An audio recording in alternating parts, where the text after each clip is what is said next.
so that it would just They go started straight a few minutes from, early for a change. you may consider such evidence as you heard in the guilt phase of trial, as well as the evidence you heard in the penalty phase, in deciding what punishment should be fixed to defend in this case. 2, mitigating circumstances are. So, Mr. Griffiths, I'm looking at just putting the introductory paragraph from the Commonwealth in front of mitigating circumstances are any facts or factors about. No objection. Okay. Let me just make sure that didn't change any formatting.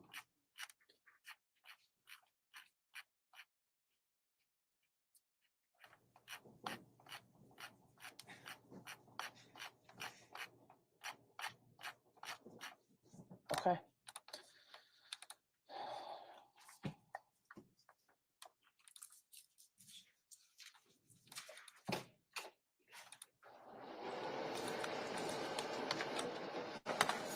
I'm going to email these to all of you so you'll have them.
Okay. I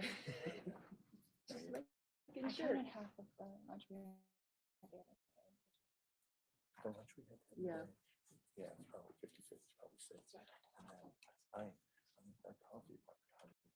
Yeah, no, I counted that as eating well. No, I didn't even.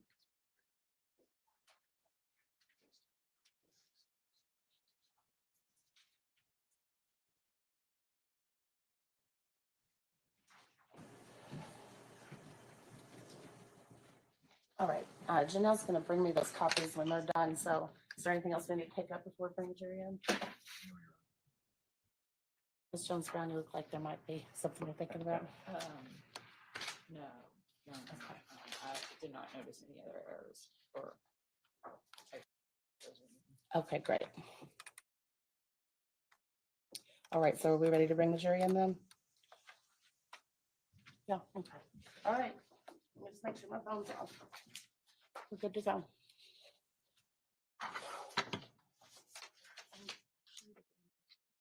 You should just tell everyone this game. Tomorrow night is Thursday. Today was Thursday.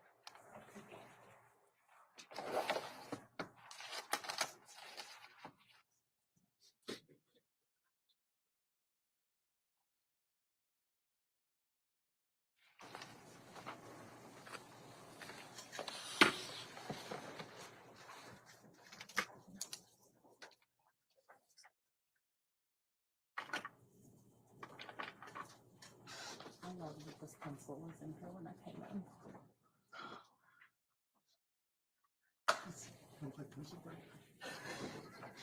I'm going to treasure it forever. I'm sure you.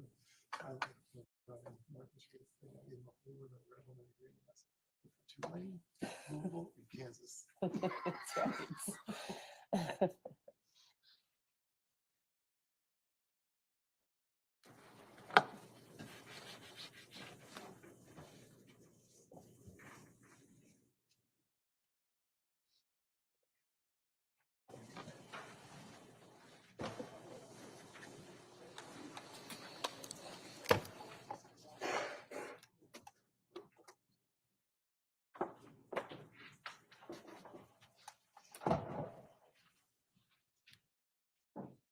Missing 2. Missing 3. Okay.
Can you tell if it's muted on me now?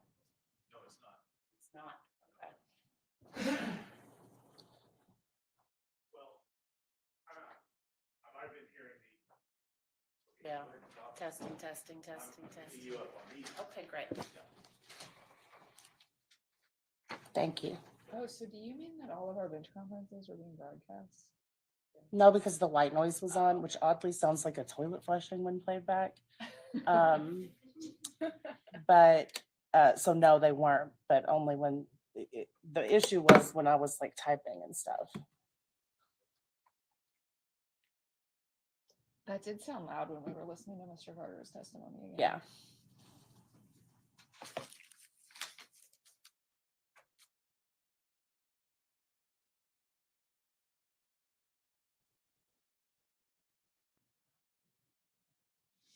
And that was when I realized it, when that was played back. And so then I started trying to type more quietly, but it's like, I can't not do anything else. I have to get other stuff done.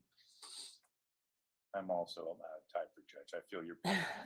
And I type with like 3 fingers. It's very weird. It's whether or not you took typing, which I That's did right. not. Same. Or if you're self-taught, you're Mhm. self-taught. I'm just glad you're feeling better. Yeah, thank you. Me too. My mom was a typing teacher, so one of those. So you're good. Yeah. That's great.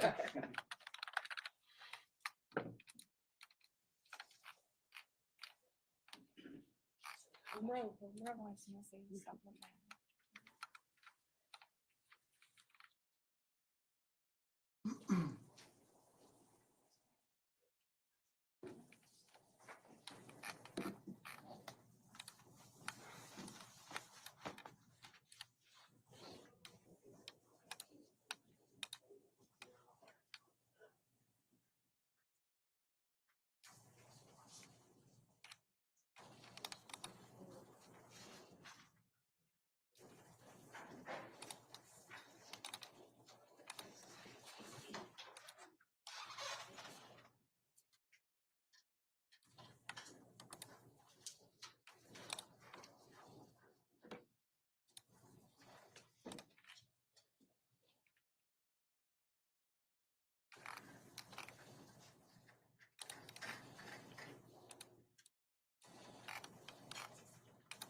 You're welcome.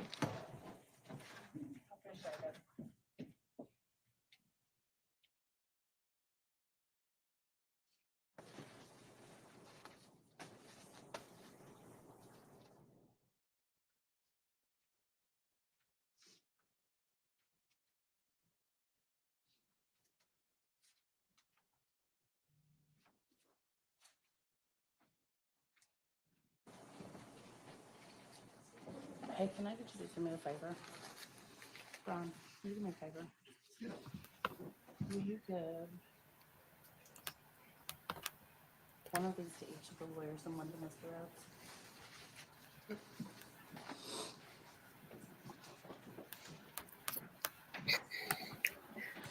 Still no sign of the jury walking past. It got my hopes up. They started early and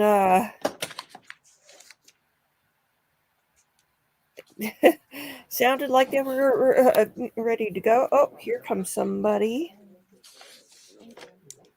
Not enough of them to be the jury, though. I think that was one of the prosecutors.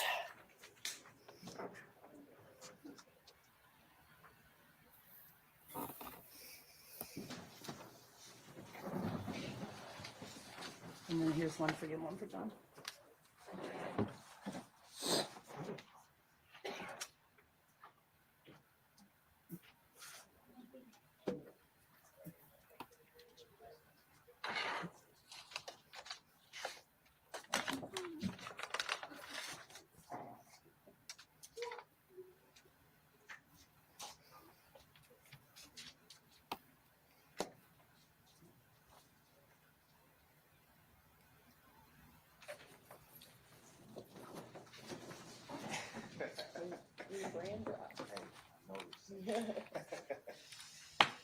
Down the water.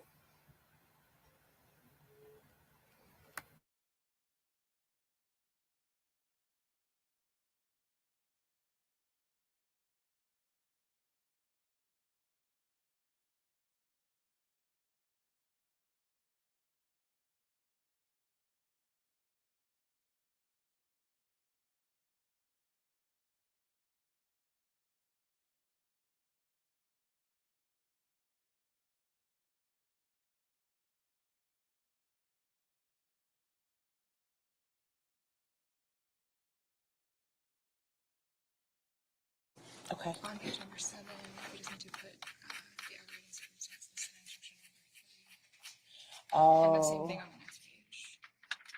I think that's the only. I'm just gonna write it in. That, I think that's. Does anybody have an issue with me just writing that in? Right, On page 7, instruction number 8, it's still blank where it says reasonable doubt that the aggravating circumstance listed in instruction number, which should be 3. Of course, Judge.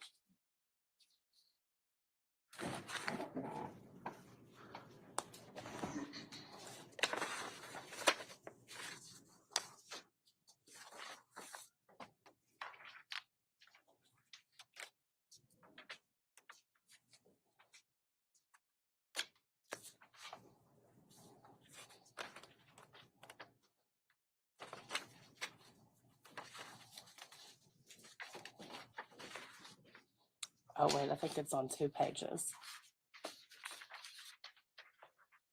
Wait, are 7 and 8 the exact same page?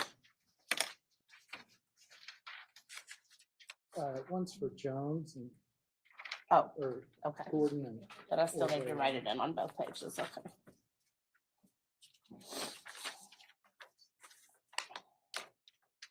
So both number 3. Yeah, it's all number 3, but it's just missing on pages 7 and 8.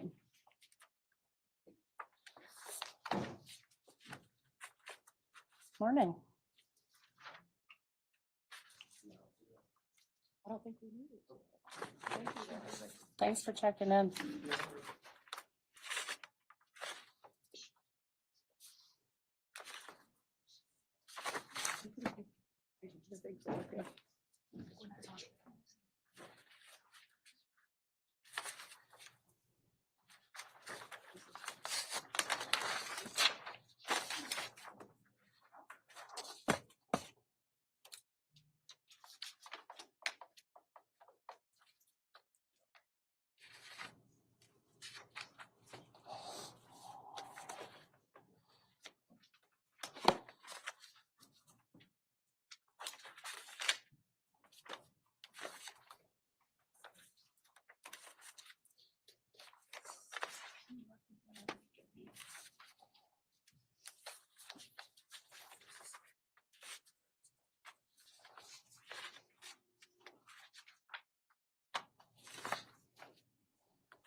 course, I forgot that these may change again.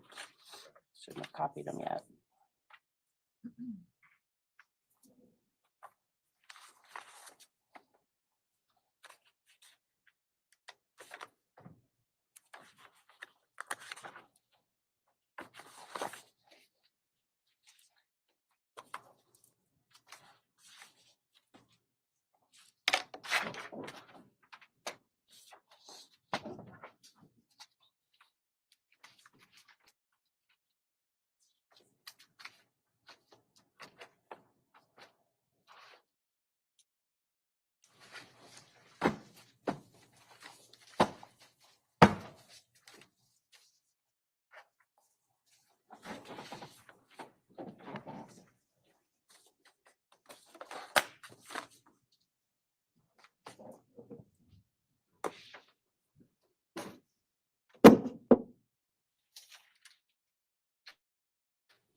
You may all be seated.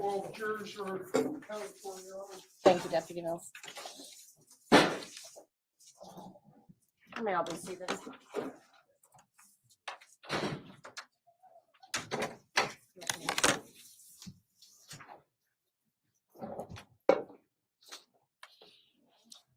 Good morning again. Is there anything that anybody needs to talk to us about or report? All right, great. And would the defense like to call their next witness? Yes, Judge. The defense calls Dr. James Garbarino. Thank you.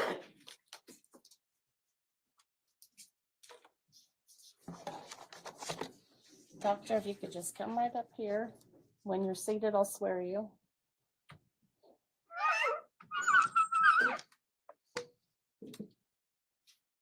Everyone swear. You swear to tell the truth and the whole truth? I do. Thank you. You may have a seat.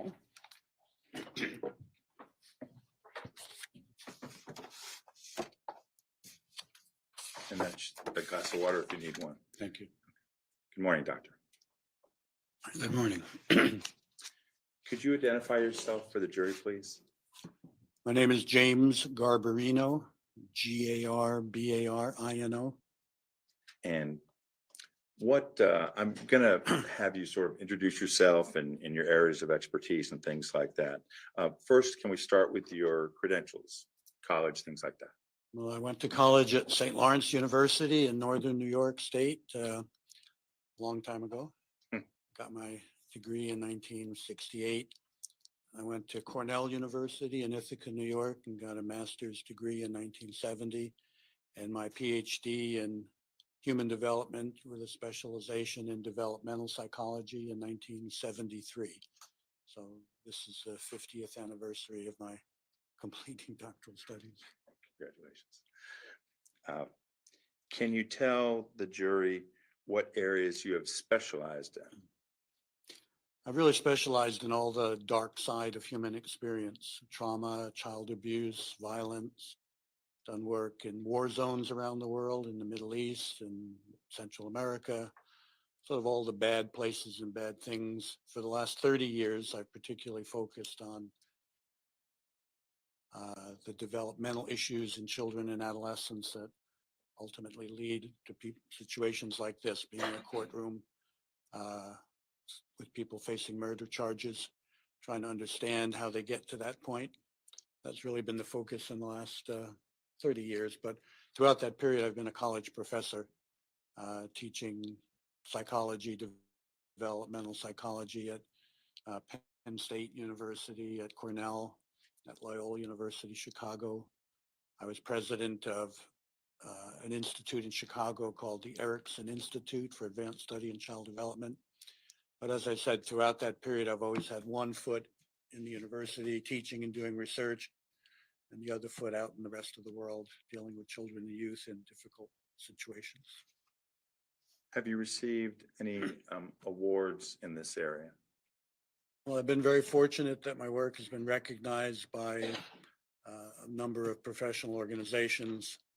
The American Psychological Association gave me their award for professional contributions to public service.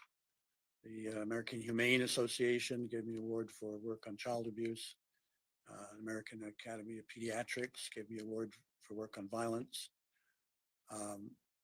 So there's quite a few of those. One that's, I think, sort of interesting: in 2018, the American Psychological Association named me one of 33, quote, influential psychologists in America. Not the most influential, but in that group. And that was particularly for the work I've done on the impact of trauma on the development of children and youth. Now, we've brought you here as an expert for the defense. Is that the only sort of expertise that you do working for the defense? Well, over 30 years, it's been almost always for the defense because they're the ones who ask. I have worked a couple of times as an expert witness for the state in murder cases, but I think since what I'm trying to do typically is understand how a killer got to the point where they committed homicides. Hope I'm not stepping on any toes, but the state typically doesn't want me to do that. They want a more simple sort of judgment. So twice, I think, in 30 years, I've worked for the state. Did you also consult for the FBI? Yes, that was one of the organizations I consulted with for the FBI on school violence. And probably some of you old enough to remember the Columbine school shooting. That was something I was very involved in. And I've also been a consultant to a wide range of organizations in the United States and around the world. National Institute of Mental Health, American Medical Association, the Black Child Development Institute, and abroad, UNICEF. I went to Iraq and Kuwait for UNICEF back in the early 1990s when I was focusing on children in war zones. So as I said, I've always had one foot outside the university. Now I want to bring you in and ask you some questions about this situation, about this case. Okay, sir. Can you tell the jury what you examined in order to draw some conclusions in Mr. Rhodes' situation? Well, as you've probably become aware, this is sort of an unusual case in the sense that ordinarily what I would do would be review reports and documents from other experts and records, educational or mental health records. And then typically I would spend some time with the defendant one-on-one, talking about their life, trying to get some insight into them. That was not possible here because of his unwillingness to meet with experts. So I've relied on the very detailed information developed by the defense team. They've done very extensive interviews with family members and others. As you'll hear later, there's one particular set of 10 questions that ordinarily I would have posed to him directly, but here we had to rely on material developed by others to answer those questions. So that's the kind of information that was available to me, really quite extensive. And I think it gave me a good basis for applying my analysis to sort of who he is and how he got to be that way. And what you're referring to specifically are called the ACEs, right? Well, that's certainly part of it. If I can sort of introduce what I'm trying to do, oftentimes there's a lot of information. What's missing sometimes is how to make sense of it, how to put the pieces together. And I don't know how many of you are big math wizards, but I'll give you a mathematical example. If I were to give you a series of numbers, 1, 3, 5, 7, 11, and 17, if you didn't know anything about numbers, you might just say that's just a bunch of numbers.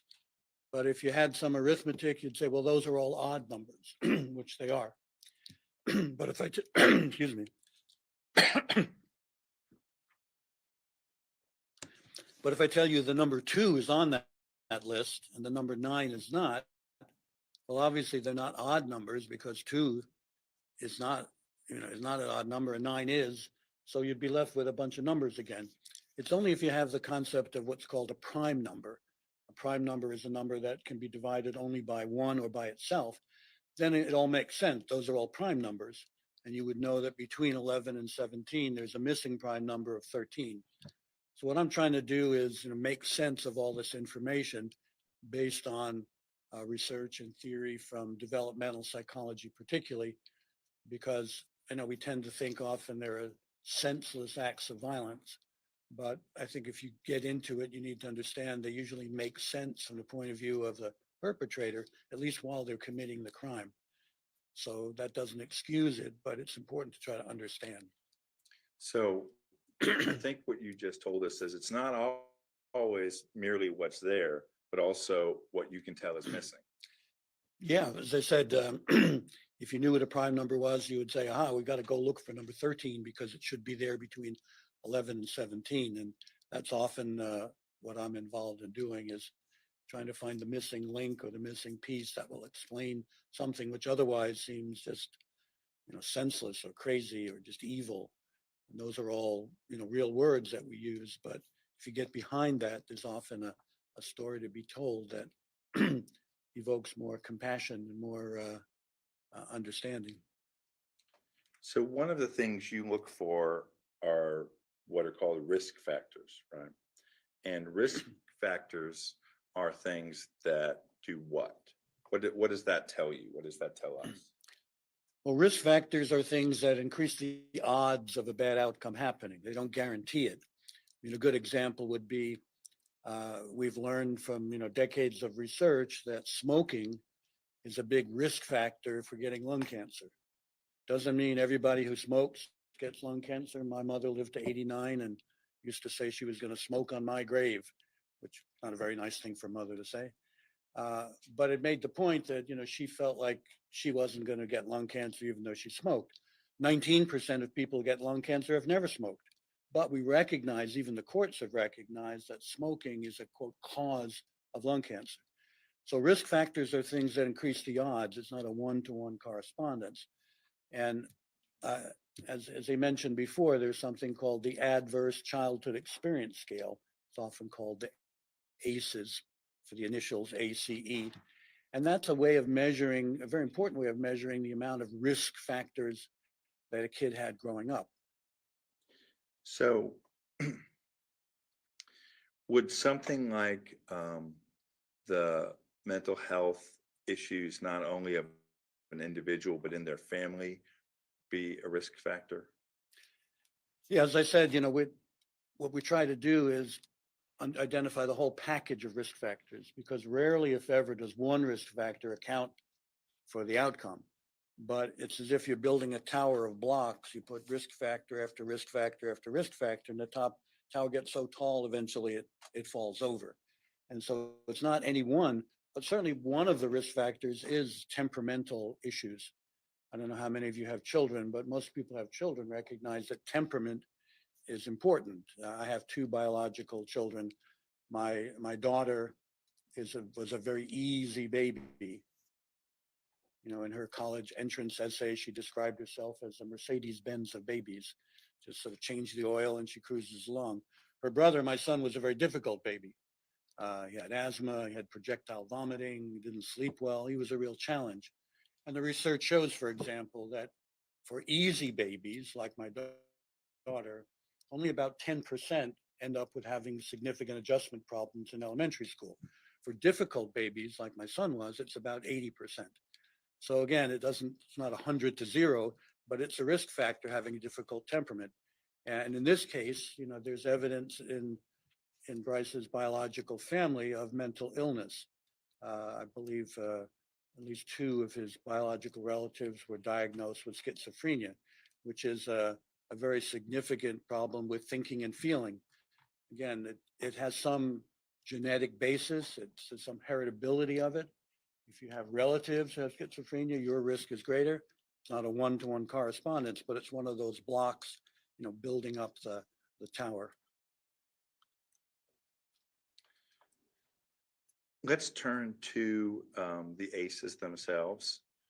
And can you, you've talked about what they are, and I'm going to use the word ACEs because I think you've explained what they are. But what I care about now, what I want to ask you about is what those actually showed with Brice. So if you could walk us through those. Okay. Well, this ACEs is a series of 10 questions. They were developed by a physician in California who was trying to get some measure of how much adversity his patients had and how it was connected to medical problems. So he put together this list of 10 questions. There's nothing sort of magical about them. They're very straightforward. They do have a number of advantages. One is they never ask you to judge something as being abusive or neglectful. They never use that word. And that's important because if it did, it would require a person to look at their experience and judge it against this criterion of is it abusive or not. It's very behavioral. Did this happen to you? So there's 10 questions he developed. It turned out that it's almost a miracle. These 10 questions, simply yes or no, are incredibly powerful in predicting bad outcomes. He started with health outcomes. So the score is from 0 to 10. It's simply how many yes answers did you give? And the finding was that this score predicted high blood pressure, predicted susceptibility to cancer, life expectancy. And then it got broadened still further to look at some more sort of social problems, predicting substance abuse, predicting suicidal thoughts or behavior, predicting depression, predicting violent behavior. When I say predicting, I mentioned smoking before. Smoking, quote, causes lung cancer, but smoking only accounts for about 14% of the differences in who gets lung cancer.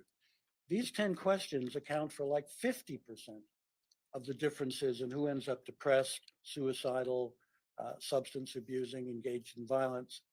So it's 3 or 4 times more powerful, the link between the ACEs and these problems, than the link between smoking and lung cancer. That's why they've been accepted by the Centers for Disease Control and they promote their use. That's why I always try to get that information when I'm working on a case because it really locates the person. We know that about 2/3 of Americans get a score of 0 or 1. I know when I've given this to my college students, you know, they're doing well enough in life to go to college and come to my class and so on. And, you know, almost all of them have a score of 0 or 1. Only about 1 in 100 people get a score of 7 or more. And only 1 in 1,000 get a score of 8, 9, or 10.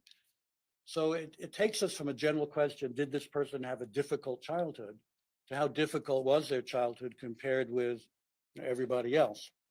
When I've interviewed guys who've been involved in murders, the average score is 7, which means the average guy has more adversity than 99 out of 100 people. So that's an important sort of benchmark in all of this. And I don't know what your scores would be, but if we filled them out, chances are, since you're functioning well enough to be here in the jury and so on, you'd probably have pretty low scores. Some of you might have higher scores, and that would be, congratulations for overcoming that adversity.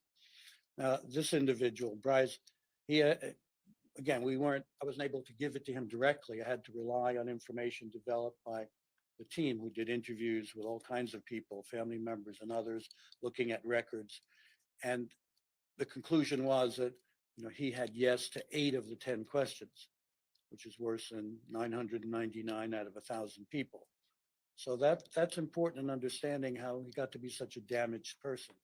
He wasn't just born and became a damaged person. It was a process that accumulated over years and years. And it's very sad, but it does help to make sense a bit of someone who otherwise would seem just, sort of a nasty, evil, just simply crazy person. I'd like to turn you said out of the 10 questions, and we would expect most people to score 0 or 1. You just told us that Brice unfortunately was at an 8. Yes. Can you walk us through specifically what those 8 are so the jury knows what it is that we're talking about? So the first question deals with what we as outsiders would call emotional abuse or verbal abuse. Again, doesn't use that word abuse. It asks things like, when you were growing up, did people put you down, humiliate you, swear at you, make you feel afraid you'd be hurt? So it's sort of an emotionally abusive family. And that was something descriptive of his family. The reports are really quite, chilling that the family members called him dumb and stupid. They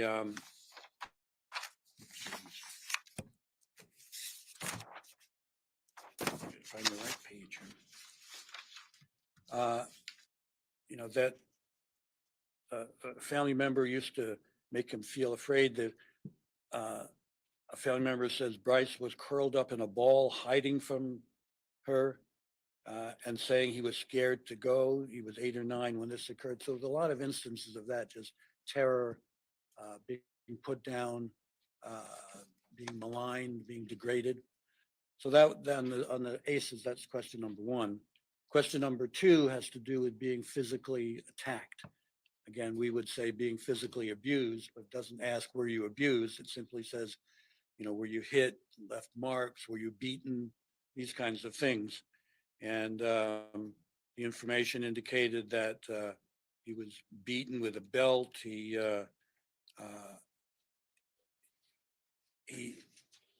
would climb out a tree to get on the roof of the house to escape. He was beaten intentionally and repeatedly. And the research is very clear that kids who are beaten like this, it's a risk factor for later problems with aggression and self-concept and self-esteem and all the good things we'd like kids to have. The third question deals with being sexually abused. Now, at least he didn't have that reported. So that's one of the 2 that he didn't have. The fourth question deals with asking, did you feel nobody loved you or thought you were special? Did your family protect you? And we would call it emotional neglect. And the reports all say that he felt unprotected, not accepted growing up. He wasn't loved by at least one of the parent figures who would, for example, take the other children out and not take him with them. So he would discriminate against him. Brice felt that somebody should have stepped in. He was crying. Sorry. There was an objection. Just talk.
Mr. Griffiths, go ahead. Thank you. I've lost track of exactly where we were. I think you were talking about ACEs factor number 4. Yes, Okay. I think so.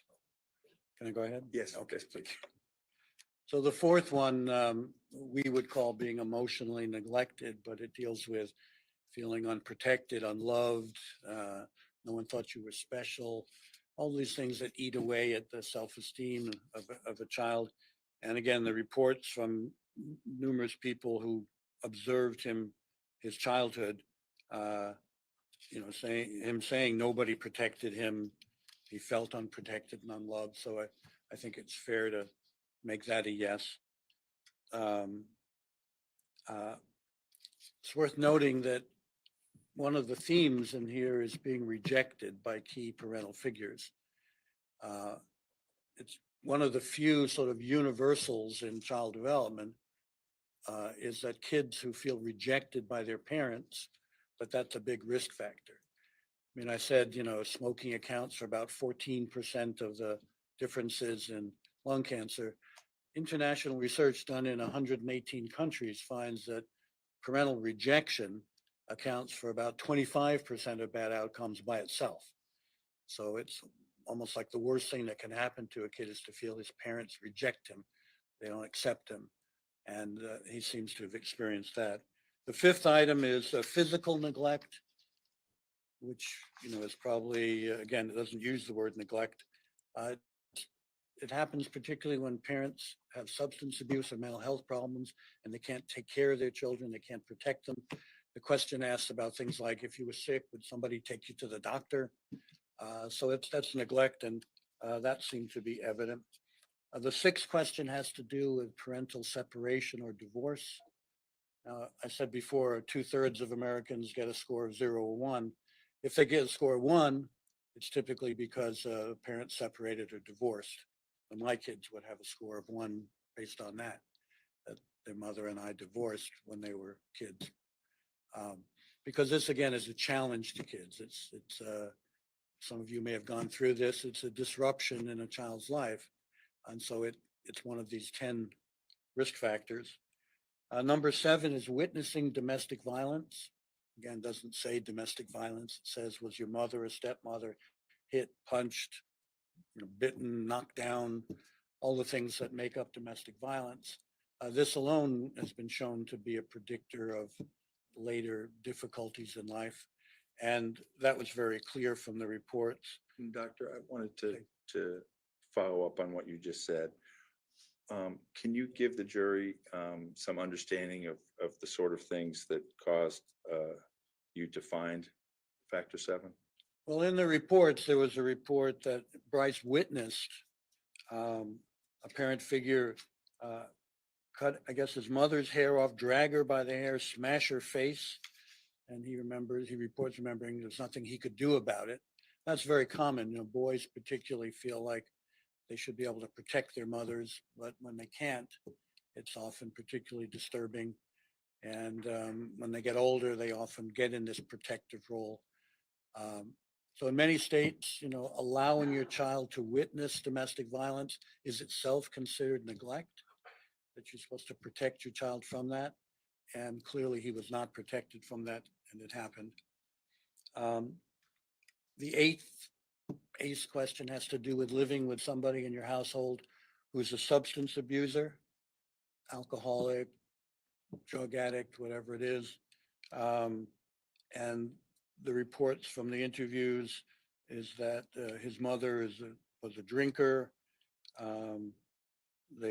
That the stepfather person was into the drug scene, so clearly had that. The ninth issue is living with mental health problems or suicide in the family. That we gave a no to because there wasn't an explicit report of that. But given everything else, it's probably would be surprising if the people in the household didn't have mental health problems, given everything else that was there. But to be conservative, we said no to that. And then the 10th question has to do with a family member going to prison. And here his stepfather figure went to prison. So that's how we got to a score of 8. And it's a very sad litany. when I was a professor at Loyola University in Chicago, one of the things I did was to found the university's Center for the Human Rights of Children, in part because, these are all things that we would hope children have a right not to experience. And when you pile on this much, it's a bit like each yes answer is like handing the kid a rock and telling him to carry it around in his backpack. And you carry one rock, all right, it's a rock, but you're carrying 8 rocks around. It's not surprising that kids stagger under the weight of this, that they're carrying this weight around. And often they don't realize that it's not normal to have that weight. I often will ask guys, I didn't get a chance to do that here, but of 100 guys you knew growing up, how many had 8 or more risk factors? And they might say 80 out of 100. And then I'll say, what about if we gave this to 100 guys at random in the whole population? How many do you think in general would have this? And they might often say 50 out of 100. When I tell them it's 1 out of 1,000, they're often shaken and stunned. I remember one guy in Chicago, he said, imagine your sort of stereotype of a gangbanger, a really tough gangbanger kind of guy. I've forgotten if he was Crips or Bloods or something. His score was 10. And this, tough guy, when I explained to him what that meant, he started to cry. I mean, I always carry tissues around when I go into a jail or prison for that reason. Nobody had ever explained to him he was carrying this weight on his shoulders all the time. It's not surprising that people break down. The good news is that for most people, it's possible to recover from this, but it basically, one of the things it means is taking that backpack off, taking out the rocks one by one and finding some way to deal with it or make your peace with it so you can walk upright without being weighed down by that. And Doctor, I sorry. wanted, oh, it's okay. I didn't want to interrupt you, but I wanted to ask some follow-up Okay. questions. And one was, you actually found, you gave the answer no to people with mental health problems in the household. Given what you do know about the family members and the history of schizophrenia, could you have found yes for that? Well, the question asked somebody in your household, and it wasn't clear there was somebody in the household. There were people sort of around him. But given the other things, it would be surprising if family members, these family members were really given a clinical assessment. It would be surprising if they didn't end up with some issues. But again, I'm trying to be conservative about this and saying no to that one. As for being sexually abused, there's no evidence of that. Sure. It's possible, but again, trying to be conservative and not overscore this. So your conservative conclusion of how Brice scored on the ACEs was that he scored 8 out of 10. Yeah, which is 1 in 1,000 people have that kind of score. So, I started using this because, sometimes people would say, well, lots of people had difficult childhoods and they didn't kill anybody. So I wanted a way to say, this isn't some generic difficult childhood. I mean, I had a difficult mother, I had some things. My parents were separated for a while, but this is a whole other league. This is, being crushed under the weight of this adversity, which only 1 in 1,000 kids growing up have to deal with. Now, you were just telling us that that it's difficult but possible for people to deal with these things. How are you able to tell that someone is able to process and deal with these things? Well, within research, there's a term that's called resilience. Not a lot of people know that word. It means the ability to overcome adversity. There's a sense in which human race wouldn't have survived if we didn't have resilience, because, think back to the caveman days, your daughter is taken by a saber-toothed tiger, whatever it is. If people just gave up generically, we wouldn't be here today. So there is a thing called resilience, but there is research on what are the foundations for resilience. One of the foundations for resilience is at least an average level of intellectual ability. And that makes sense because it's sort of saying, who's more likely to overcome problems, somebody with one hand tied behind his back or somebody with both hands free? And having at least average intellectual ability is like having both hands free. Now, in Brice's case, there's a lot of IQ scores given for him. They range quite a bit, but they're all sort of on the low end. Some of them are very, very low. And one of the experts who did that testing thought, he was trying to make himself look worse. But there are low scores going back to when he was 10, when he was a teenager, before you could expect that he was deliberately trying to sabotage an IQ test. And they're pretty low. There's a very famous study done by a guy named Arnold Samaroff that looked at this idea of risk accumulation in relation to IQ scores. And they looked at 8 different risk factors: low educational attainment in a parent, rigid and punitive, sort of abusive parenting, a whole bunch of them. And they found that if you had none of these risk factors, the average IQ scores were 119. We say 100 is average, but that's average for the whole population. So people without any of these risk factors, tend to be very smart. That's the average. Some are smarter, some aren't as smart. With 4 risk factors, the average was 100. And that's the goal, because for resilience, you need at least average intellectual ability. By the time you get to 5 risk factors, the average was 85, which is significantly below average. And again, it's like having one hand tied behind your back. So that's certainly one of them.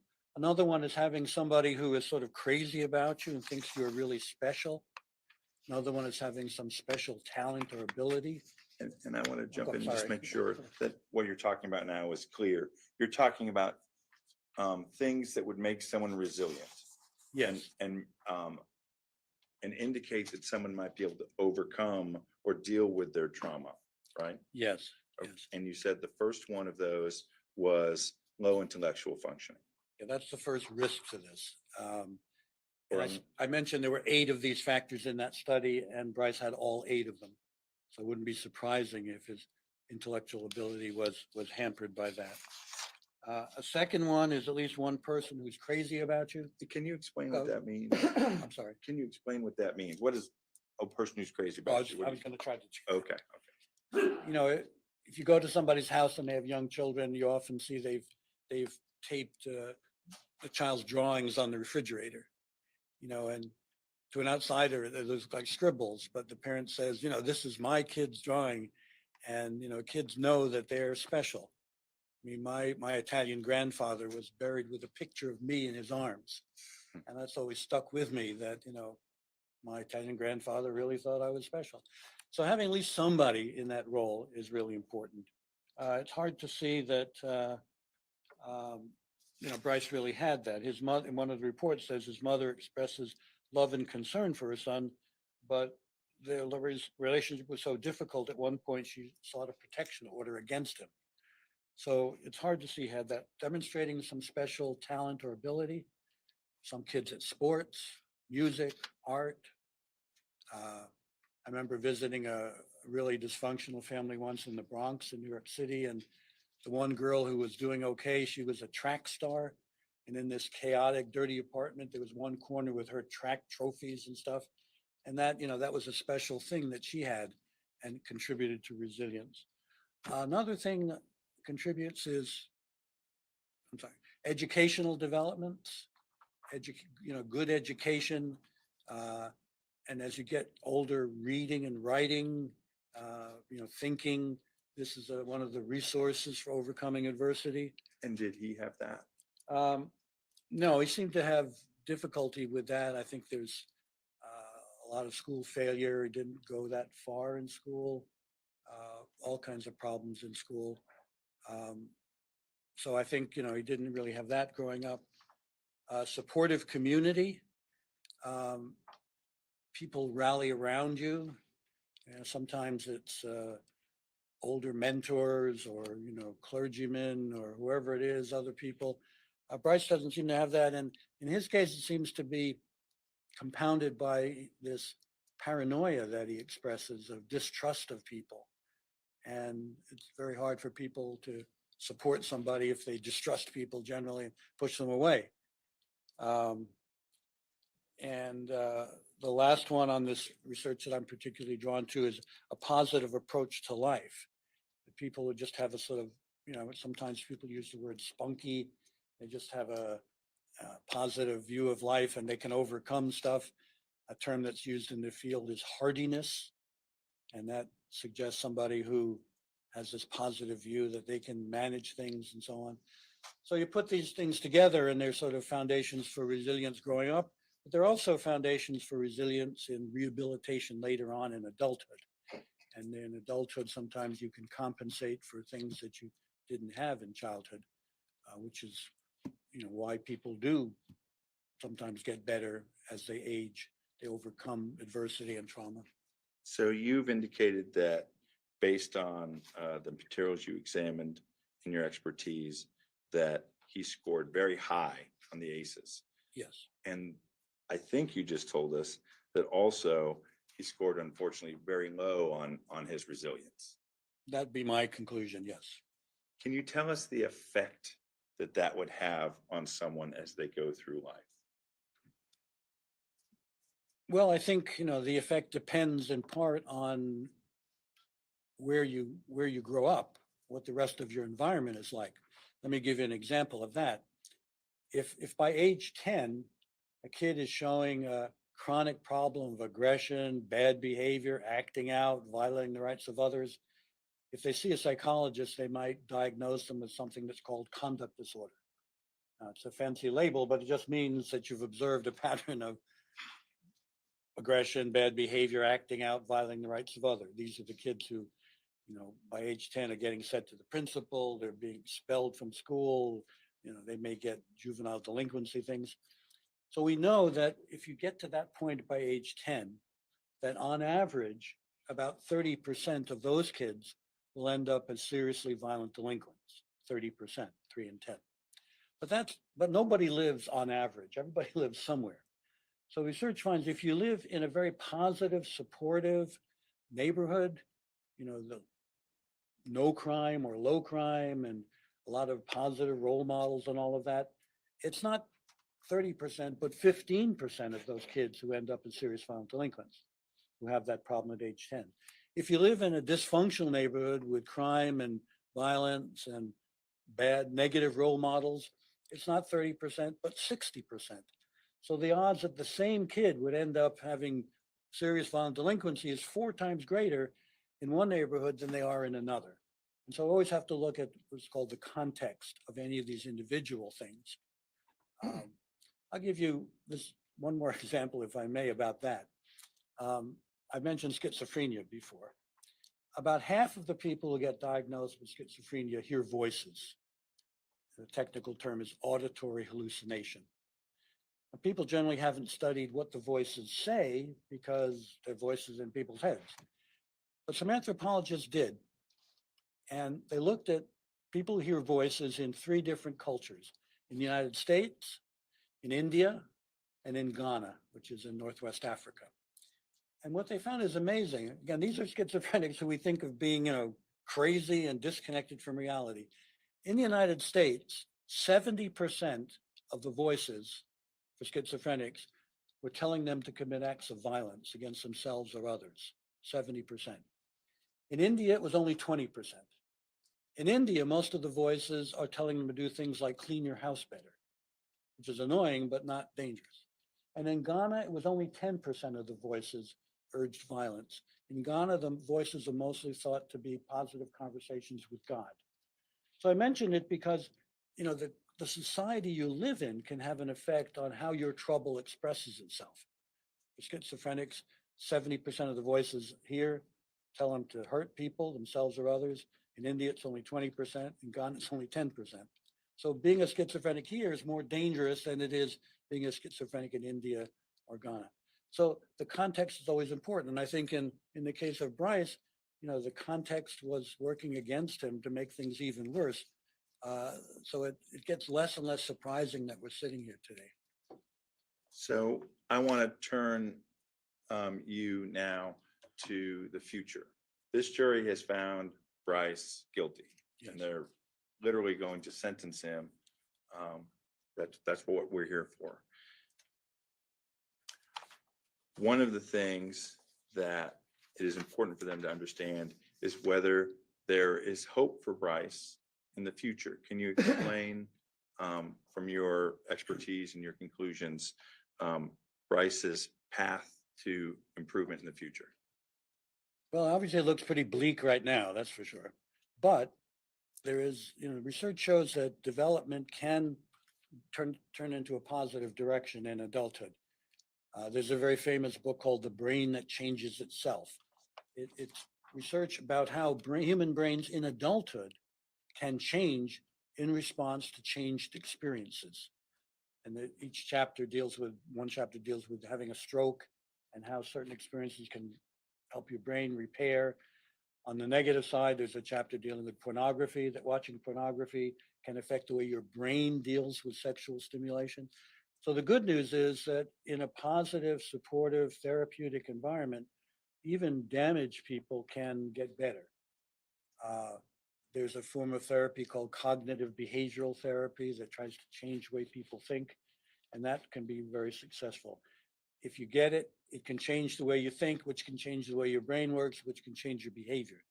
There's also the issue of maturing, that by the time people reach 40, particularly if they've had years of prison at 40, that itself can put them in a lower category for problems.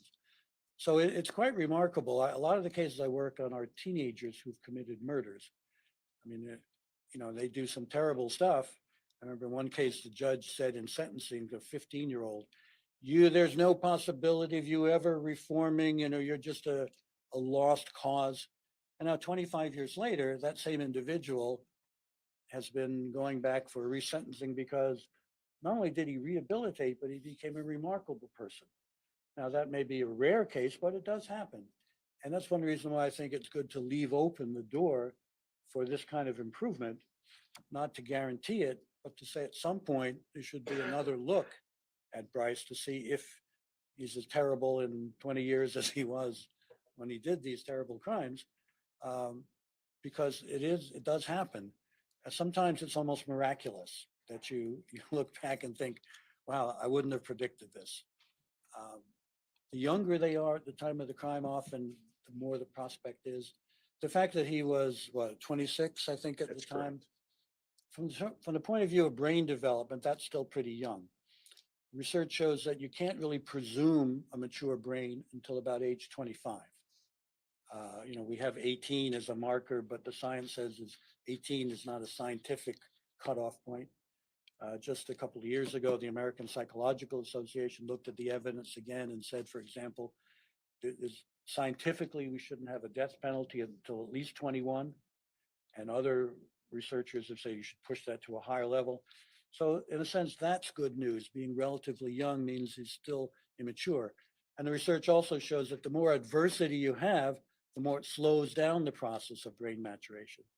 So at 26, he still may have been immature, and he may, as he matures, develop resources that we can't see right now that would improve his ability to be a safe member of the community. No guarantees.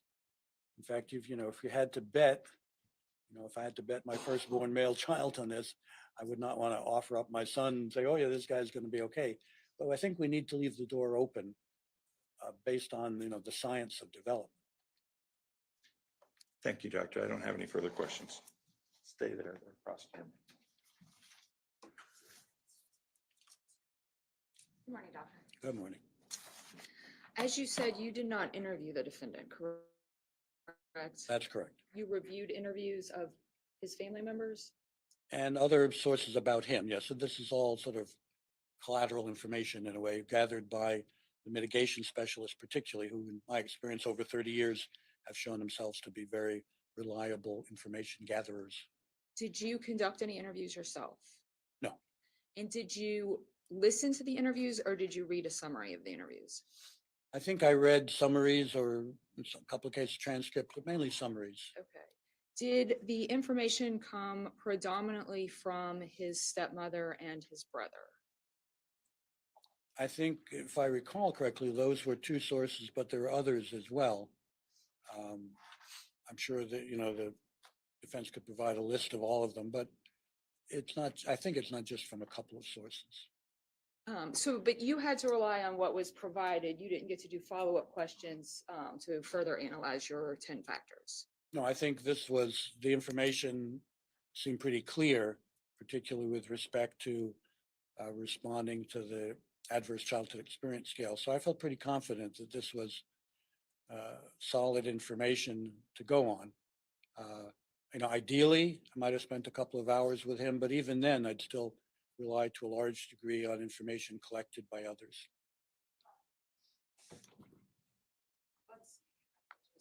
I think that we are in possession of the same background interviews, but did you read an interview from Chandler James, his brother? Well, I'm going to be a little hazy on the who and the what, but if it's in the packet, then I'll sort of stipulate that. Okay, and do you Something. remember there was a paternal grandmother, maternal uncle, paternal grandfather, another uncle, stepbrother and stepmother? Do those sound familiar? That I know you sounds- can't. sounds Okay, right. I'm not trying to quiz you on it, but. Thank you. Was the information about the emotional abuse mostly based on his stepmother's report of him not wanting to go back to his mom's house, curling up in a ball on that one occasion? Well, I think that was a very, salient, a very poignant example. We're talking about question number 1. I think there were other things around, other things that were other sources and other reports, but certainly that incident is a particularly vivid one. And as it says in my report, that I was reported by his stepmother, Anna, yes. And the physical, I don't know if I don't think you characterize it as abuse, but physical treatment, you're basing that on his brother's report that their father disciplined them with a belt, correct? I think that's one of the reports. Okay. Often brothers they have the most direct access to some of these experiences. Obviously.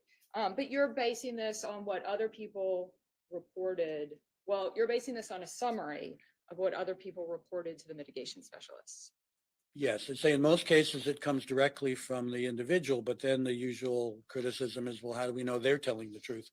So I'd say in some ways, this might even be more reliable than if we just had his reports on these things, because particularly in his case, where a couple of the experts thought there was some malingering going on, we'd want to have collateral support if it was just coming from him. It'd be nice to have it coming from him in addition to others. But I think the jury could be very confident that this is a pretty accurate picture of what his Of what life the was like. people said to the mitigation specialists. Yeah, and what they said, and I think probably what he experienced. And the domestic violence in his mother's home, what we know is that his stepfather was abusive to his mother, correct? And he witnessed that. I believe so, yes. Okay. And there doesn't seem, besides the belt discipline, there doesn't seem to be any allegations of abuse within his father's home, correct? I don't recall that. And based on these interviews, it seems like, at least in his father's home, people did demonstrate love and affection for him. His stepmother certainly presents a glowing picture of their family life. Yeah, I think that's possible. There's one compensatory element of his experience, but one way to think about it, if somebody punches you in the face, the fact that somebody else doesn't punch you in the face, that's good, but doesn't really care if the fact somebody punched you in the face. In your studies of criminal behavior, is it the case that some types of crimes have a strong correlation with, well, let me give an example. When you look at people who, and obviously this has nothing to do with this case, when you look at people who are sexually abusing children, do you often find that they were sexually abused as children? Yeah, I believe it's identified as a risk factor for later sexual abuse. And of course, almost everything sexual is often in another category. Right. So if the offense is sexual, that often opens up a lot of other issues about rehabilitation. And isn't it the case that there's a high correlation between people who witness domestic abuse as children and later participate in domestic abuse, both on victim and perpetrator sides? I'd say there's certainly certainly a very significant risk factor, but like all the risk factors, it's not a one-to-one correspondence. And so for someone from his background, it would not be surprising to learn that he grew up and got arrested for domestic violence or other things along those lines, because those are risk factors in his background. Right, it would not be surprising. What about his background explains the brutality of these murders? Well, I'm not sure, but my hypothesis would be that he experienced a lot of brutalization himself. Two, these underlying mental health problems distorted his thinking and feeling. But three, being particularly still in that young category, I mean, the things that the immature brains are most problematic about are one, what's called good decision making, and it's called executive function. It means how well do you weigh costs and benefits. But the second thing is really, it's called affective or emotional regulation. And it has to do with being emotionally competent. And certainly his crimes of brutality often involve people who seem emotionally incapable of understanding what they're doing or regulating their behavior. So I think the emotional regulation part of it could certainly fit into, brutality. And in the studies, recent, not necessarily recent, but past 20, 30 years, studies on brain development, especially in adolescent males, there's a lot of talk about the development of the brain up till about age 25 with impulsive decision-making that often leads to criminal conduct, correct? Well, certainly impulsive, but the other word that the Supreme Court used was impetuous, which means acting without care. So sometimes, there's planning for a crime, but then the crime itself is not impulsive in the sense it was just on the spur of the moment, but it is impetuous in the sense that it shows not taking care, not caring about what you're doing or the outcome. And the young brains are particularly prone to that, yes. Thank you. I have no further questions. No other questions. Thank you, Dr. Thank you, Your Honor.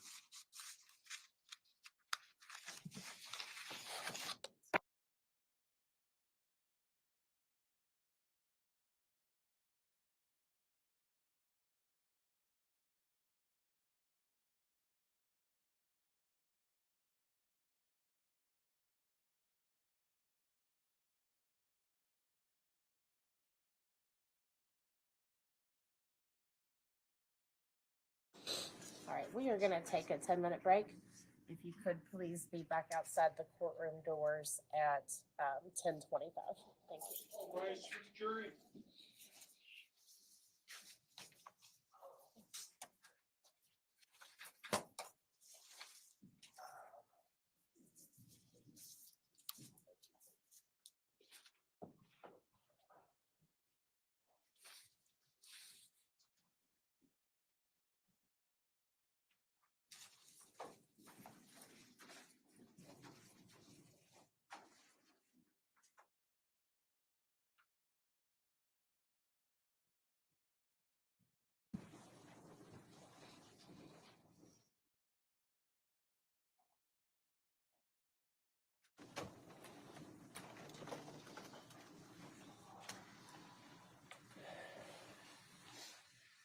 John, our next witness is going to be by Zoom.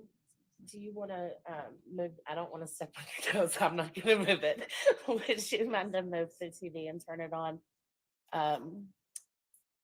Actually, if you can put it somewhere where I can see it while I get it up and running, and then we'll move it to where the jurors can see it. Thanks.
I I'm just not very sympathetic, I'm afraid. Um, a person is still responsible for the choices that they make, even if they are abused. Um, I mean, according to the logic of the abuse excuse, those who are the least functional are the only ones who should be walking around because everybody else should be held responsible and locked up. And um, kind of goes along with the just ask anybody in prison. They didn't do anything wrong. They're innocent, and well, I guess it's a good thing they're all locked up because they're being protected from all us guilty people on the outside. Um, anyway, um, let's check and see if there's anything in the news today. Hmm.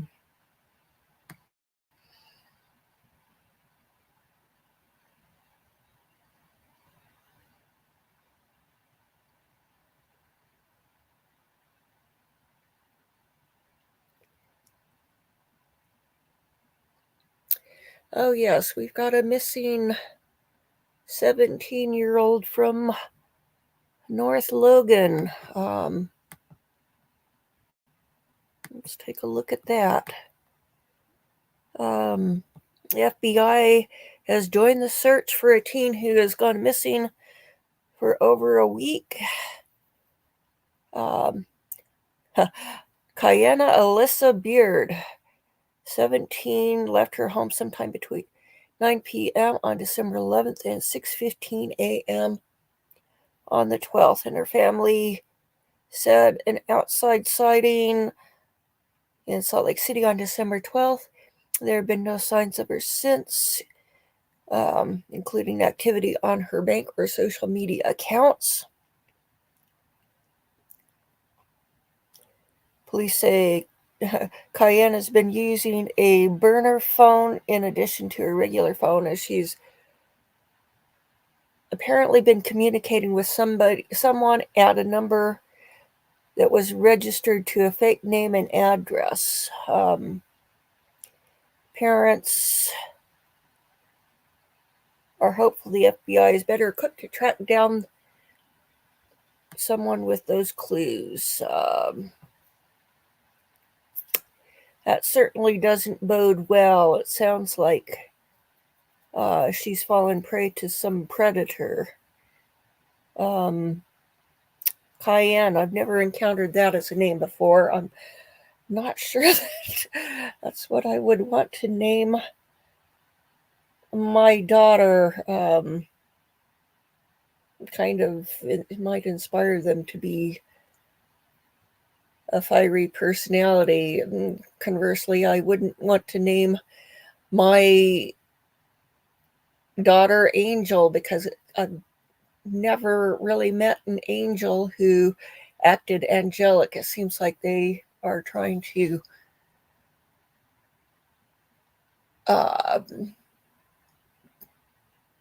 live in opposition to their name because of stereotypes and so forth for their peers. And another one, chastity, just doesn't seem to bode well for. Okay, what else have we got in the news?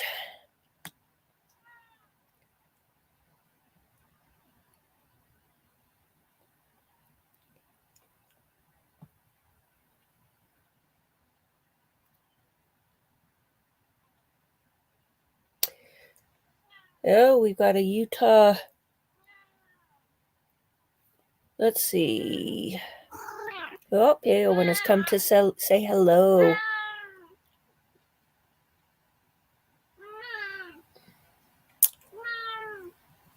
Oh, it's a U.S. district judge for the District of Utah, appointee nominee. That's not a big deal. I was thinking they were talking for higher court.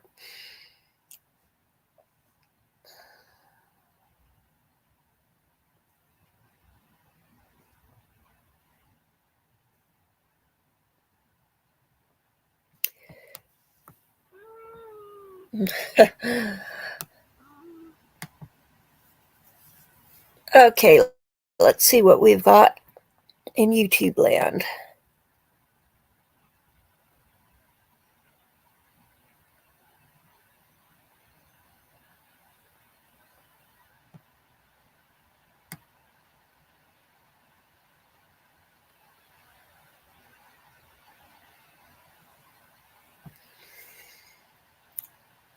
Hmm.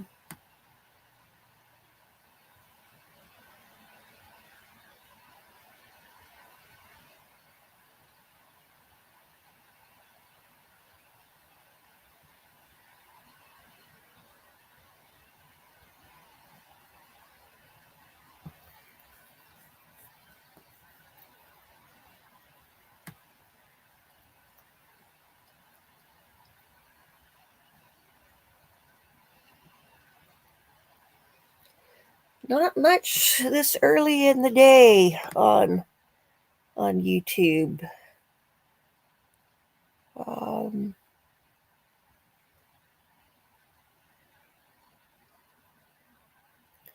Let's try looking at Twitter, see what we've got.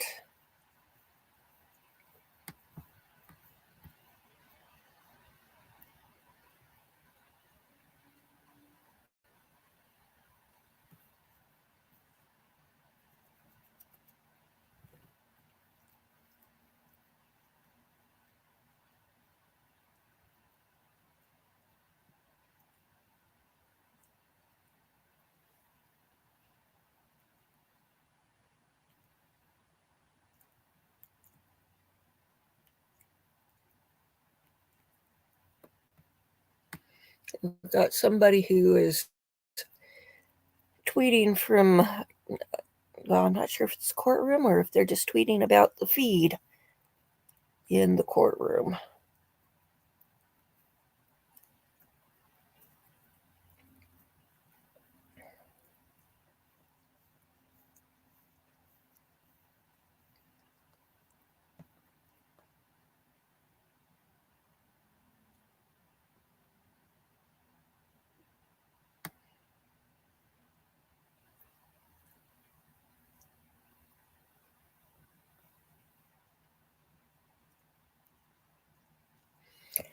Let's take a look and see what we've got.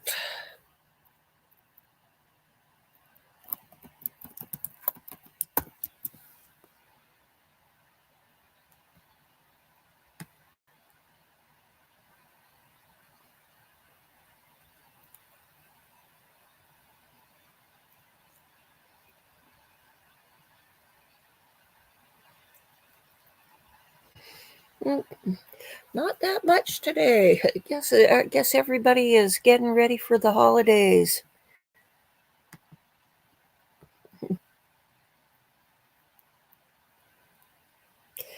Yes, Tracy. He's you know, to let Brice off because of his background is an injustice to those who died and their families, because they're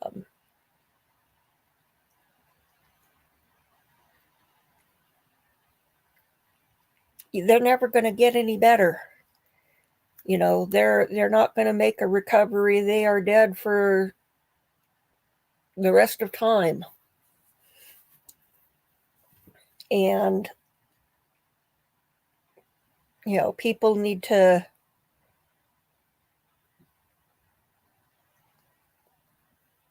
they need to be raised with the idea they need to make better decisions in their life.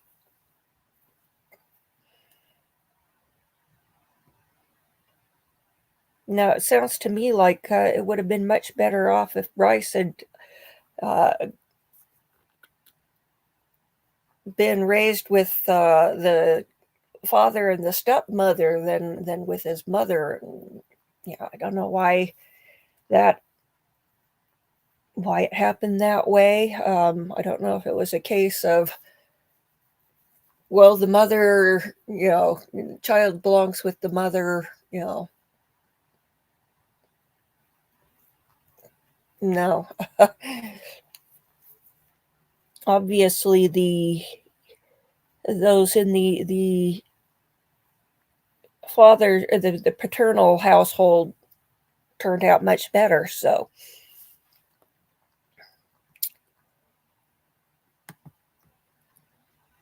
let me see.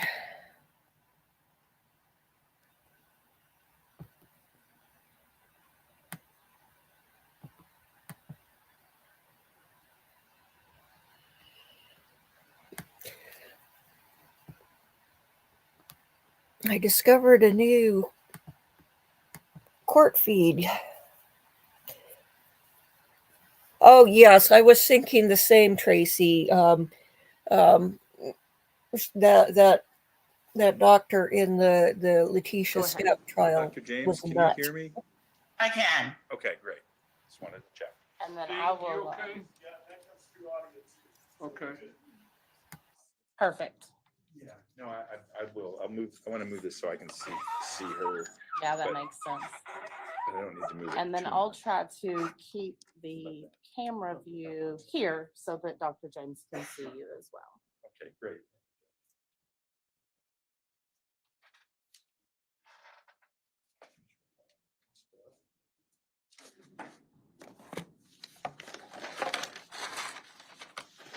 Dr. Garber, are you sticking around? It's fine with me. I just wanted to speak with you with everybody before you left. Do you want to come on up in case you need to leave?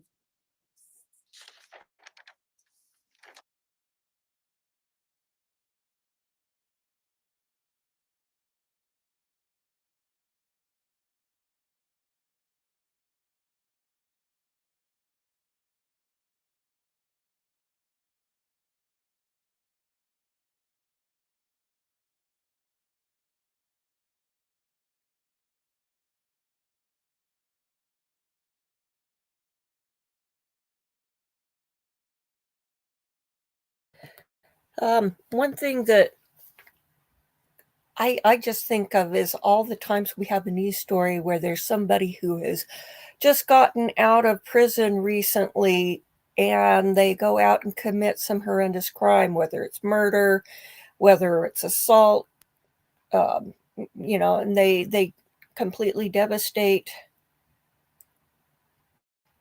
a whole new set of victims because they got let out. I'm sorry, some people, you just can't take that chance. Now, I think maybe I know. when he's 70 years old, 70, 80 years old, then he's not going to be a danger. But, he needs to be old enough that he's not, doesn't have enough energy to do anything.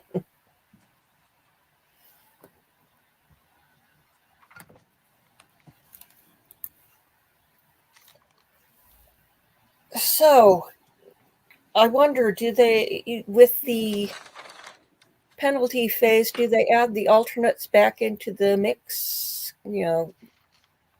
I assume they need to be sitting in on this, because if something happens and like another juror gets sick and has to go to the hospital, then we don't want to have to do the whole thing.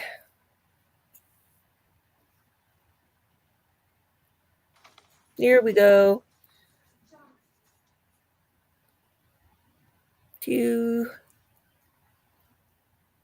Where's the rest of them?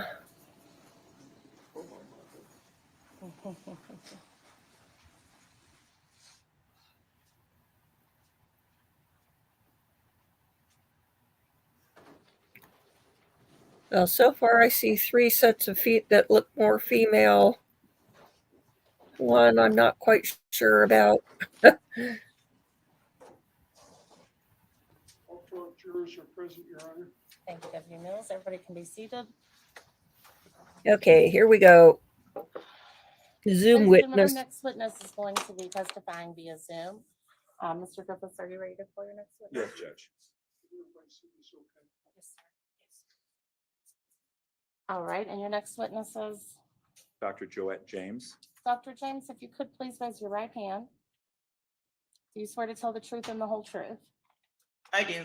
Thank you, Doctor. Mr. Griffiths. Thank you. Dr. James, if you have any difficulty hearing me, just let me know, okay? Okay. Can you identify yourself for the record? Sure. So my name is Joette James. I am a clinical psychologist and also a board certified clinical neuropsychologist. All right. And can you walk us through your educational background? Sure. I received my PhD in clinical psychology in 2003 after completing an internship in clinical psychology. I also completed a 2-year postdoctoral fellowship in pediatric neuropsychology from Children's National Medical Center in Washington, D.C. I obtained my PhD from Northwestern University Medical School. Since that time, I have once I completed my PhD, I also became board certified in neuropsychology and clinical neuropsychology through the American Board of Professional Psychology, and that was 10 years ago in 2013. Okay. Have you had any other, have you had things that you specialized in as part of your professional development? Yes, my area of specialty as a neuropsychologist, particularly coming from a pediatric background, has been in developmental disorders. As a neuropsychologist, we tend to focus in 2 areas. One is neurological conditions, which begin early in development or prenatally. So that would include things like attention deficit hyperactivity disorder, ADHD, autism spectrum disorders, learning disabilities, and intellectual disability, which we used to refer to as mental retardation. The second area that neuropsychologists will often deal with are what we call acquired injuries to the brain. This would include things that like severe head injuries, as you would see in a car accident, brain tumors, strokes, seizure disorders. We say acquired because these are conditions that that happen afterwards, right after someone, and can happen at any time during the lifespan. So it can happen; those can happen in childhood, they can happen in adolescence or adulthood. I tend to focus on developmental disorders, that first group. Although I will occasionally see someone, for example, that has had a stroke or some kind of other condition that affected the brain later in life. And you're testifying today as an expert witness. You've testified as an expert witness before? Many times, probably at least 50 times. All right. Can you tell the jury what the purpose was of your role in this case? Sure. So I was asked to make a determination as to whether Mr. Rhodes met criteria for an intellectual disability. As I said, that is a disorder or diagnosis that we used to call mental retardation, intellectual disability. Can you explain to the jury, and it may be self-evident, but I think it's good to make sure, what an intellectual disability is? Sure. So, an intellectual disability is a neurological condition, and it can happen through, I mean, most often it is, so it's a developmental disorder. So again, part of that group that I said shows itself in early childhood. Intellectual disability can have many, many causes. That can be genetic. It can be actually from psychosocial conditions, poverty. It can result from lots of different situations. It has many what we call causes or etiologies, but it is a lifelong condition. And it begins in development at some point in that what we call developmental period, which is sort of broad now because we know that there isn't a fine, bright line where all of a sudden you become an adult, but generally within the first 20 years of life, you're gonna notice this problem, and it really speaks to delays in multiple areas of functioning, delays in language and communication skills, delays in academic skills, delays in social skills, delays in one's emotions and emotional control. And the formal criteria for intellectual disability actually comes from two places. One, we have the Diagnostic and Statistical Manual of Mental Disorders. That's now in its 5th edition, text revision. So its short form is called the DSM-5-TR, and that's kind of like for psychologists and psychiatrists, kind of our Bible of diagnoses. And then for mental retardation or intellectual disability, there's actually another source of information for that, and that's the American Association of Intellectual and Developmental Disabilities, the AAIDD. And both of those sources define what ID is.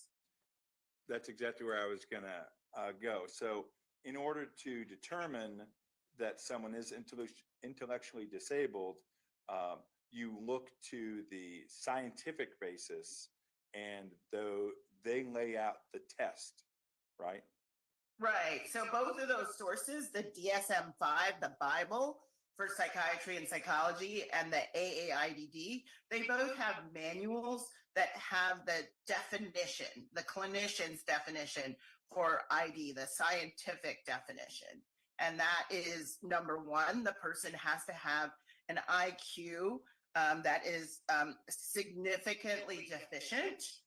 So when we talk about IQ, we talk about that's the way that we measure intellectual functioning through a test that looks at things like one's problem solving, reasoning, ability to learn from experience, thinking, judgment, etc. And that intelligence is represented by what we call an IQ test, and intelligence quotient. So you need to show significant deficits, typically in the range of below the 2nd percentile or so, which means that 98% of the population is basically smarter than you are, and that's a score of approximately 70 to 75, but it depends on the test. And then the second area, or what we call the second prong of intellectual disability, refers to how someone is in their day-to-day life. So you have to have a low score on the IQ test, but you also have to show in your day-to-day life in those areas I talked about before, communication and language and social skills and your ability to take care of yourself and your ability to solve, to do things like how you are in your community and accessing your community resources, your ability to control and regulate your emotions, your work skills, your academic skills. So like everyday kind of abilities. And then the third, what we call prong of the definition, is that the problems have to be evident in the developmental period. And that's because it's a disorder beginning in childhood. That will differentiate ID from something that starts later, like, for example, your 30, and then you have a brain tumor, and the brain tumor destroys part of your brain, and then now your IQ is really low. That's not an intellectual disability because it didn't start in the childhood period. I want to go back to what you were calling the second prong and just make sure that it's clear. Right. I don't know that you gave us what its title. When we talk about deficit. No, I did it. Sorry. It's called adaptive functioning. So the first prong is intellectual functioning, and the second prong is called adaptive functioning. My apologies. No, you're fine. Let me take that adaptive functioning. I just want to make sure that it's clear. So intellectual functioning is something that IQ, right? And I think everybody's heard that term. And people use that in common language. Adaptive functioning, on the other hand, is not something that people talk about and say. But I think you just described adaptive functioning as the ability to deal with everyday life and everyday life situations. Am I making it too simple? No, that's absolutely true. Everyday life across lots of situations. So your communication, your social skills, your emotional regulation skills, your how you do in school, like your academics, your work, everything. So if somebody has a significantly deficient IQ and they also have issues dealing with everyday life, and it manifests during the developmental period, meaning when they're younger, that person is potentially intellectually disabled. Correct. Okay. It's what we used to call mental retardation, but now call intellectual disability. Okay. In order to make that determination for Brice, what did you do or what did you examine? I was provided with a number of records associated with Brice. So school records, I looked at medical records, I looked at previous psychological evaluations that he had and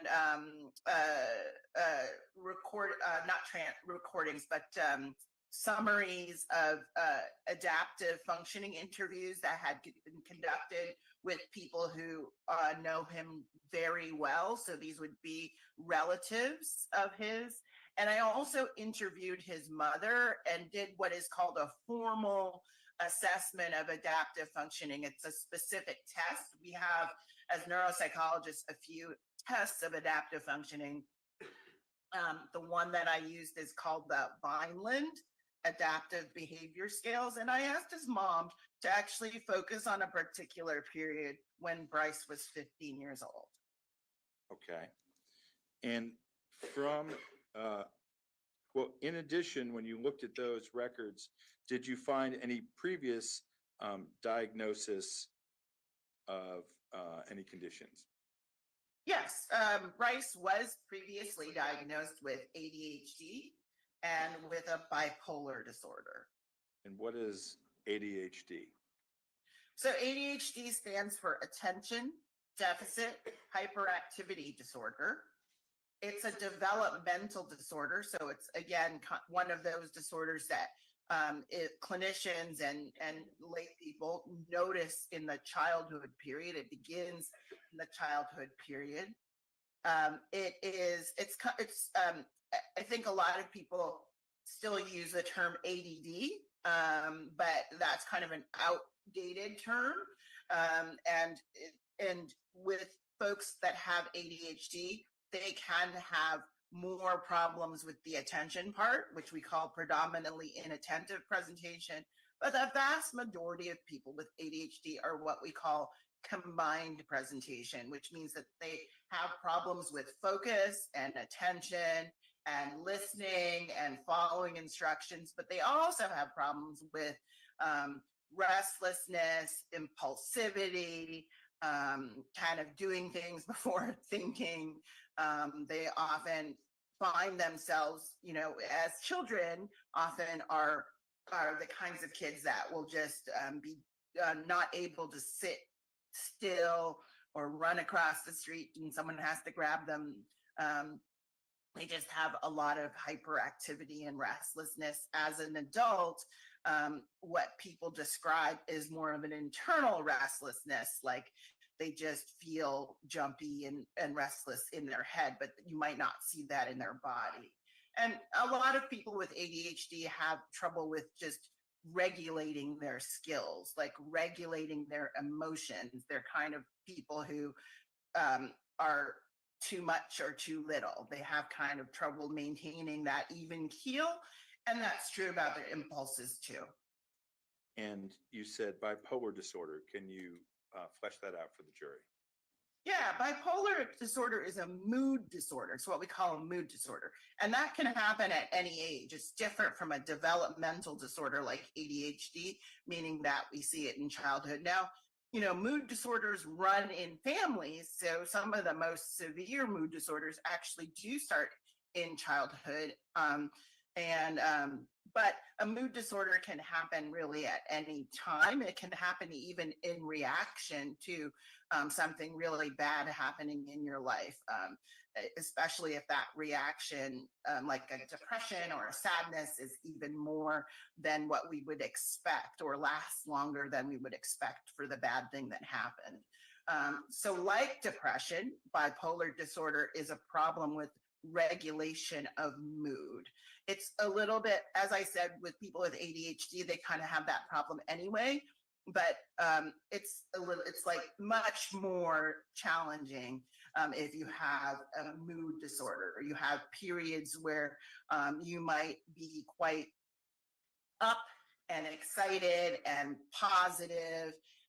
Sometimes for some people, even what we call grandiose, where they feel like they're super powerful and better than everyone else. But sometimes it just means that a person has an elevated mood and they feel good, or sometimes it can just mean that they're really irritable and touchy and they get kind of, they are easily set off and angry and irritable. And then people with bipolar disorder, the bi meaning two, have periods of time when they're very sad and they're down and they don't feel good about themselves. And sometimes they can be so down that they contemplate suicide or even attempt suicide, but have a hard time getting out of bed, have a hard time doing things, just don't have trouble with getting started on things and kind of the will to do activities that they would normally do when their mood isn't so down. So that's what bipolar disorder is. And you can have people with more extreme mood swings. And then you can have people that are just, as I said, more of this sort of irritability all the time kind of brewing under there. And based on your expertise and what you did and examined in this case, were you able to reach a conclusion regarding Brice's intellectual disability? Yeah, yes. From all of the information that I reviewed and the interview with his mother, it was my conclusion to a reasonable degree of psychological certainty that Brice met criteria for the diagnosis of intellectual disability and continues to. So I want to break down a little bit how you were able to reach this conclusion. Okay, so can you explain a little bit based on what you did and what you saw, how you were able to reach this conclusion? What about the evidence? So I reviewed multiple IQ tests. So remember I had said earlier that IQ stands for intellectual quotient, and it's our best way of getting at that first prong of difficulties or deficits with thinking and reasoning and problem solving and learning from experience. And so the best way to understand that is administering an individually administered test of what we call intelligence, of those concepts. And so Brice has had evaluations of his intelligence since June of 2001 when he was 10 years old, up until December of 2021 when he was 31 years old. So he's actually had 6 separate assessments of his intelligence using similar measures, When he was young, the child version was used. And then when he was older, beyond the age of 16, the adult measure was used. So I was able to review those 6 separate administrations of his IQ that I found in records and some through reports written by the doctors themselves. So that's that first prong. And then in addition to that, there were a lot of reports in interviews done with family members that talked overall about some of those aspects of intelligence, like grasping concepts, being able to, for example, his maternal uncle talked about just difficulties with teaching Brice to sweep, or he just wouldn't be able to get it. He talked about Brice using his hands the wrong way when trying to learn how to sweep. And so this gets at this idea of being able to understand broader concepts to learn, which is part of intelligence. Planning, his paternal stepbrother talked about, he would make a plan, but it would be not very well thought out. Part of intelligence is planning and organization. Another relative talked about lack of awareness and insight. And so those are all broad concepts associated with intelligence, being able to kind of understand things, grasp concepts, plan, reason. So that's that first prong of intelligence. I want to stop and ask you another question though about that first prong. Was there evidence that in what you looked at that there were times that Brice did not fully meet the effort expected in some of these tests? Yes, there were. In the evaluation that was done 10 years ago in October by Dr. Riley, and in the evaluation that was done more recently, 2 years ago, by Dr. Williams, both of those doctors did indicate some concerns about Brice's effort in the testing. Can you explain a little bit to the jury about why you were able to reach a valid result? Granted, you're talking about 2 tests. You told us you looked at 6, but I'd like you to explain, if you could, about the effort component. Right. So, one of the things that we want to, when we want to come to conclusions about any data, we want to make sure that that data is valid, that that data is telling us something that is truth. And so when there's any suspicion that someone isn't putting forth their best effort, and that doesn't necessarily mean that they're not putting their best effort or best foot forward because they are deliberately trying to do so. Sometimes it can be that, it can be conscious, but sometimes people don't put forth best effort because they're not super invested in the process, or sometimes it's because they're really tired or depressed, or it's because they don't have a good rapport with the examiner. And that's actually something specifically we call stereotype threat, which can happen when the examiner and the person being tested are from different ethnic backgrounds. It can change somebody's effort, create more anxiety in the testing process. So there's lots of reasons why people don't put forth best effort. Another reason can just be because that person has trouble, regulating and keeping their emotions on an even keel, which in my opinion is what impacts Brice, because when someone has difficulties with everyday thinking, reasoning, problem solving, it's they encounter during the testing very difficult questions. And if you're someone that is easily set off or irritable, then that can be a challenge when you're testing someone. So that's that sort of concept of effort. And in Brice's case, there were, as I said, the two more recent evaluations where the doctors expressed concern about that. But you were able to view many more than just those two tests. You were able to view, I believe you said 6. Yes. Yeah. And yes, I was. And is there, in fact, a relationship between intellectual disability itself and some of the way that people measure things like effort? Absolutely. One of the biggest concerns in what we call performance validity testing or effort testing in people with lower IQs is that they tend to produce a lot of what we call false positives. So they will seem on effort testing. We have specific tests that look at effort. One of our concerns always that we're looking for is making sure that we don't say that someone with a low IQ is not performing at their best when they really are.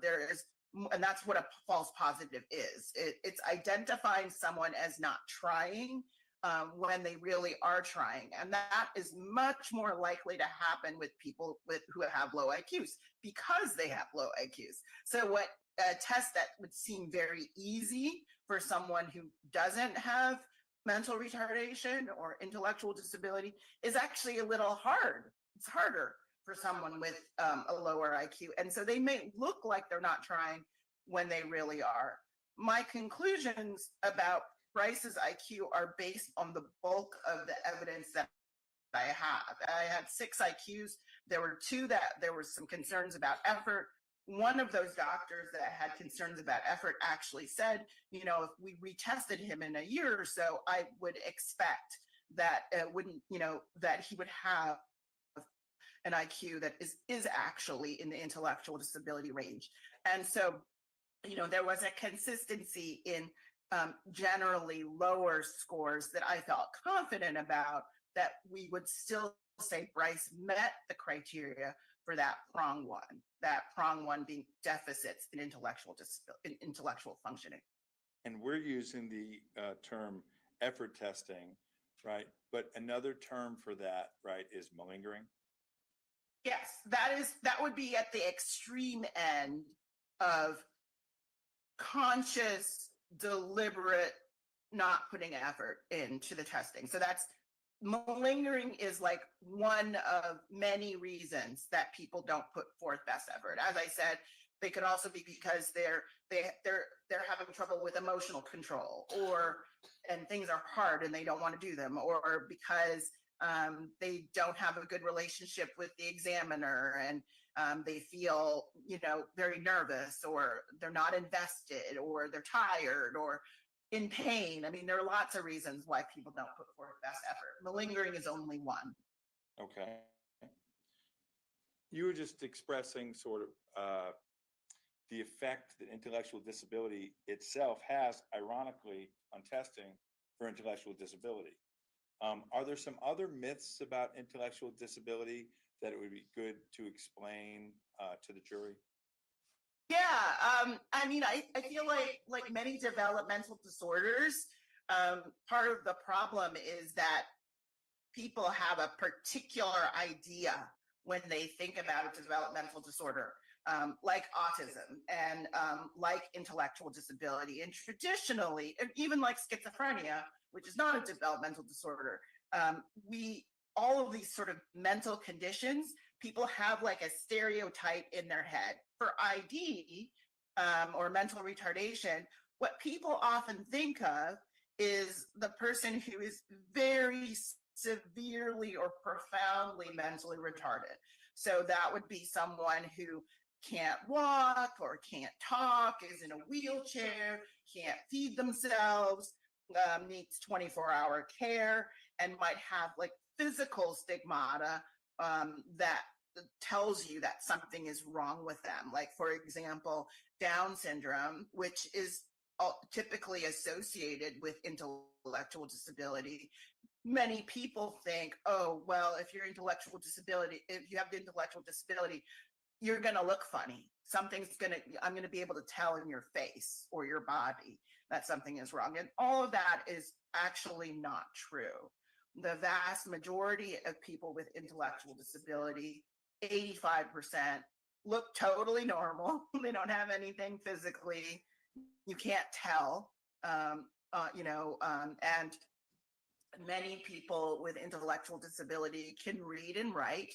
In fact, the vast majority, 85% again, are able to achieve reading and writing skills up to like the 6th grade level. So, they're literate, not great, but literate, and can walk and talk and, don't look necessarily at first glance. And that's the thing, at first glance, that something is wrong with them. So you're saying it isn't always obvious on the surface. Correct. So let's talk a little bit about Brice's adaptive functioning. Okay? Sure. All right. Adaptive functioning is broken down into different areas. And so what I'm going to do is ask you about some of those areas, and then you just tell us what you were able to conclude about those. All right? Okay. Okay. One of those areas, I believe, is communication. Is that correct? Correct. All right. Can you tell the jury what you were able to determine from the evidence about his ability to function in the area of communication? So I looked at some of the various interviews that were done with family members. For example, his half brother, his stepbrother, his stepmother, and looked at some of the things that they were saying about him. And so what I found was that there were consistent reports of problems with communication, which is both understanding of language, comprehension, and also what someone is able to express. So, for example, he was variably described as not being a good communicator, bad at listening and comprehension. And this is, by the way, across his life. So, at different points when he was a little kid, but also as a young adult. Folks talked about, him not being employable just because he doesn't have the communication skills to deal with people. He didn't have, this is his uncle saying that he didn't really have the capacity to understand what was going on. That his mom talked about how she took him to a interview with a manager as an adolescent, kind of exploring the job idea of him having a part-time job. And at the interview, she described his expressive language, what he was able to say, as lacking when the manager was asking him questions, and noted that generally Brice didn't start conversations with adults. So all of those things kind of brought together this idea of both difficulties in listening and understanding, as well as expressing himself. When you say didn't start conversations with adults, is that something that you would expect from somebody who is intellectually disabled? Yes. Yes. It's interesting. A lot of folks with ID are described as quiet. And they're quiet often because they don't have a lot to say. And it's hard for them to express themselves verbally, organize their language, put their thoughts into words. Is someone with intellectual disability more likely to communicate than with people who are their age or, in fact, younger? Yes. There's one of the red flags of intellect actually is gravitating towards younger peers and more socially immature peers, because they just literally cannot keep up. They cannot keep up with the demands that same age peers would have at all stages of development. So that's when they're kids, but also, more critically during adolescence, because that's a time when, peer relationships become extremely important up until, young adulthood, that sort of 22, 23. During that time period, relationships with peers, romantic relationships, etc., become really salient and important to people. And if you just don't have like the skills to keep up, then you're going to be quiet, you're going to be withdrawn, or you might gravitate to younger people. So someone in their 20s might actually tend to socialize with people who are in their teens, for example? Yeah, because they're at the more of the same level. The demands aren't that of a similarly aged person in their 20s, who are going to be much more subtle, more nuanced in conversation. And it's just easier. And it's also one of the things that people do when they have intellectual disability often is try to mask those problems. And it's easier to mask those problems when you're associating with people younger, because you don't have to work as hard to try and keep up. You don't have to try to put on that face. I'm going to move you to a different aspect of functioning, and that's functional academics. Can you explain to the jury what functional academics means? Sure. It's basically when we think of like foundational skills needed for learning in reading, writing, math, and the translation of those into independent functioning as a child and over time. So, for example, an adult sort of translation of mathematics would be having a bank account, being able to, kind of read and understand contracts and pay bills and that sort of thing. As a kid, it's more of those basic reading, writing, because when you're a kid, your work is really school. So it's reading, spelling, math. And, as you get older, you start to have a more applied use for that. And how did he do in functional academics? Well, we know that from school records as early as the second grade, Brice had pretty significant academic deficits across the board. So I looked at second grade scores that showed on standardized testing below average skills across language, math, and social studies, ranging from the 5th percentile to the 14th percentile. And he really struggled across the board. He had special education services in childhood. His mom noted that she tried to enroll him in GED classes as a young adult, but was told that his academic abilities as a young adult were even too low, and that he actually needed to take remediation classes. And this is evident if you look at Dr. Riley's assessment of Brice in 10 years ago. So 10 years ago, his scores, he would have been around 23 at the time. His reading comprehension was measured then at below the second grade level, and his math was at the early first grade level. And individuals, family members in his life, that was again another consistent theme about him performing poorly in school.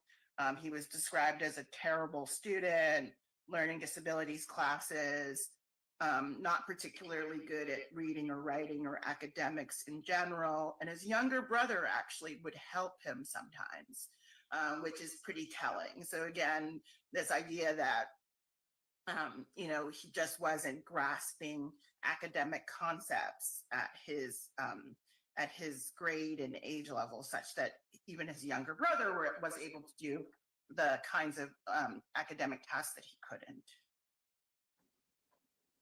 Another area of adaptive functioning is called social. Can you explain what you're looking for in that area?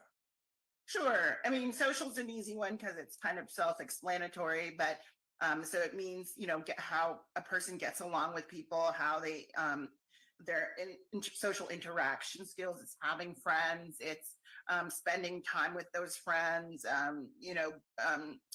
It's also got a component that we measure that's more surface, like being polite, and also, social relates to things like gullibility, being easily taken advantage of by others, not recognizing the motives of others, and also poor social judgment, choosing people to be friends or associating with people who may not be the best for you. So social skills is, really relates to all of those. Actually, I guess it's more complicated than I originally described, but yes, that's social skills. And then how did he do in that area? Again, looking at both Vineland, mom's rating of him at the age of 15, but also relatives that in their interview discussed significant social deficits, talked about trouble with sharing. Mr. James talked about Brice not being taught how to form happy relationships. He had trouble making friends at school, even sought out conflicts where it was clear he wouldn't prevail. So, again, we see that a lot in folks that have lower IQs. They struggle to make friends, and they have low self-esteem and they want to prove themselves. But, seeking a conflict is not the best way to do that. So it shows really poor judgment. His romantic relationships were described as juvenile.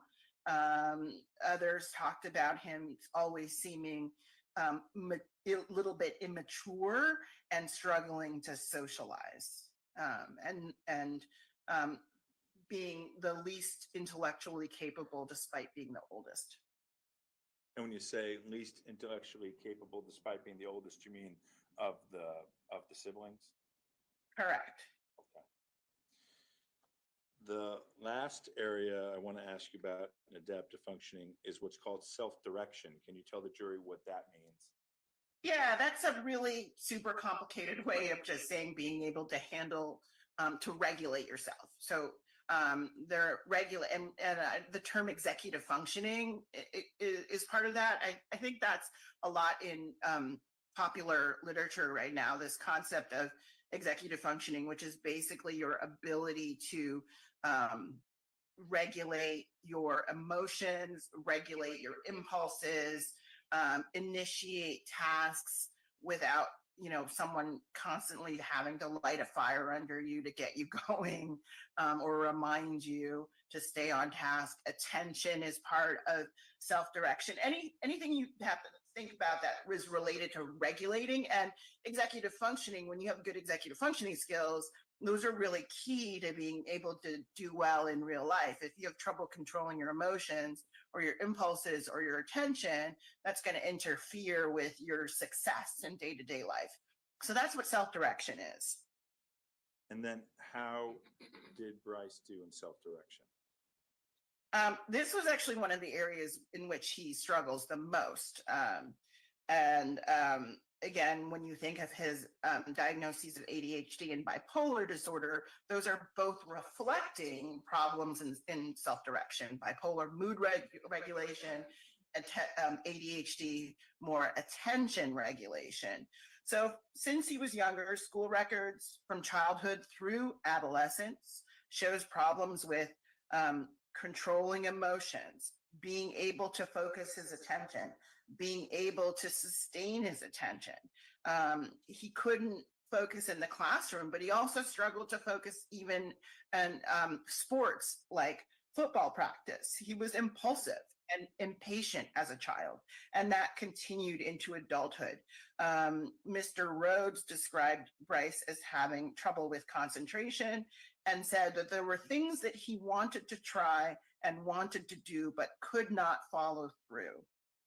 He was described as quick to anger And his mother, in rating him at 15, actually rated him as functioning almost like a preschooler, essentially. Even at 15, he was more like a preschool kid when it came to self regulation and self direction. So she said he was at 15 never able to control his anger when there were unexpected changes in plans. He was never able to control anger when he couldn't get his way. He was never able to think through consequences before acting.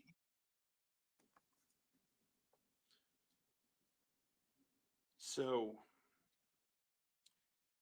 you told us that you, with all of this work and all of this evidence, you were able to diagnose him with an intellectual disability. But intellectual disability affects different people in different ways. Some people are able to overcome those things. Can you explain to us what the effect, if you had an intellectual disability, what the effect of also having bipolar would be? Would that? Sure. Okay. Yeah, I'm sorry. I couldn't hear you for a second. That's fine. Oh, you still can't. Can you explain to us the way a bipolar condition would interact with someone's intellectual disability? Oh, yeah, okay. Yes, so with a bipolar disorder or mood disorder, then and intellectual disability, it makes it even more of a struggle to manage emotions. So, in both cases, you tend to be more led by your emotions versus using the parts of your brain that are associated with things like making sound decisions, considering future consequences of actions. When you have both a mood disorder and intellectual disability, it's like a double deficit, really, because we use with the intellectual disability piece, you don't have the reserves as far as your cognitive reasoning ability and your language ability to do things like self-talk in a conflict situation or in a potentially dangerous situation or when emotions are running high. You don't have the access to the parts of your brain that are saying, oh, you know what, this is probably not a good idea. When you're emotionally riled up, you know what, I need to calm down. That's self-talk. The intellectual disability, because of those deficits in language and reasoning, make it harder to talk yourself down. It makes it harder to negotiate a social conflict or negotiate a challenging situation that's going to come out in a good adaptive way.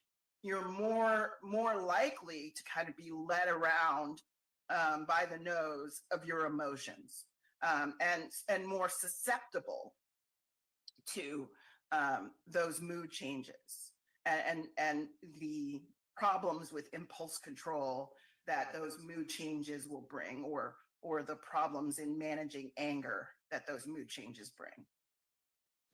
So we've been talking about how Brice got here and what makes Brice Brice.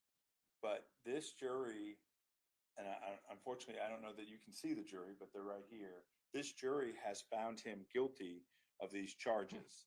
And the task that lies before them is to determine what the punishment should be. So one aspect of that you've explained in great detail.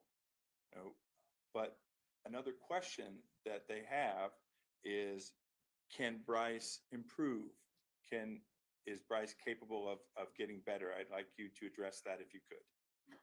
Sure. So as I said, ID is a lifelong condition, developmental condition. But what we do know is that people with ID require support. And the folks that do have that support do better, do much better. And they can, and that support can just be, advice. Or a lot of folks with ID tend to gravitate towards people who are older, more experienced from the advice standpoint, not from the socialization standpoint, but that support can be someone who helps them talk through decisions that they need to make.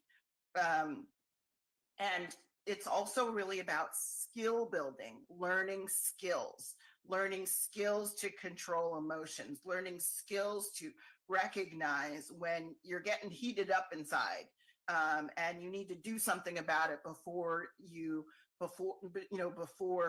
become really angry, or before you say something or do something that you shouldn't. So it's skill building that can be done more formally through therapy, through psychotherapy, with a therapist that has an eye to and experience in understanding people with developmental disorders. You need someone, and ideally with that expertise, who can modify or adapt traditional therapeutic approaches for someone with ID, for someone who may not have the language or may not have the more nuanced thinking. So there are therapeutic approaches like cognitive behavioral therapy or dialectical behavioral therapy.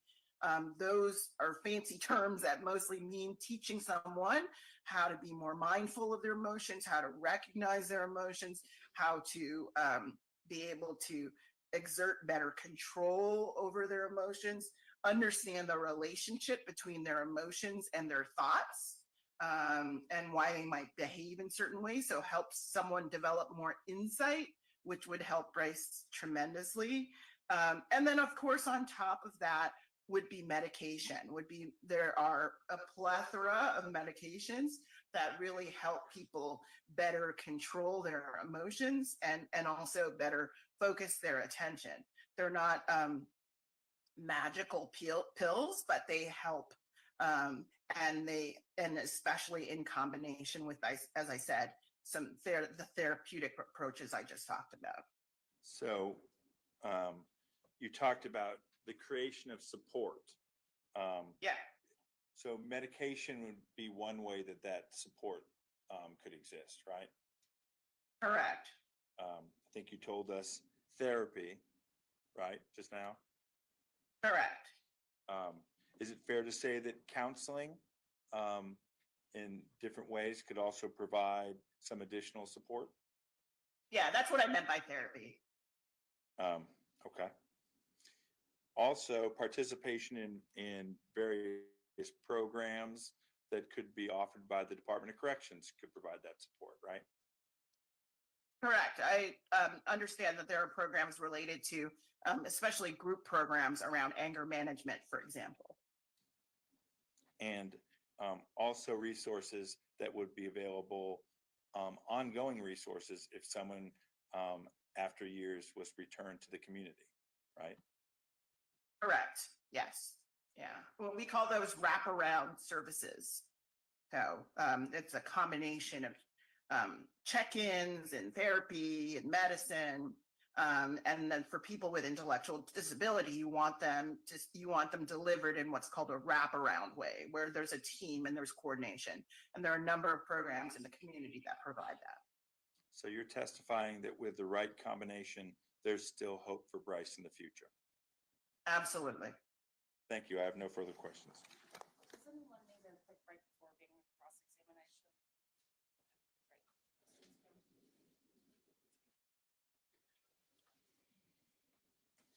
Good morning, doctor. Good morning. So you reviewed a number of reports, correct? Correct. You reviewed both the school reports and the reports from doctors regarding the previous testing. Correct. And you reviewed some summaries of interviews, correct? Correct. Is the only interview you did the interview with his mother, LaShawna Rhodes? Correct. Was that over the phone or by video conference? It was in person. Oh, okay. And then you did not have the opportunity to interview the defendant, correct? No, and that was because he refused to be interviewed. Okay. So as you didn't get to observe him in any sort of environment for the adaptive function portion of this, you relied on word from other people, correct? I did, but that, it wouldn't be appropriate to, this is a developmental disorder. So as I indicated, so it wouldn't be appropriate to base his adaptive functioning on current, any current observations, particularly in an incarcerated setting, which doesn't approximate the real world. So for the tests that assessed his IQ, we have 6 different test results, starting with the 2001 test when he was 10 years old. And on that one, he had a full scale IQ of 90, which is in the average range. So that's correct. It would need to be adjusted, however, for the Flynn effect. So the actual IQ would be more appropriately an 86. And there's a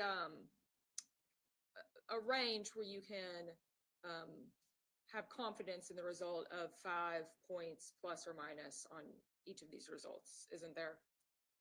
The range depends on the particular tests. In the DSM and the AAIDD, it's approximately 5, but that's because if they were to list all of the confidence intervals, which is the ranges that you're talking about for individual tests, it would be pages and pages and pages. So in the DSM and the AAIDD, they say about 5. Okay. And for the results in the 80s, those are considered low average. Yes. And 70s is considered borderline. So 70s is considered borderline according to the Wechsler, but someone with an IQ in the 70s can still be considered ID because the diagnosis of ID is in the DSM-5 and the AIDD. The diagnosis of ID is separate from the labeling or description of an IQ according to the test. So the Wechsler test can refer to an IQ in the 70s as borderline, but an IQ in the 70s can still meet criteria for ID under the diagnostic criteria. The second test we have results from is from 2004.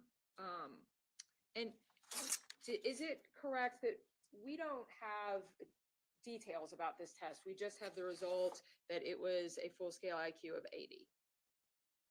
Again, we don't have the actual test itself, but Flynn corrected. I just want to make sure that we're looking at the right column. It actually should be a 79. And for the rest of these, we do have more information about them, write-ups from the doctors. That test, we just simply have the result, not the write-up. Correct, as part of a school record. In 2007, when he was 16, there was a test by Dr. Berger. And is that one that you reviewed? There were, I can't recall what it was that I reviewed, but it was the details of the IQ, which was a 72. Okay. Third percentile. It's 74 with Flynn effect to the 72. It's actually it's actually a 72 if it's more correctly viewed. Okay. And on that report, Dr. Berger said that the defendant did not appear to be motivated to perform well, did not increase his effort for more difficult tests. Therefore, the results of his intellectual and academic testing should be interpreted as cautious estimates of his actual abilities and or performance at this time. Is that correct? That's correct. He did not indicate that it was an invalid score. He said it should be interpreted with caution. And the 2013 test was actually taken as part of his application for disability benefits, correct? That's correct. Okay.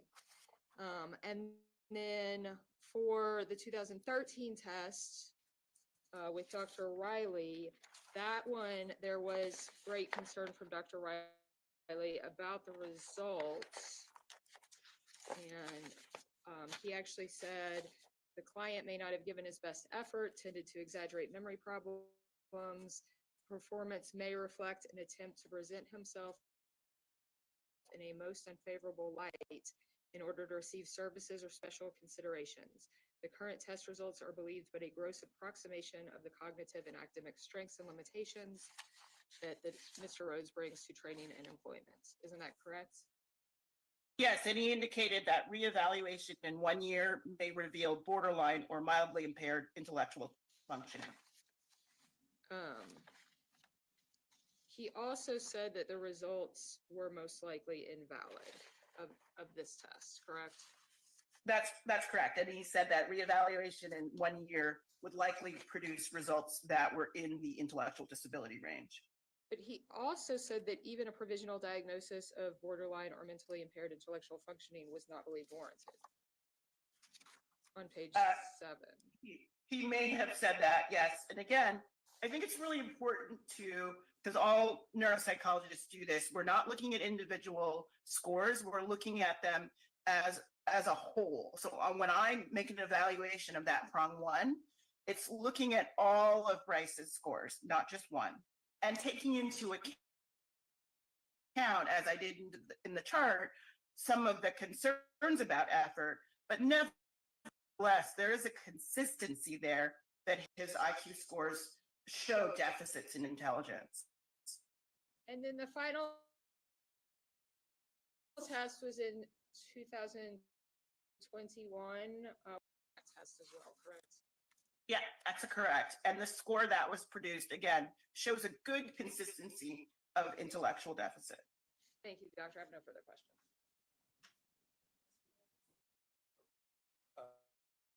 No other questions. Thank you, Judge. All right. Dr. James, thank you for being with us. We do not have any further questions, and you are free to go. Thank you very much. Have a good day. Thank you.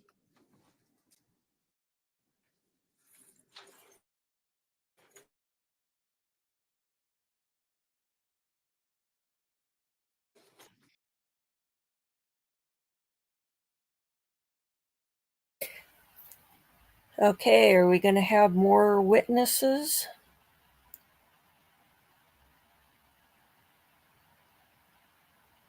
And it doesn't sound like he was very close to his parents, so I'm not anticipating his mother to speak, if she's still alive.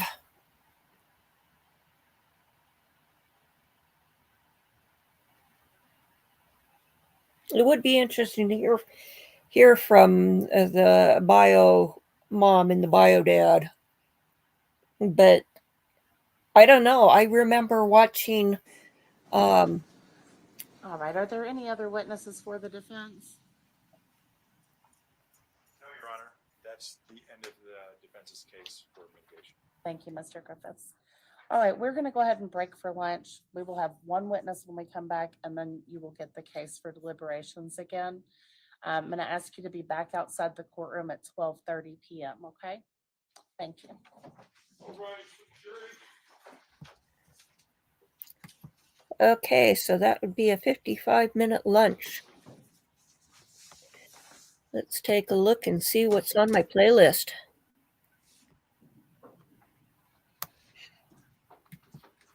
Or let's check to see if there's anything breaking that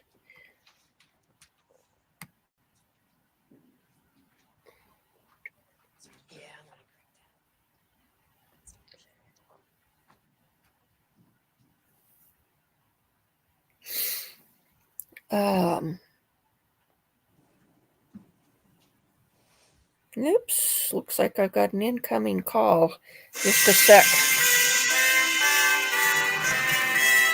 Is there anything that we need to discuss before I go off the record? Thank you all.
Sorry about that. Automated thing about reordering supplies for the CPAP machine. I think that I think it was Tracy Lee who can't remember. She's a mod over on Tyler Fellers or Mob Crew. Is saying that she thinks that his parents might be some producer and somebody who was at least the daughter of a somebody who was in a gospel music group called the Rambos, and his middle name is Rambo. And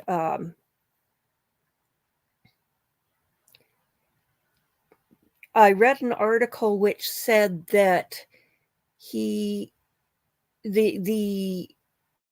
information on the parents was not being disclosed, and that kind of makes me wonder if yes, they've got a public profile and they're trying to suppress that so it doesn't negatively affect their careers. I'm not sure. That's just a theory. It's interesting that his middle name is Rambo and that he goes by Rambo. And anyway, we'll see. I did try to have a friend do a background check with one of the subscription services to see what he could find on parents, and he couldn't find anything either, which also kind of tends to indicate that they may have paid to have things scrubbed.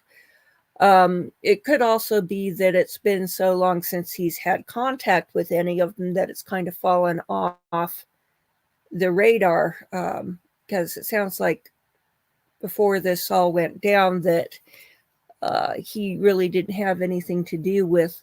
After last month's massive solar flare added a 25th hour to the day, businesses are wondering, what should we do with it?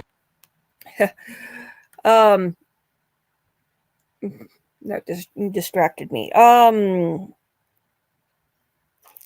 Anyway. On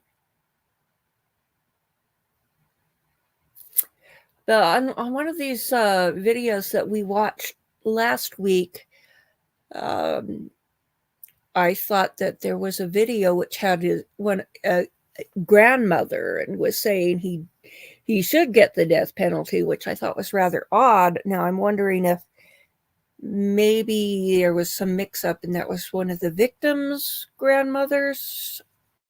That's not how it came off at the time. Let's take a look and see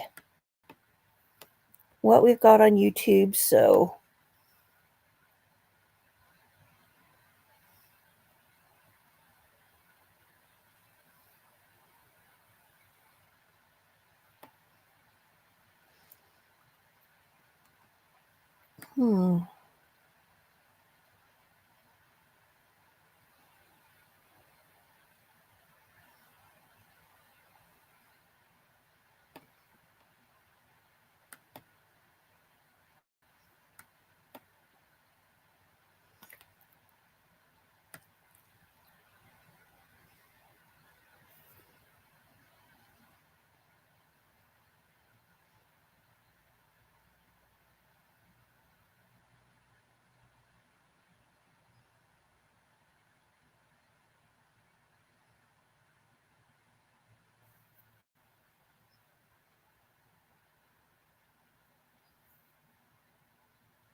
let's see.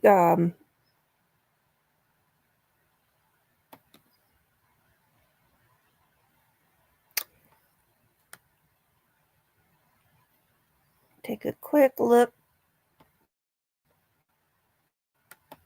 See what live streams we've got. Let's see. Judge Middleton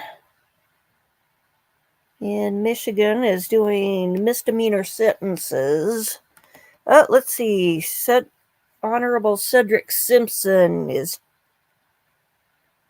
Let's take a look. Judge Simpson's always interesting.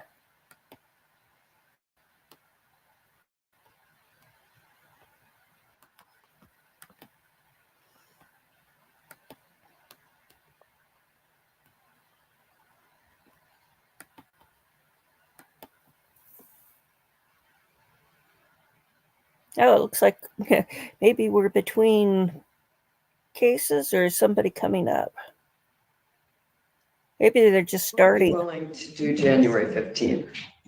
Okay. So you won't do Your Honor, January. that's not possible. I Miss apologize for Girl- interrupting. It's not possible, Girl- sir. Yeah. Miss Gerler, hold on. Yeah.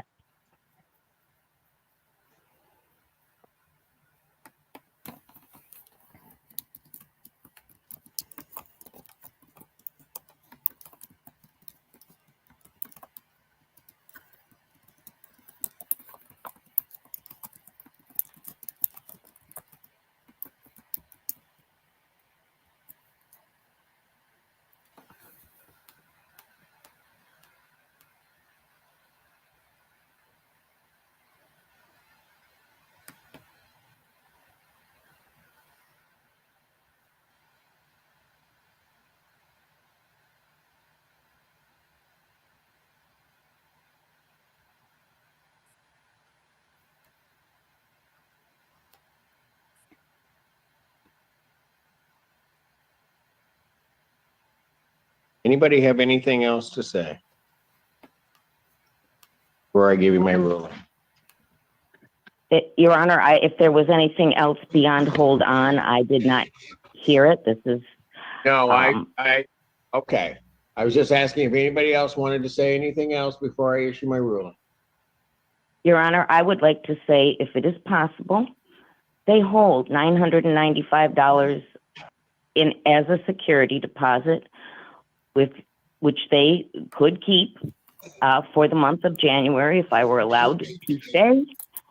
And of course, we'll continue to look for additional help, but to pay. But they know my circumstances, and Yes, they do, Ms. Gerler. So here's what I'm going to do. I don't think that there's really much distinction between the 15th and the 31st. And given your circumstances, Ms. Gerler, I'm going to grant a judgment to the plaintiff for possession. The writ will not issue till January 31st, 2024. There is an issue regarding, you're welcome, but there is an issue regarding monies that would be owed. And so a trial on any additional monies that will be owed will be set for March 5th, 2024 at 9 a.m. in person. That will give time. The reason I'm setting it out to that date, that will give time by the time she vacates the premises to then you can do the inspection and you can have all of the damages that we can figure out and hopefully have it told. All right. Any questions from Your either? Honor, the only comment I have to say, and I'm very sorry, but I cannot appear in person. I can only appear via remote Zoom. All right. Due to my disability. I understand that, ma'am.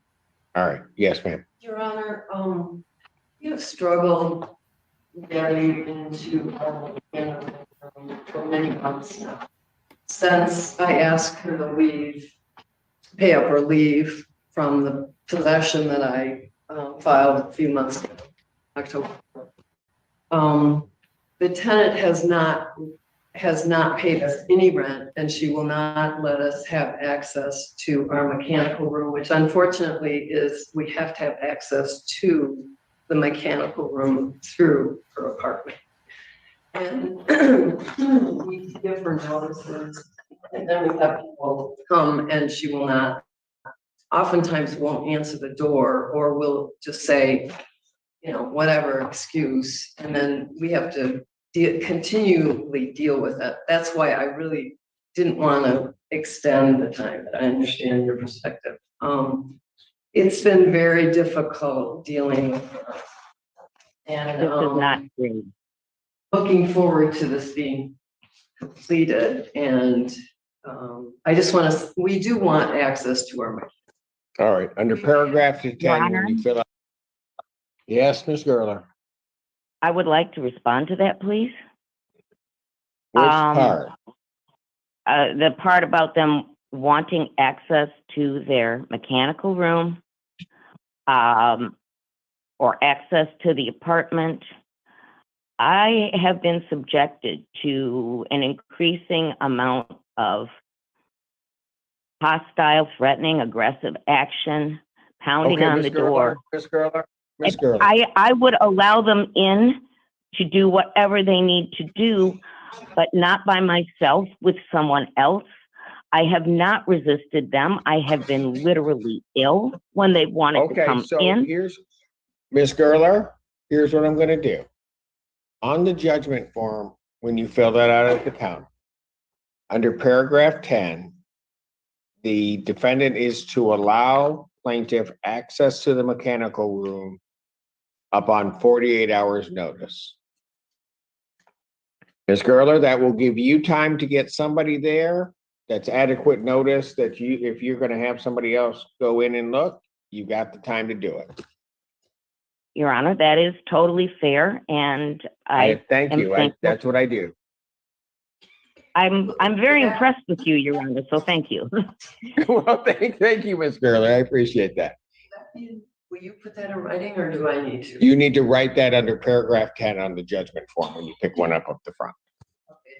And what exactly do I have to say again? Defendant, you know what? Go fill out the judgment form. I'll put it under paragraph 10. I got it. Okay. I actually have it filled out, but this thing, it wasn't just for possession. This was. There's a money portion of it too. Pardon? It's, you wanted possession and you want a money judgment, or So I can give you both of those. you can give me the judgment form. The money judgment piece I've adjourned to March. Okay, so then I don't fill out the money piece. All the rest is. Do you have the, I have a form. I didn't expect it. okay, put the names on there. I'll fill the rest out. Okay. All right. Thank you. Thank you. Thank you, Ms. Gerler, and both of you have a very happy holiday.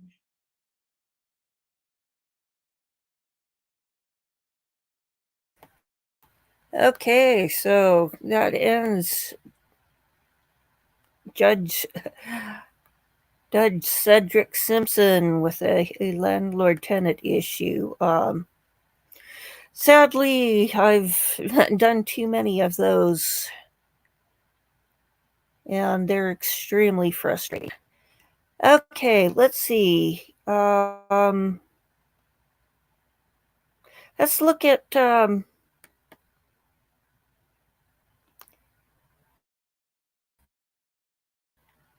the Colorado case here. Paramedics, I guess, gave the guy being arrested too much medication and he died. And it looks like the police are off the hook, but the paramedics are still on trial, and it's been going on. This is day 14, so nearly 3 weeks.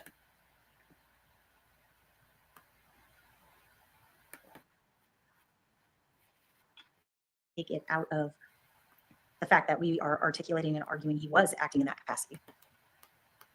On behalf of Mr. Takuniak, on behalf of the people. Yes, Your Honor, under 18-1-7012, this is an insufficient demonstration of execution of a public duty. That statute does not apply to uses of force. So it simply doesn't apply to the charge offenses in this case. The statutory language reads, unless inconsistent with the force provisions in 18-1-702 through 18-1-707. The specific instructions control the general. This is a general defense.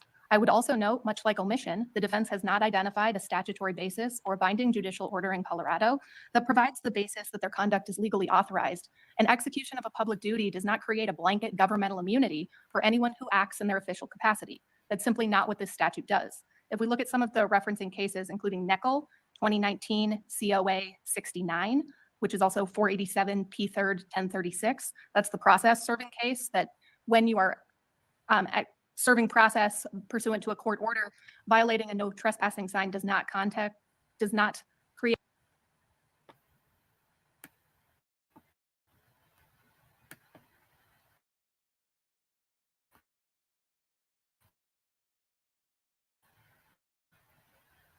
Whoop. You seem to have a Criminal trespass because you are actually acting pursuant to a lawful court order. And in that case, you are certainly executing a public duty. The same would be true if someone tows a vehicle off of I-25 at CDOT's direction because it's blocking traffic in violation of state law. They haven't committed motor vehicle theft. Or if along those same lines, we have that someone who seizes property pursuant to a valid warrant has not committed the crime of theft. These are not force offenses for any of those examples.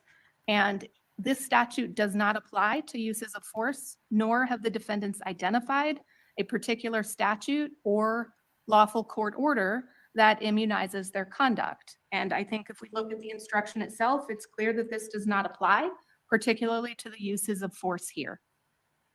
And we also briefed this in P195. I've read it. Judge, just in response, and I'll be candid, I have not read P195. I put on the record before, and I'll put on the record again, we are a two-person unit, Mr. Fellow and I have been focused on being in a very, very long trial, and witnesses coming in and leaving. I am here, the court's probably aware, I'm here the second the door opens in the morning, and I get home at about 9 o'clock, 10 o'clock at night. I have not. That being said. I can tell you that my read of it was the people's argument in a nutshell. And Judge, our position is the paramedics in the state of Colorado, as you heard from Dr. Hill,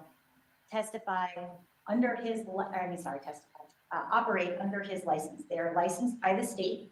The state certifies them as paramedics. The state gives them a license to act under a medical director who has to be a physician, who sets forth the protocols and the orders upon which they can operate under. And as paramedics, it's the protocols and the orders by which they can disseminate medication. Paramedics cannot prescribe. They cannot write a script. Their orders come by virtue through the CDPHE and through the licensing department of the state and through the medical director. So he is acting under the orders of the state, giving them authority to work in confined areas and administer medication in confined areas. To suggest that somebody is not protected when they're operating in that capacity, it removes all protections for paramedics ever administering medication. To call it force simply because they are administering medication that has to be administered through an intramuscular injection buttresses the whole argument of a paramedic being able to do their job. If we're now going to put paramedics in the position that to administer a medication with the use of a syringe means they're using force and that they're operating without the protection of the law, because even though they're within their license and they're under their medical director's purview and their medical director's authorization, they are completely not on notice that that conduct would violate the law. This is certainly applicable in this case. It is our position, not only is it applicable, it is controlling in this case. All right. The court would find that execution of public duty, there's not a great deal of case law in Colorado. It differs a little from the model penal code and the provisions of some other states. But on the first prong, it's not whether you did your duty right or wrong. It's whether or not there's a provision of law or a judicial decree that directs you to do this specific act. And the court find is a linchpin matter that I've been provided with no provision of law that would require the administration of ketamine by a paramedic or a judicial decree directing them to do so. So the court would find that, and also there is the case law, it's a little bit dated, but where there was a conviction for the unlawful administration of a controlled substance where the trial court found that that amounted to force or violence, and that was upheld by our Court of Appeals. So the court will decline to give the instruction on execution of public duty.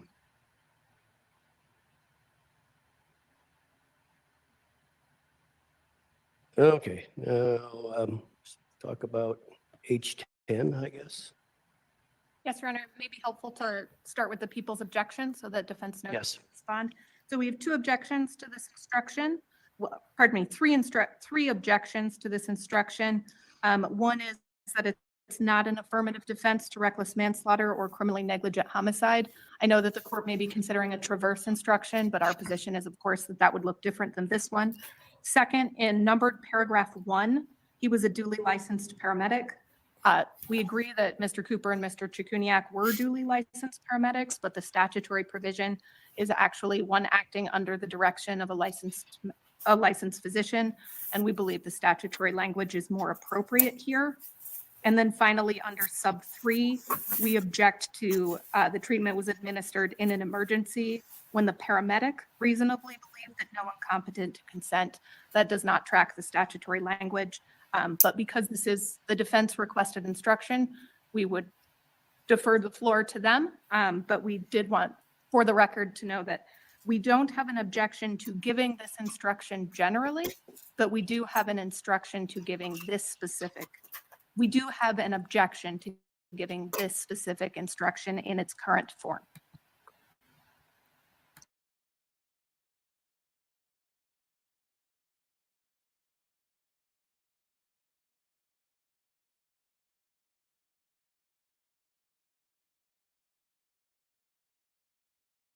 All right, from the defense. Should we adopt and stand on our prior arguments? We believe Pickering does not control or apply, but we understand the court's ruling, so that's just for the record. With respect to, and we would be requesting then a traverse instruction as it relates to the charges that the court is not allowing this affirmative defense to apply to, because that's our position, it applies to all of them. Now, under prong 1, he is a duly licensed paramedic. The statute gets much more convoluted and wordy, but it's a duly licensed paramedic acting under the direction of a duly licensed physician. That's what's applicable in this case. It's not a nurse, it's not a physician's assistant, it's not somebody else. That is what's at issue. And same with under prong 3, in an emergency when the paramedic, again, he is the paramedic. So trying to adding in all this extra verbiage versus just calling them by the title that the jury has heard them the entire case referred to as, versus injecting another, I shouldn't use that word, inserting another issue into the case that's unnecessary when it encompasses the spirit and the intent of the legislature is the defense position. This is the cleanest and most straightforward way to instruct a jury. All right, so I'm clear is the, I'll start with, or go next to counsel for Mr. Chikuniak. I would do All right, and what's the offending language according to the people? Yes, Your Honor. So numbered paragraph 1, he was a duly licensed paramedic. That's not what the statute provides, so we don't have a strong objection to this, so long as it does retain acting under the direction of a duly licensed physician. Paragraph 3, we do, however, have a very strong objection to the use of the word paramedic there, because they are effectively creating a statute that does not exist.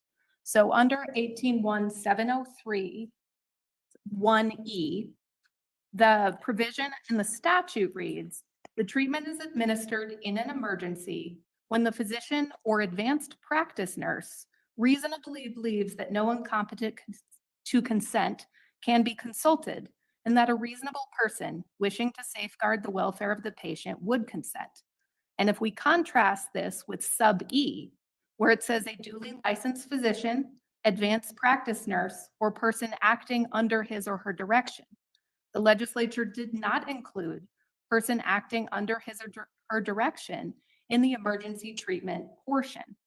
And Colorado's statute is different than many states on this point. So if we take a look at the Alaska statute and the Arizona statute, for the Alaska statute, it's Alaska statute section 11.81.430 sub 5.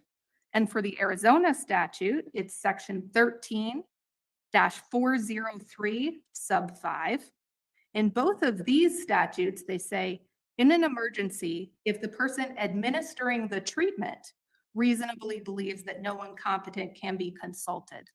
Colorado's statute could have included this, but it did not.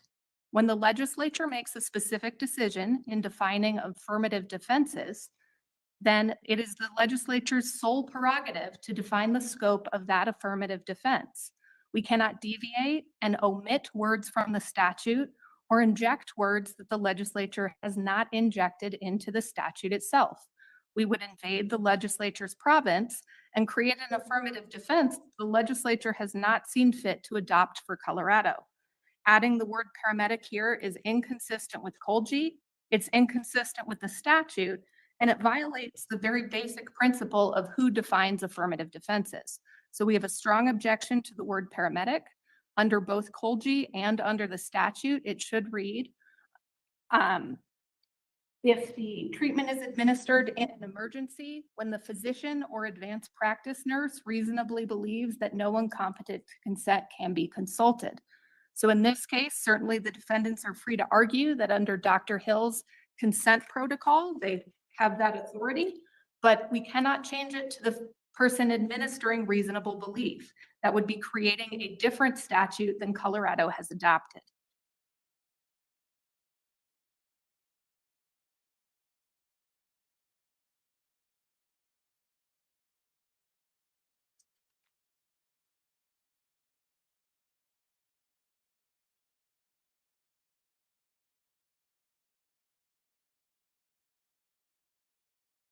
Judge, if I may respond when the court's ready.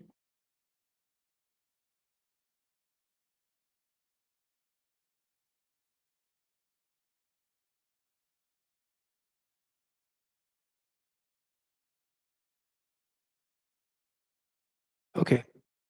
To read it the way the Attorney General is suggesting makes the entire first portion of subsection E irrelevant.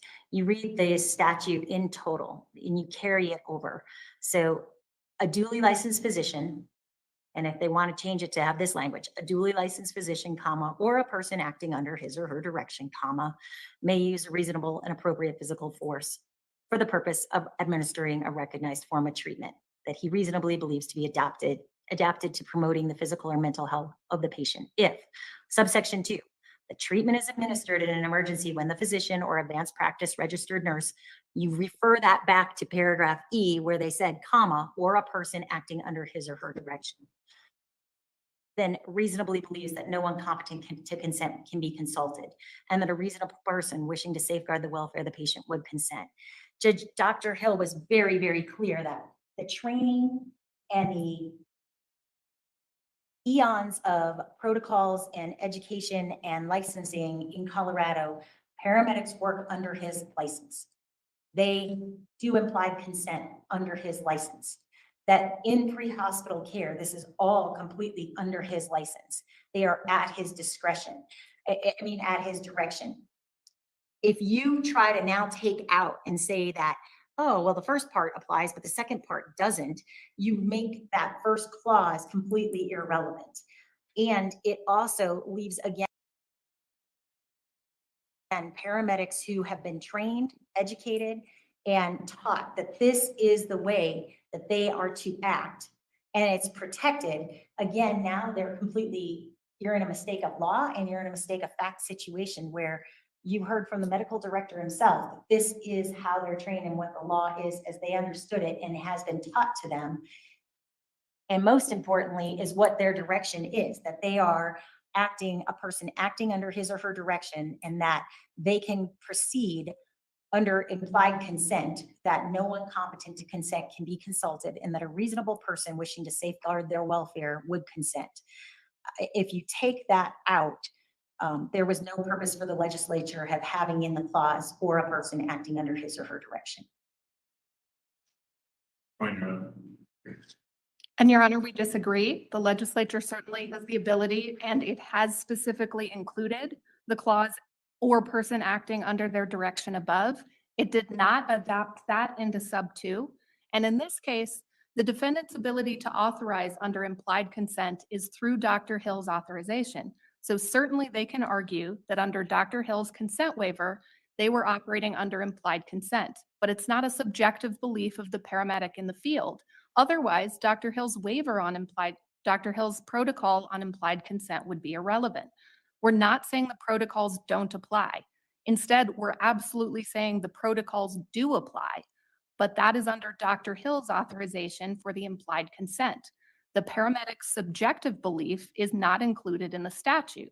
Had the legislature intended to do so, they would have said under the reasonable belief of the person administering the medication. They did not do so, and we consider that to be a strategic choice.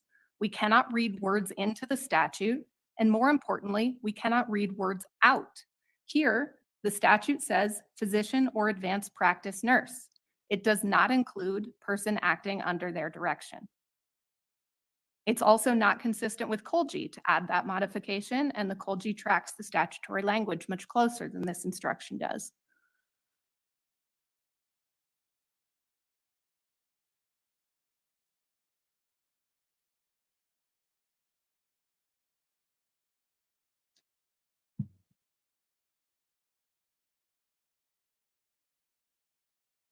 Judge, I would again cite back to the fact that if we do what the people are suggesting, there is no relevance at all for the legislature to have said, or a person acting under his or her direction. It's all one encompassed clause. There's a colon, there's a sub 1 and a sub 2. Let me look at it. Certainly it doesn't apply to sub 1, so we're under sub 2.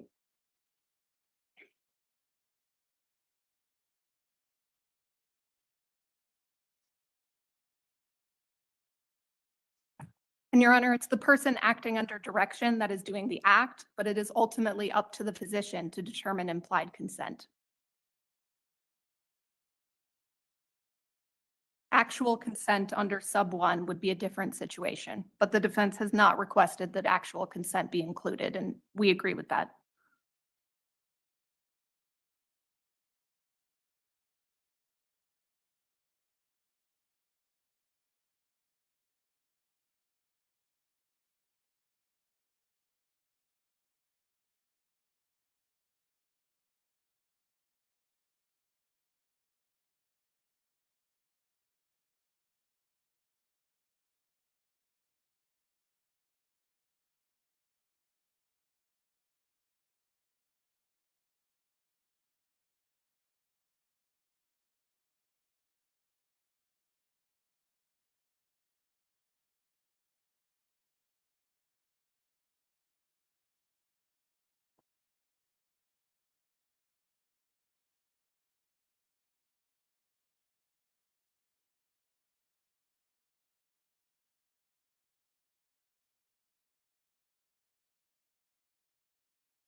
All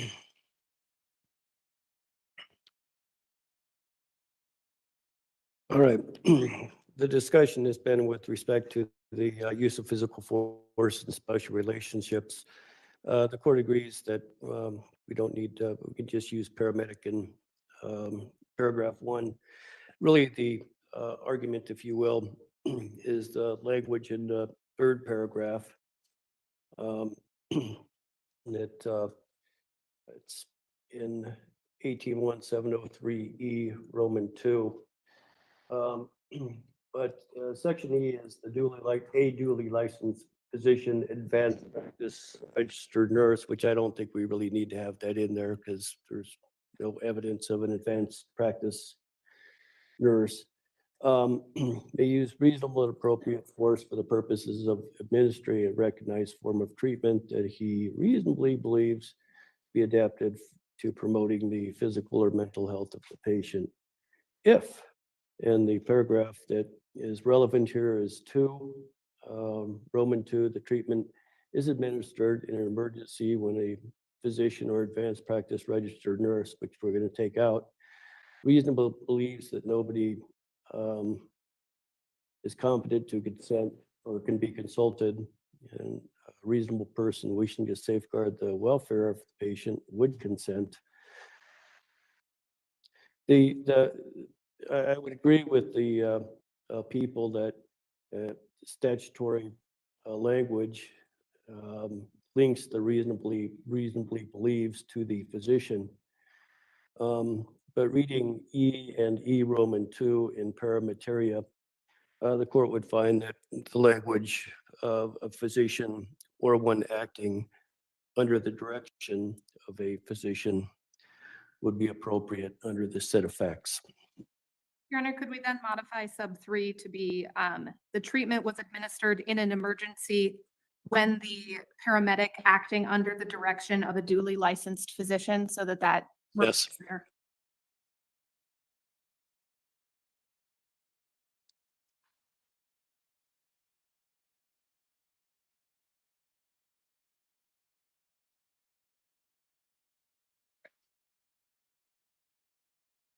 And Your Honor, in the below part, our objection to the references to reckless manslaughter and criminally negligent homicide in the paragraph beginning with after are the same. So we'd argue that those go to traverses and not to the affirmative defense. And the court agrees with that. And we would just incorporate our prior record.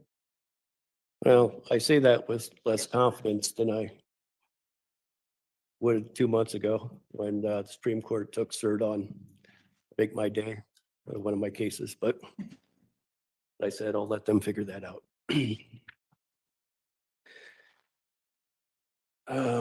Okay, what we're left with, I think,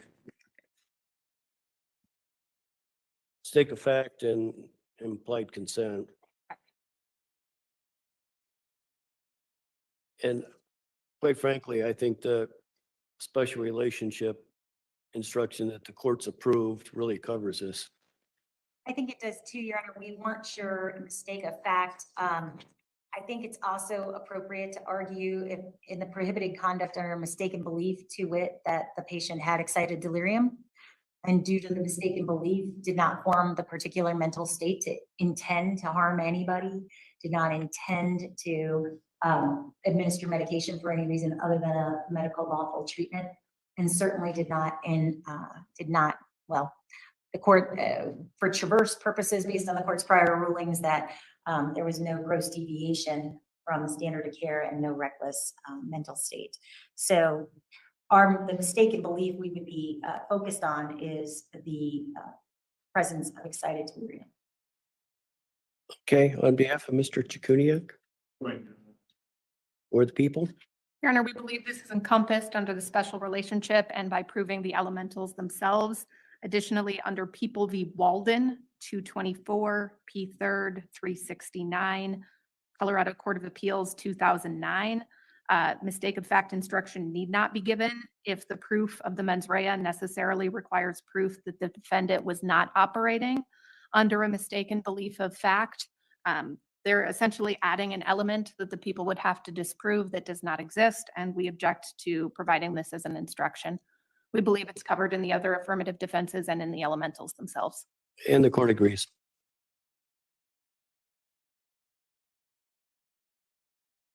And I don't know if this was a segue, but the court also received on behalf of the defendants an implied consent based upon emergency. And again, I think it's encapsulated in the affirmative defense instruction that the court's authorized. I think that's, I'm just making sure there was nothing additional in that one.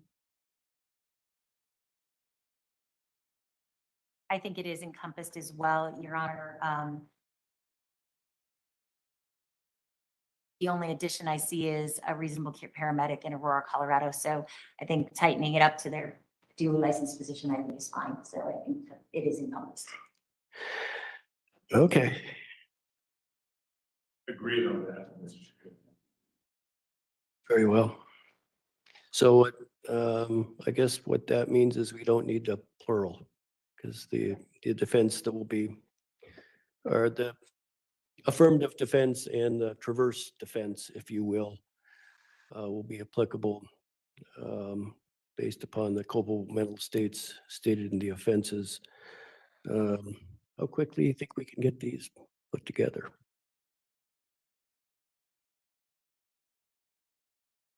We think half an hour. Maybe it might be a little faster. Okay. Your Honor, we need to revisit the definitions instruction. Oh yeah, we do. It's number 10, right? That's correct.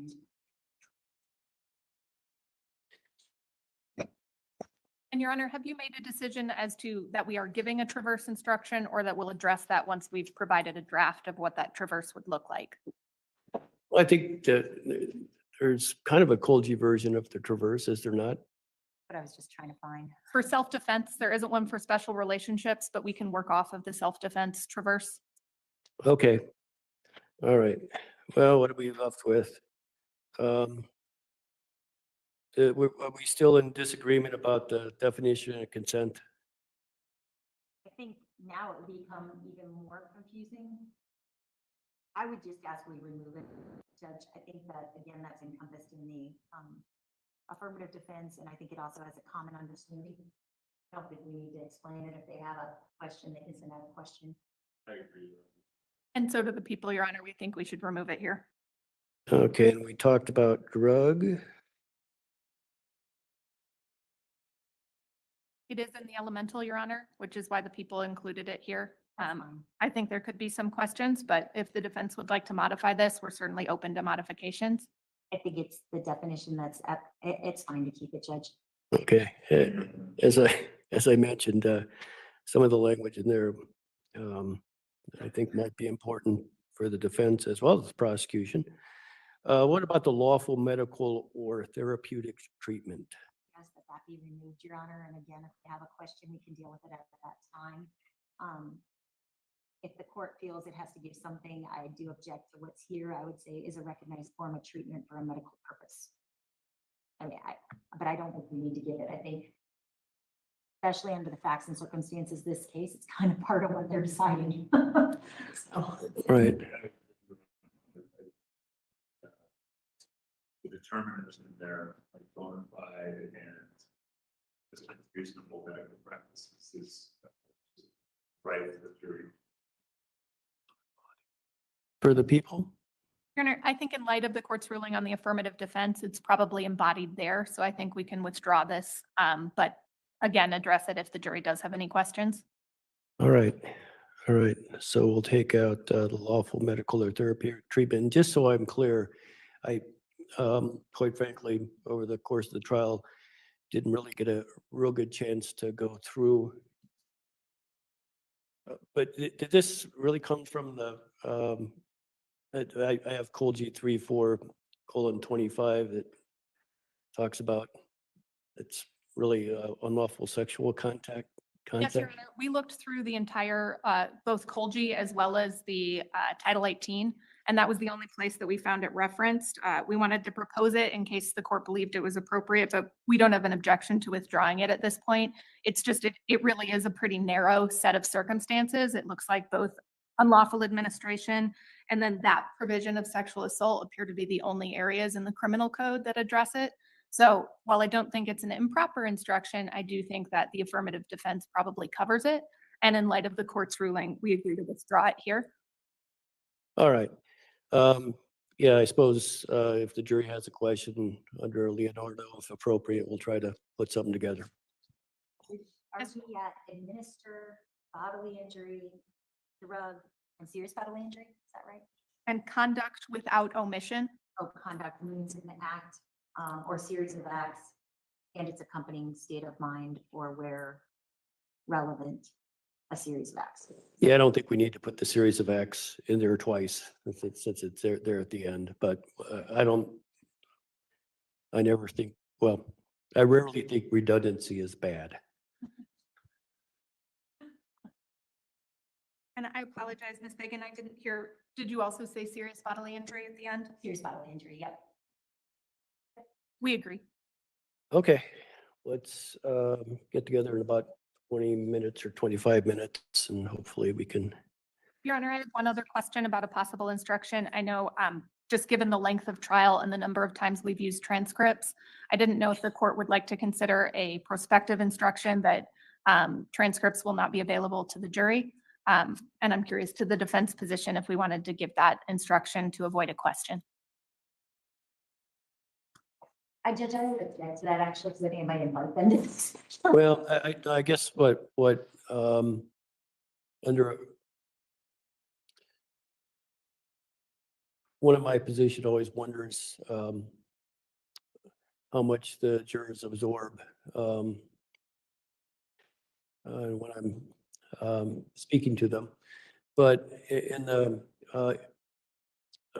court's introductory advisement to the jurors, I tell them about their ability to take notes if they want to. And I specifically say that I often have jurors ask for the transcript of witness A, B, or C. And the bottom line is, you're not going to get them. You did that in this case. Yeah, I mean, that's just kind of my normal spiel, if you will. So my hope is one or two of them might remember that. But if they have a question, I'll send them the same explanation. Thank you, Your Honor. Judge, I was going to let the court know this isn't related to instructions, but we had two things we wanted to talk to the court about whenever the court thinks it's appropriate. One was a discussion about the alternates, and the second was a discussion about when the exhibits go back, body worn cameras and defendants. I think those have to be treated. What? Body worn cameras in the defendant's interviews. So when all the exhibits go back, I think under the case law, those get treated differently. So just. I don't think so. I think under Real are pretty much the same. They're the events of the allegations that are related to the allegations and the statements of the defendants. They're normally go back with unfettered. Are you saying court things Della and Fresco were overruled? To the extent, well, there's Real and then the one other case that talks about the defendant's statements. I don't have that on the tip of my tongue. It says that those fall into different categories. Okay, I'll take a look. Then maybe we won't have to have that discussion. And the people agree with the court, Your Honor. Under Royale, no, there is no requirement for limitations and unfettered access is appropriate. The one thing we did want to address is if the court wants to give the physical evidence directly to the jury, or if the court would like a request on that. I was planning on, hopefully we have it all bagged up nicely. And yeah, I was gonna bring it back to them, maybe put it in the corner or something. And if they want to get rid of it, we can take it back out and put it in the closet. And we will bring back, if they're not already there, some gloves and sanitizer.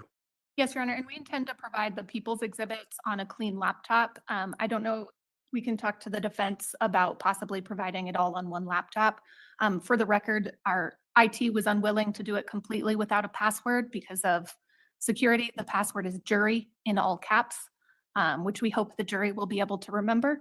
But we can talk to the defense about making a plan so that it'll be easy for them to view all of the BWC. And I believe that the hot seat vendors have exchanged exhibits. So we do have the exhibits and we can talk about. You have all the defense exhibits. I believe so. And I think we should confer to make sure, but we will double check that. It may take us a moment, but hopefully we could do it over the break between instructions and the exhibits to get everything here.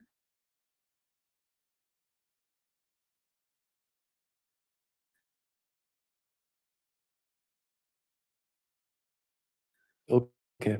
Judge, we would have no objection to the laptop peoples and his defense. I think that would be. Then I might suggest is, I don't know if anybody has this, like, there's a bunch of, I forget, it was 275 through 290 or something like that. One of those was actually admitted. I'm assuming those aren't in there because they were conditionally admitted. And there are a bunch of like photos of injuries and such to, and Mr. McLean being treated at the hospital. They were actually not admitted. Right, they weren't, yeah. I want to make sure those things are not in there. The other thing is, I think it's really helpful to the jury, and this is based, maybe you have this already. Is it like catalog, kind of at least a brief description of what these things are? Yes, Your Honor, we're also working on a paper index that also includes thumbnails similar to what the defense received at the beginning and what the court received, but with only the admitted exhibits listed on that index. So there will be certainly gaps of exhibits that were numbered but not admitted.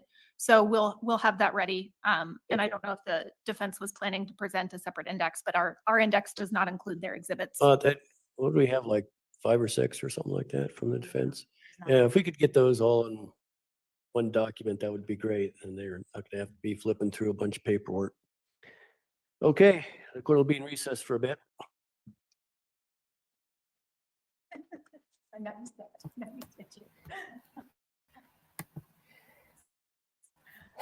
Okay, they're not quite. Let's check and see. They should be coming back any time now in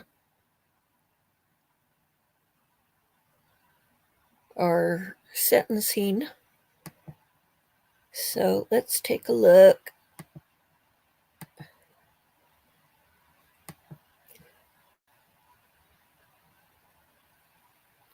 Here, we've got somebody walking past.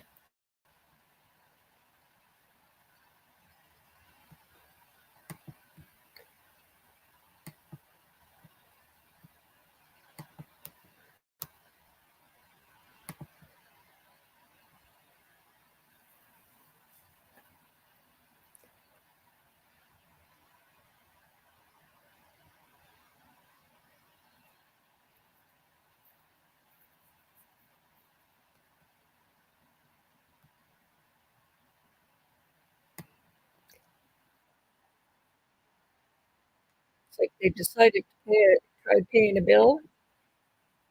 Oh, that's another tab. I was just trying to look and see if we've had anything break.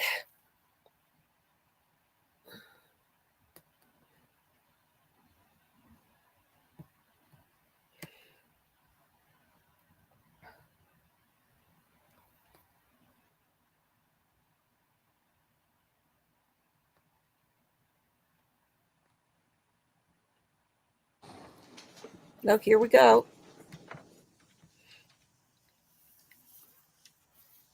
And turn on the mic. Anything we need to take out before the jury comes back in? Okay, I'll just wait until he gets up.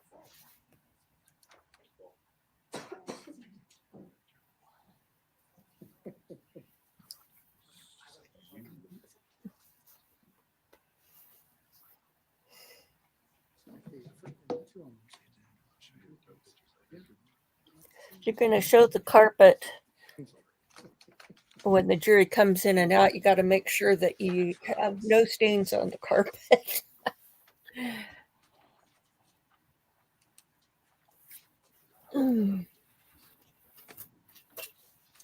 Dr. Allen's on his way up from the elevator, so we're just gonna wait till he gets here.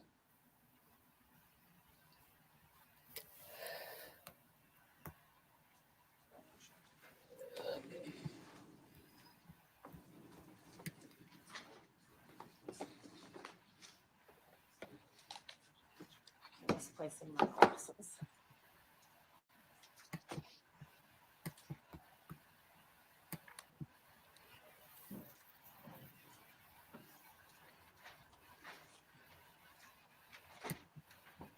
My other glasses in my office. I'll be right back.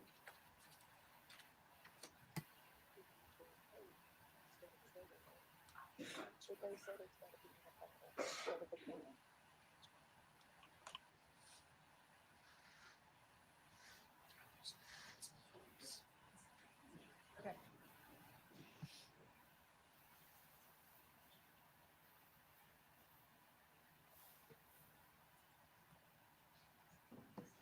She needed to stand. Yeah, when I'm nervous and it goes up, better just standing up.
Thank you, Deputy Mills. Everybody can be seated. Do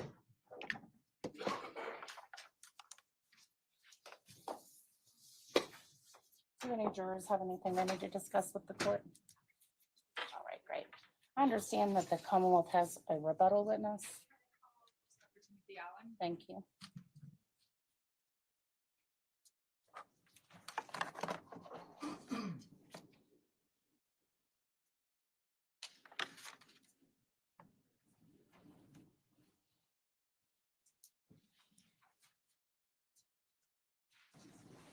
Dr. Allen, please raise your right hand. You swear to tell the truth and the whole truth? I do. Thank you, doctor. Good afternoon. Hi. Could you introduce yourself to the jury, please? My name's Timothy Allen. I'm a psychiatrist at a facility called KCPC, which is a state hospital, What does it stand for? the Kentucky Correctional Psychiatric Center. And what happens there? So we do competency to stand trial and criminal responsibility evaluations by court order throughout the state. What is the education and training that you have for this position?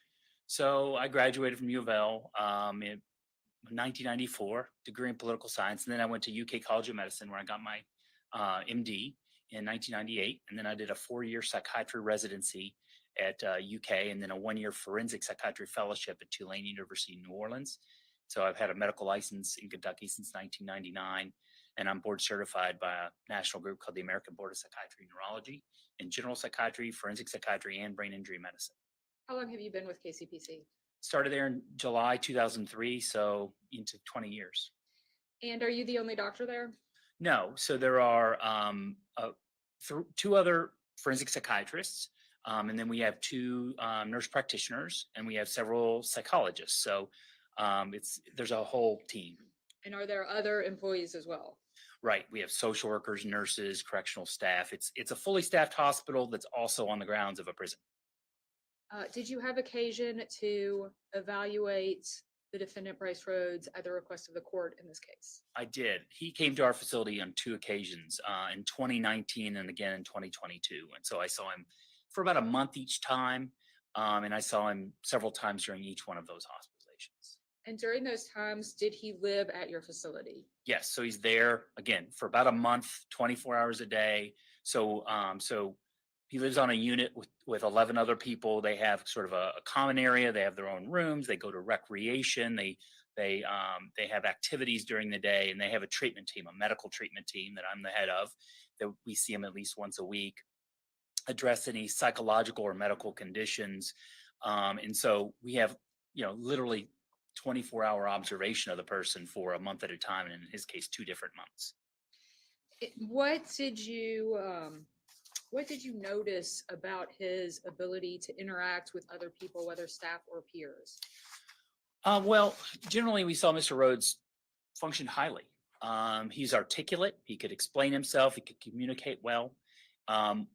He performed what we call activities of daily living. They have to do their own laundry. You have to line up at a certain time. You have to know where to be for your meals and your meds and all those sorts of things. There's obviously some structure to it, but also we have people with low intellectual abilities that we have to assist on these things on a daily basis. They need extra help, reminders of where to be, what to do, how to function. Mr. Rhodes had none of those.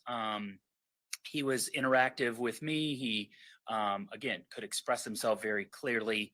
And so he was never somebody who needed special services that we ever saw as intellectually impaired in any manner. He could function fully, again, with his peers, with the staff throughout his nearly 2 months with us. And did you or somebody on your team analyze his whether he had an intellectual disability? Yes. So we administered some psychological testing, some of which the results of you've probably heard about already. It's one of the multiple psychological test batteries he's undergone in his life. And let me flip to the right pages here. So let's see. So the testing we did was in December of 2021. So it was his second admission. And this is Dr. Williams, our head of psychology.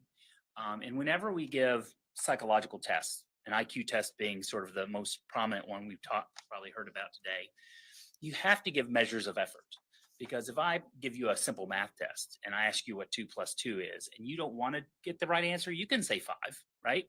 So it's really easy if you don't check to have somebody not give your full effort. So we have to give those measures of effort, and we did, or Dr. Williams did, and we got a full scale IQ of 73, which formally falls in the borderline range, but he gave poor effort, and we give specific measures to look for that. These are not something we've created. They're published, they're used everywhere across the country in every university. So he failed those measures of effort. So that suggests that 73 is a low estimate of his true ability.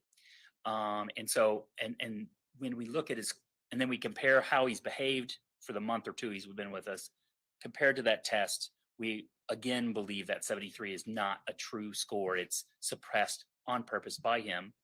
Now, granted, that happens a lot. When you're in the kind of situation we're in, you expect those things to sometimes happen because people are under a lot of pressure, all that sort of thing. But the bottom line, the important thing to realize is that 73 is an absolute minimum. And if we only know that score, we think he's better than that or higher than that, but we just don't know how high. Luckily, we have some other information to tell us. Is it possible to fake up on an IQ test? No, if you could fake better than your true ability, well, then everybody would do it, right? So if you take an IQ test, you can only get up to your full ability. These aren't tests where you can like guess a couple questions and get a significantly higher score. There's an error of 5 points. So if your real IQ is 100, you can maybe get 105, but probably you're going to get a 99, 101, something like that. You can't fake a 120 if you're 100. And remember, 100 is average. That's the average of all of us, the whole country. So generally, your highest score, if you've taken it a bunch of times, is closest to your real score. Did you look Did you look into whether the defendant was suffering from any mental illnesses?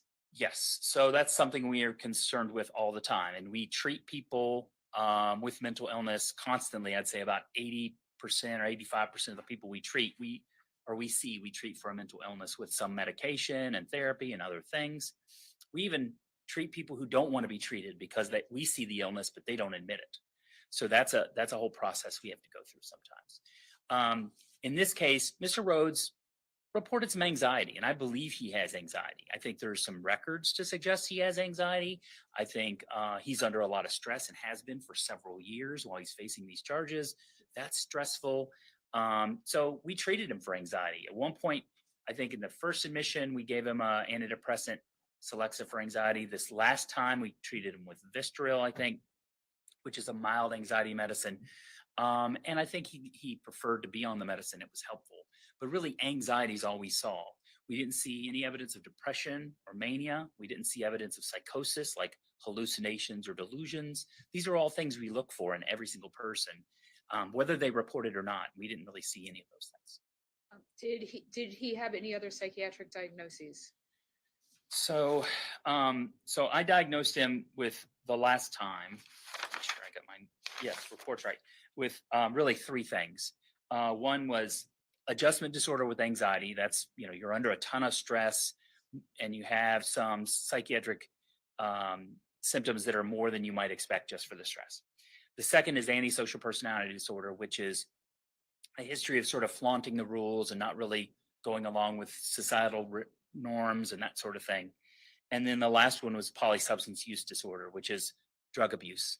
If you use drugs and it affects your functioning, you can meet that diagnosis.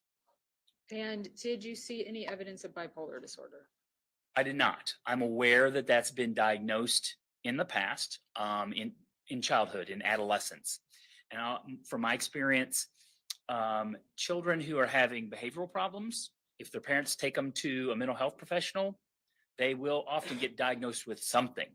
It may be oppositional defiant disorder, but bipolar is a common mental illness diagnosis that's given sort of as a provisional diagnosis, and then they try to treat the child to see if you can really affect their behavior.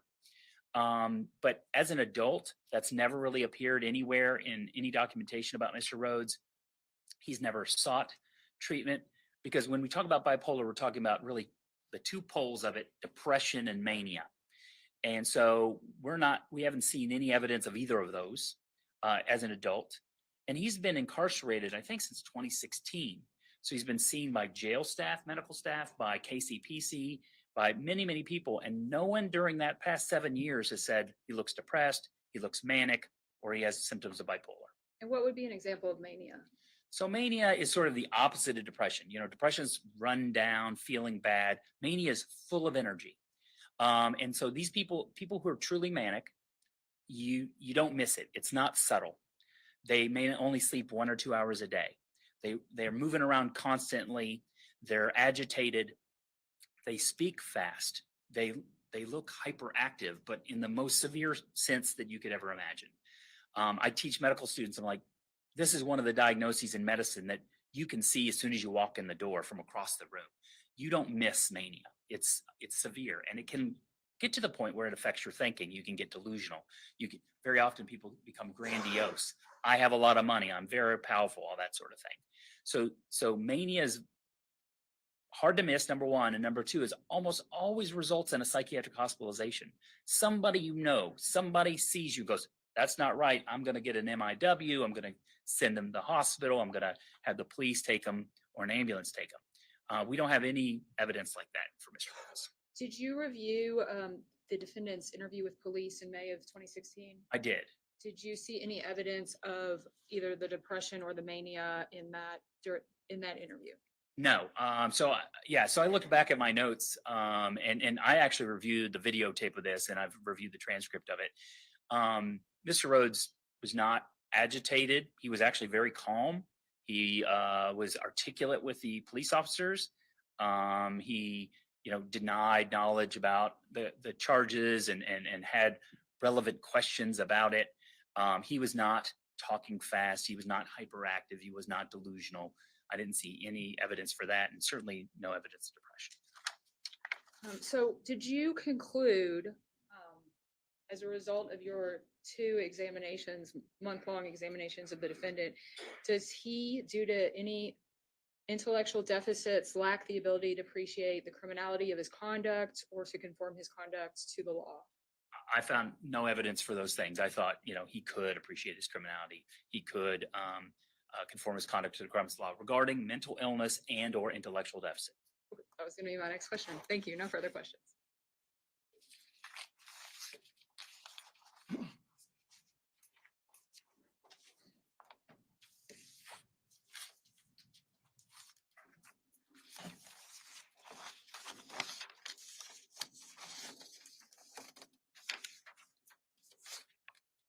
Dr. Allen, it's good to see you again. Hello.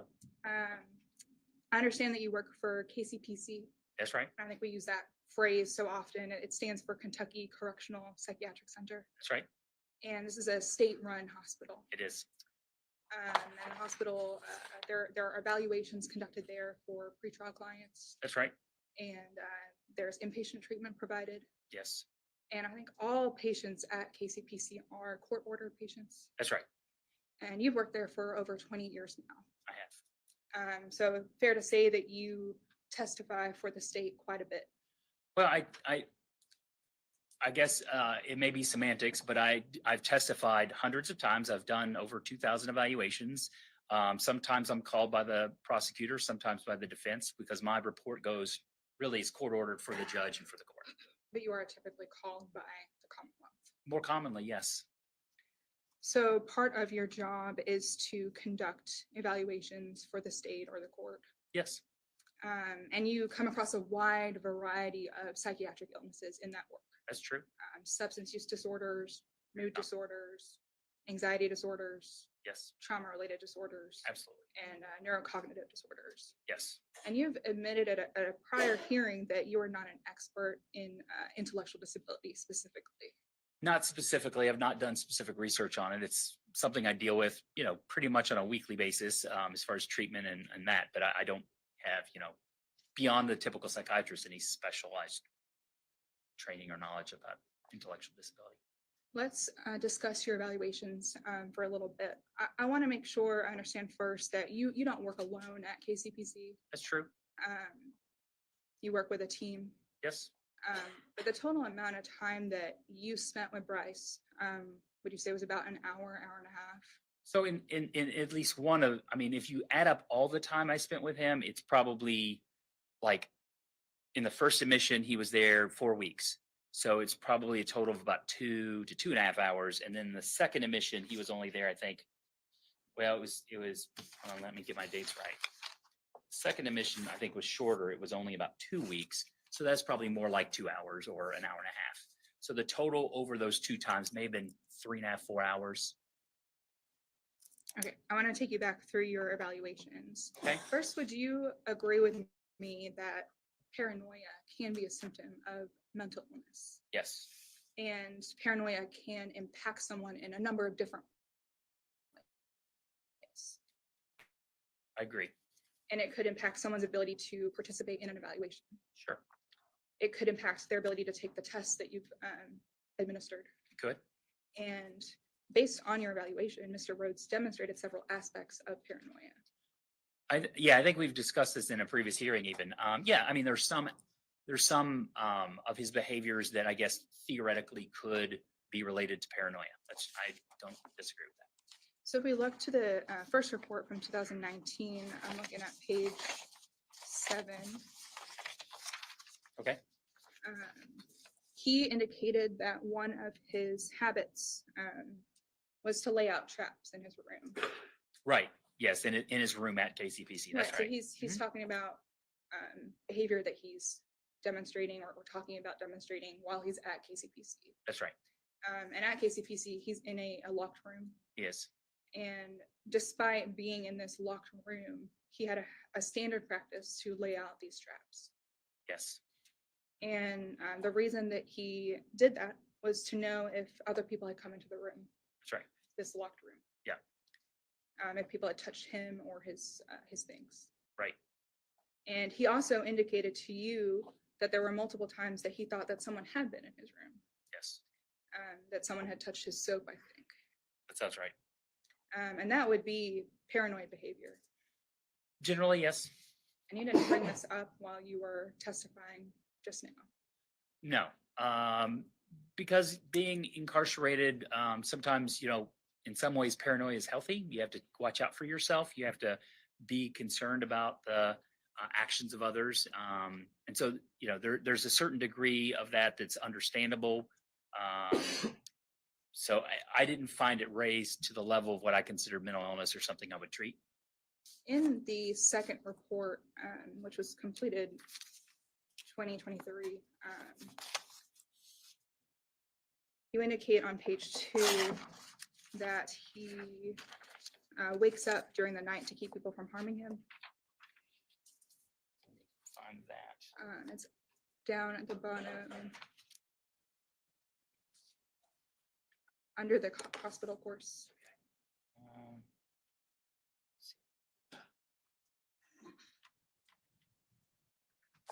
So did you say it said wakes up? Oh, I see it. Yep. Wake up every 30. Yep. I see what you're saying. Yes. I'm with So is that correct, that he would wake up every 30 minutes worrying that people were trying to harm him? That's what he reported. We don't watch them that closely. They do have regular checks through the night, but we don't have confirmation of that, but I can't deny it either. And that behavior or that belief could be another classic paranoid belief.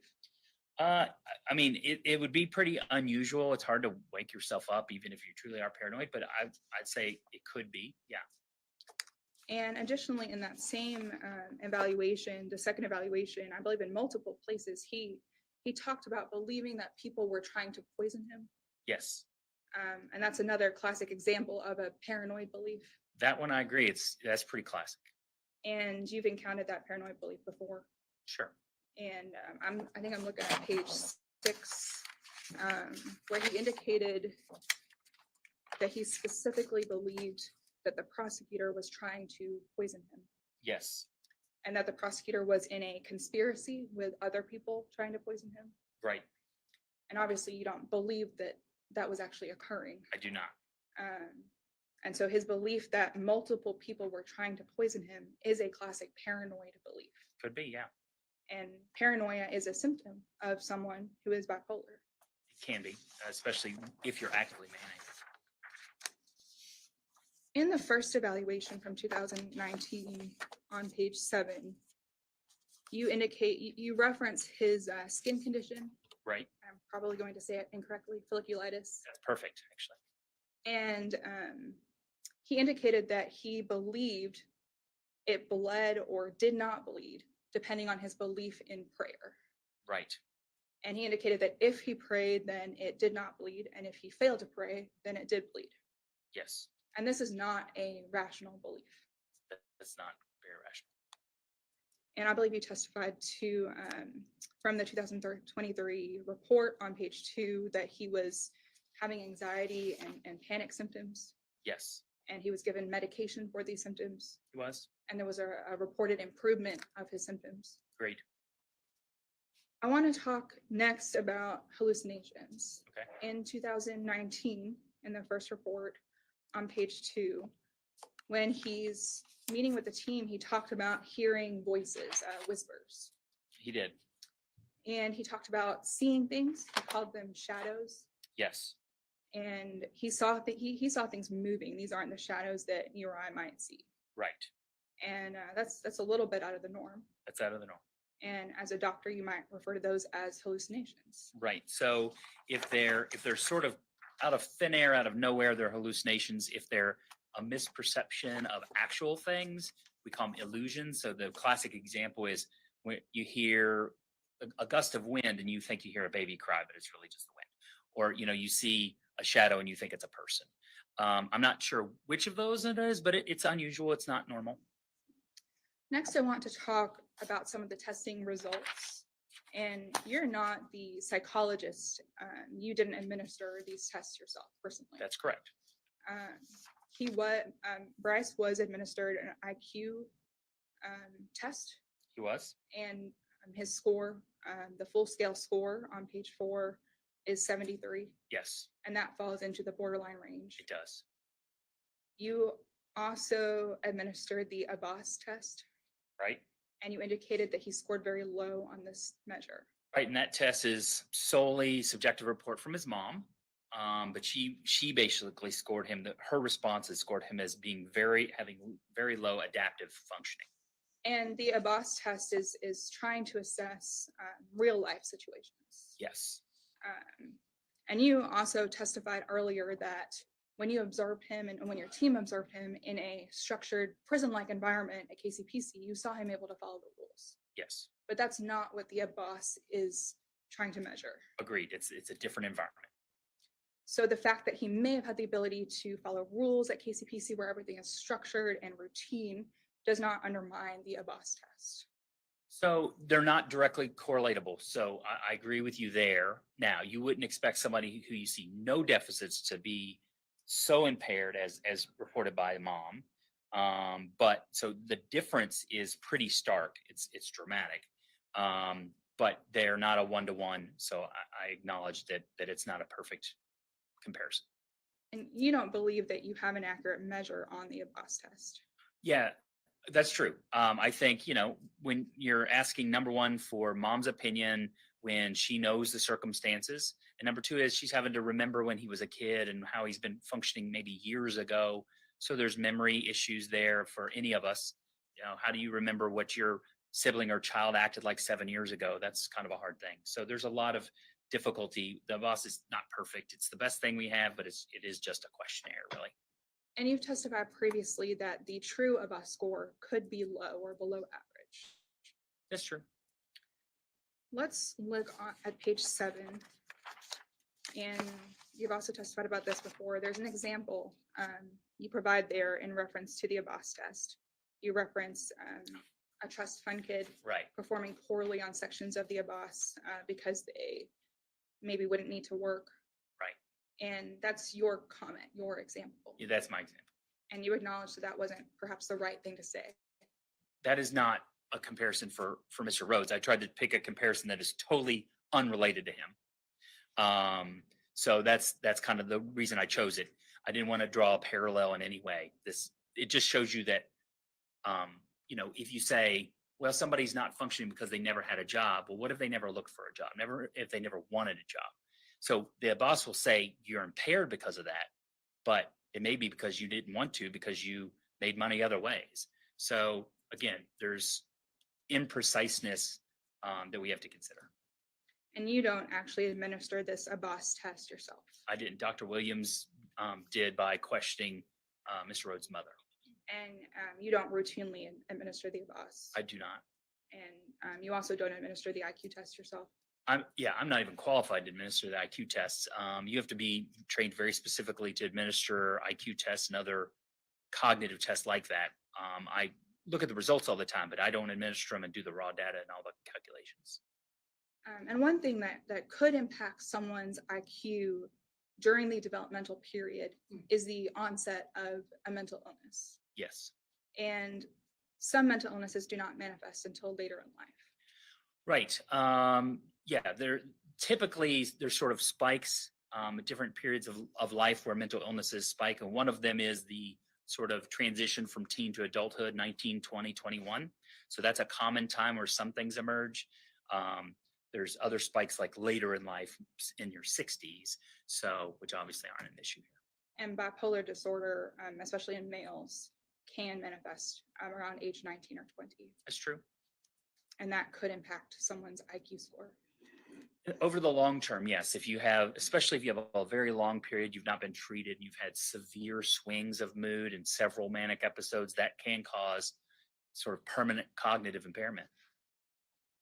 I also want to talk about the TOM test, and that stands for a test of memory malingering. Yes.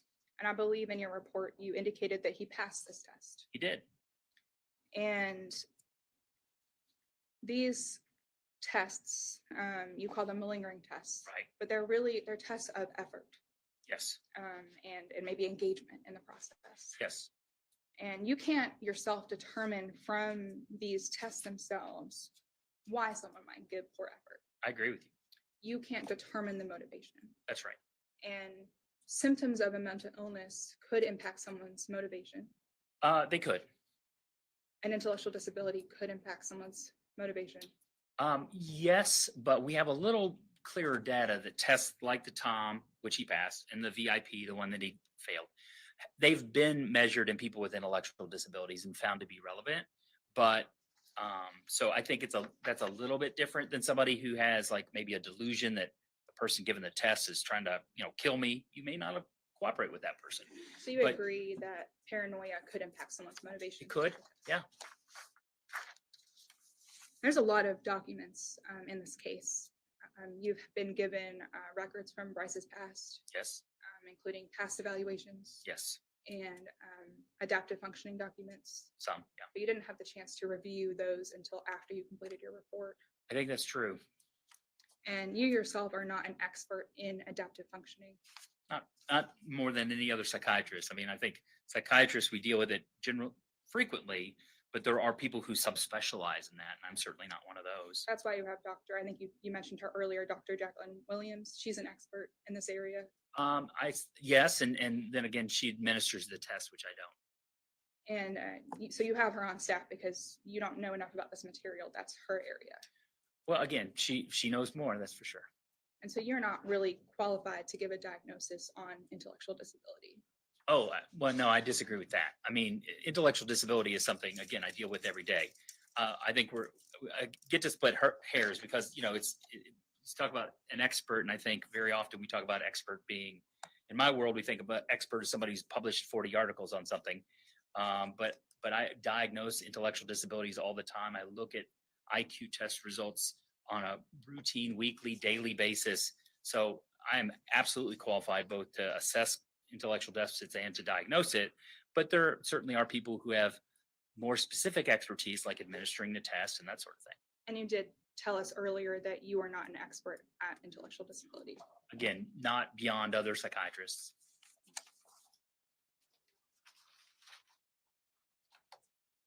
No redirect, Your Honor.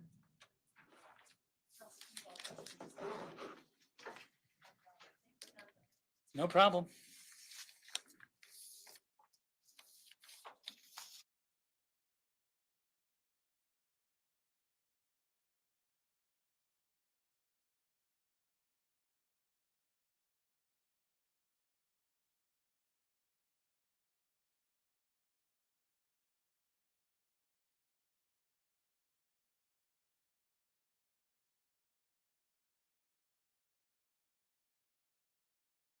Dr. Allen, you're free to go. Thank you for being here. Good to see you.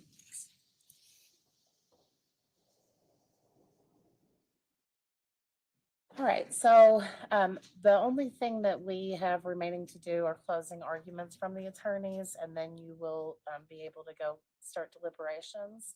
But I want to give you all the opportunity to take a restroom break if you need it, or to make any calls or anything.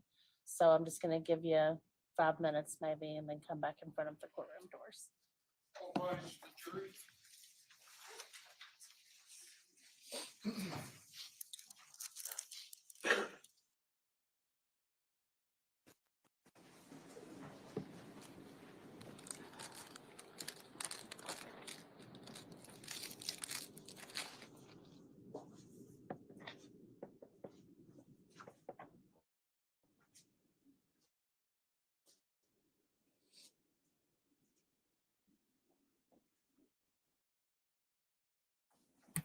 She didn't say how many minutes they had, but I would imagine it'd be pretty short. All right, see you in 5. Is anybody using Jacob?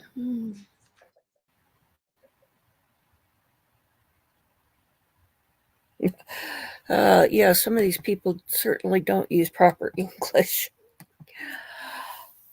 Okay, so we've got 5 minutes. Okay, I missed that. I'm just, feeling chilled. Let's see. Do we have anything in the news? Let's take a quick look.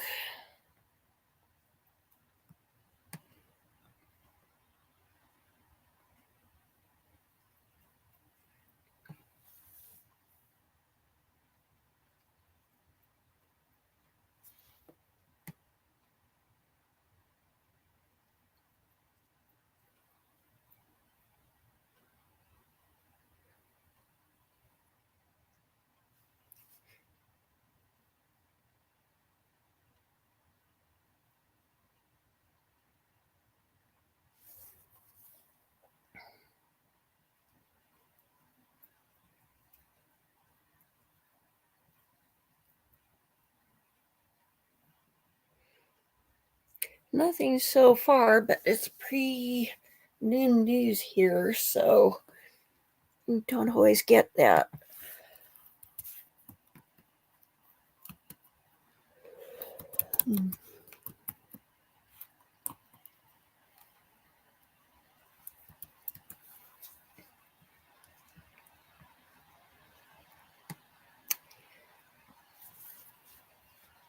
Let's take a look and see news headlines. Let's look at the AP this time.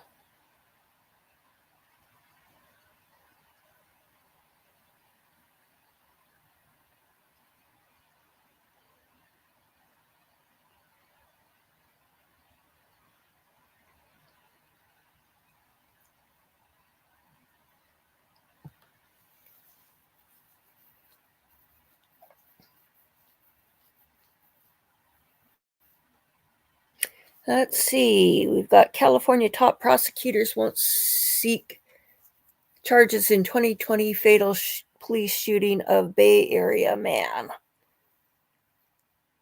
I don't remember that, but that could be riot related.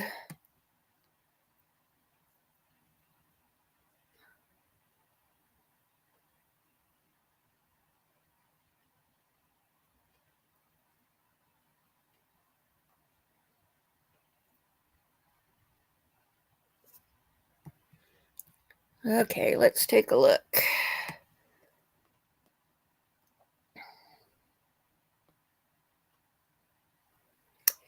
Okay, the shooting was in San Francisco, and the officer fatally shot a man outside a pharmacy in the Bay Area amid the George Floyd protests.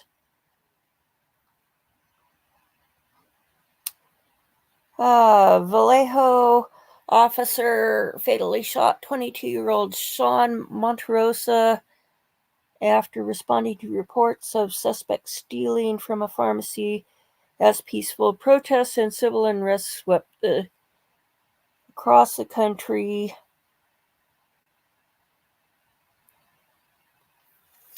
Well, sad circumstances.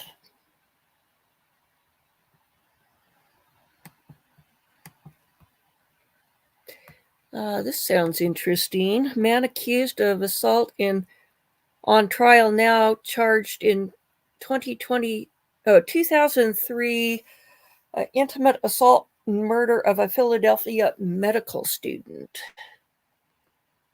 Man accused of slashing people with a large knife while riding on a bicycle trail, or on a bicycle, on a trail in the Philadelphia. That's trial and trail. Okay. In recent weeks has been formally charged in the cold case slaying of a medical student that occurred among a series of high-profile assaults in a large city park 2 decades ago. Ellen Diaz, 46, was arraigned. Elias. Okay. Elias Diaz was arraigned Wednesday on murder and other counts in 2003 slaying of Rebecca Park. He was ordered to be held without bail pending a January 8th preliminary hearing. He's been held on aggravated assault and other counts in the attack or attempted attacks in late November, early December, where police say he used a machete-type knife against people in Pennypack Park Trail in northeast Philadelphia. The Defender Association of Philadelphia, listed as representing him in both the 2003 case and recent attacks, declined to comment on all charges. Interim Police Commissioner John Stanford Jr. says Diaz's DNA appeared to connect him to the 2003 strangulation killing of Park in the citizen sprawling Fairmont Park, perhaps to several other attacks there. Park 30, a fourth-year medical student in osteopathic medicine from Olney, Maryland, vanished after going running in the park in July 2023. Her body was found buried in the underwood and leaves. Oh, sounds like we're going. Well, so DNA solved the case.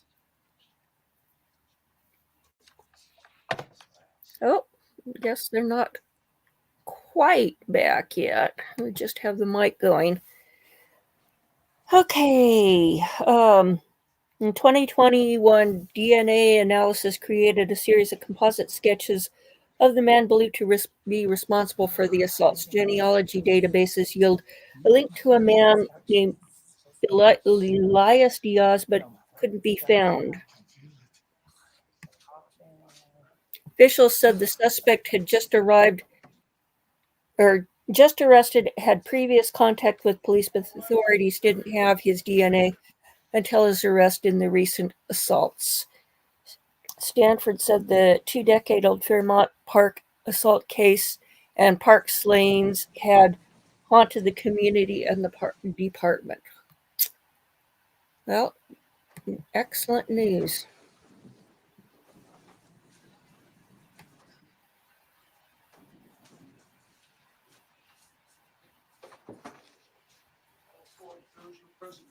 Thank you, Deputy Mills.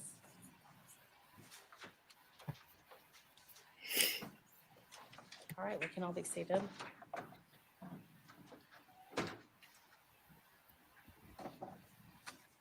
Does anyone have anything they need to report? All right.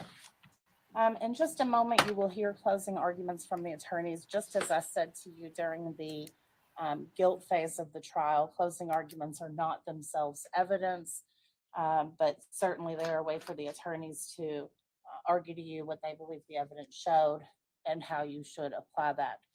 I will need to read the instructions to you. Before I do that, I wanted to ask lawyers one thing that I just remembered. I'm so sorry. Can you all come up?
All right, I will begin reading the instructions again. You all have a copy. Your foreperson will remain the same. When you are finished deliberating, you will let Deputy Mills know, and we'll have you return to the courtroom. And then once again, you'll have the official copy.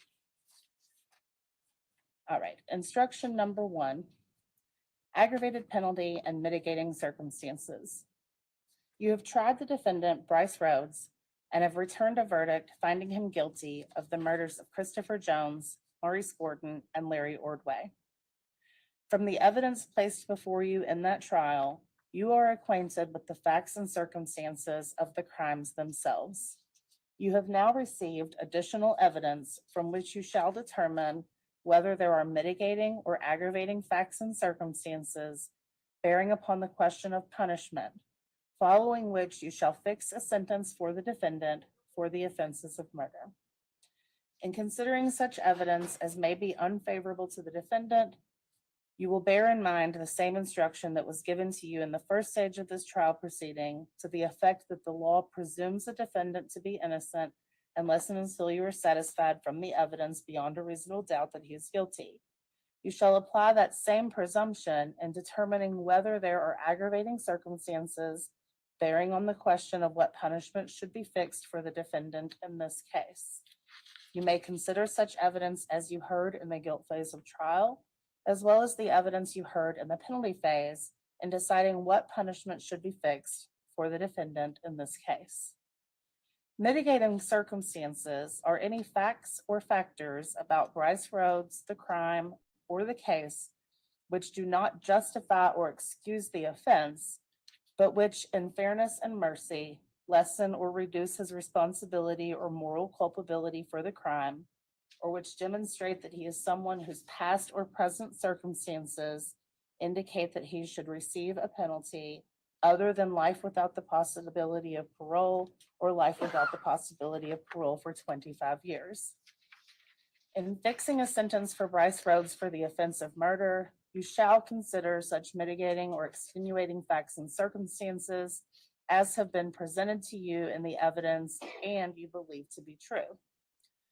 A unanimous decision as to the existence of a mitigating factor is not required. Each juror is free to make their own individual determination as to the existence of mitigating evidence. Proof beyond a reasonable doubt is not required for mitigation evidence to be considered. Instruction number 2, statutory mitigating circumstances. You shall also consider the following statutory mitigating circumstances which you believe from the evidence to be true. A, at the time of the offense, the capacity of the defendant, Brice Rhodes, to appreciate the criminality of his conduct or to conform his conduct to the requirements of law was impaired as a result of bipolar disorder or other mental illness, even though the impairment of the capacity of the defendant to appreciate the criminality of his conduct or conform the conduct to the requirements of the law was insufficient to constitute a defense to the crime. B, at the time of the offense, the defendant, Brice Rhodes, acted as an accomplice in a capital offense committed by another person or other persons, and you may consider the relative culpability and sentences of all defendants. C, at the time of the offense, the capacity of the defendant, Brice Rhodes, to appreciate the criminality of his conduct or conform his conduct to the requirements of law was impaired as a result of intellectual disability, even though the impairment of the capacity of the defendant to appreciate the criminality of his conduct or conform the conduct to the requirements of the law was insufficient to constitute a defense to the crime. D, the youth of the defendant, Brice Rhodes, since at the time of the crime he was 26 years old. E, any other circumstance or circumstances arising from the evidence which you, the jury, or any of you individually found to be a mitigating factor or a factor in support of leniency. Instruction number 3, aggravating circumstance. In fixing a sentence for the defendant, Brice Rhodes, for the offense of the murder of Christopher Jones, Maurice Gordon, and Larry Ordway, you shall consider, if you believe it to be true from the evidence beyond a reasonable doubt, the fact that the defendant committed the offenses of murder intentionally and that offense resulted in multiple deaths. Instruction number 4, fear or prejudice not to influence decision. In reaching your decision on punishment, you are cautioned that you are not to be influenced by any prejudice or fear of later criticism. Instruction number 5, concurrent versus consecutive. For each count, you shall state whether the sentence you recommend is to run concurrently at the same time or consecutively, one after the other, successively without interruption, or a combination thereof in your discretion. Instruction number 6, probation and parole. Probation.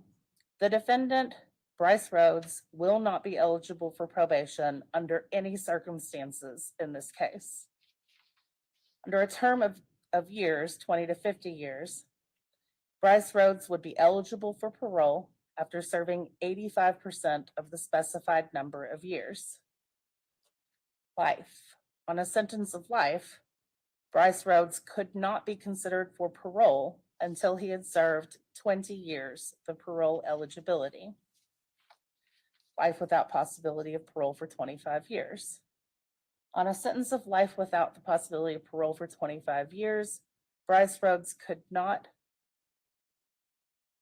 even be considered for release on parole until he had served 25 years. Life without possibility of parole. On a sentence to life imprisonment without the possibility of parole, Brice Rhodes will never be considered for parole. Eligibility does not mean parole. Consideration for parole does not mean that it will be granted.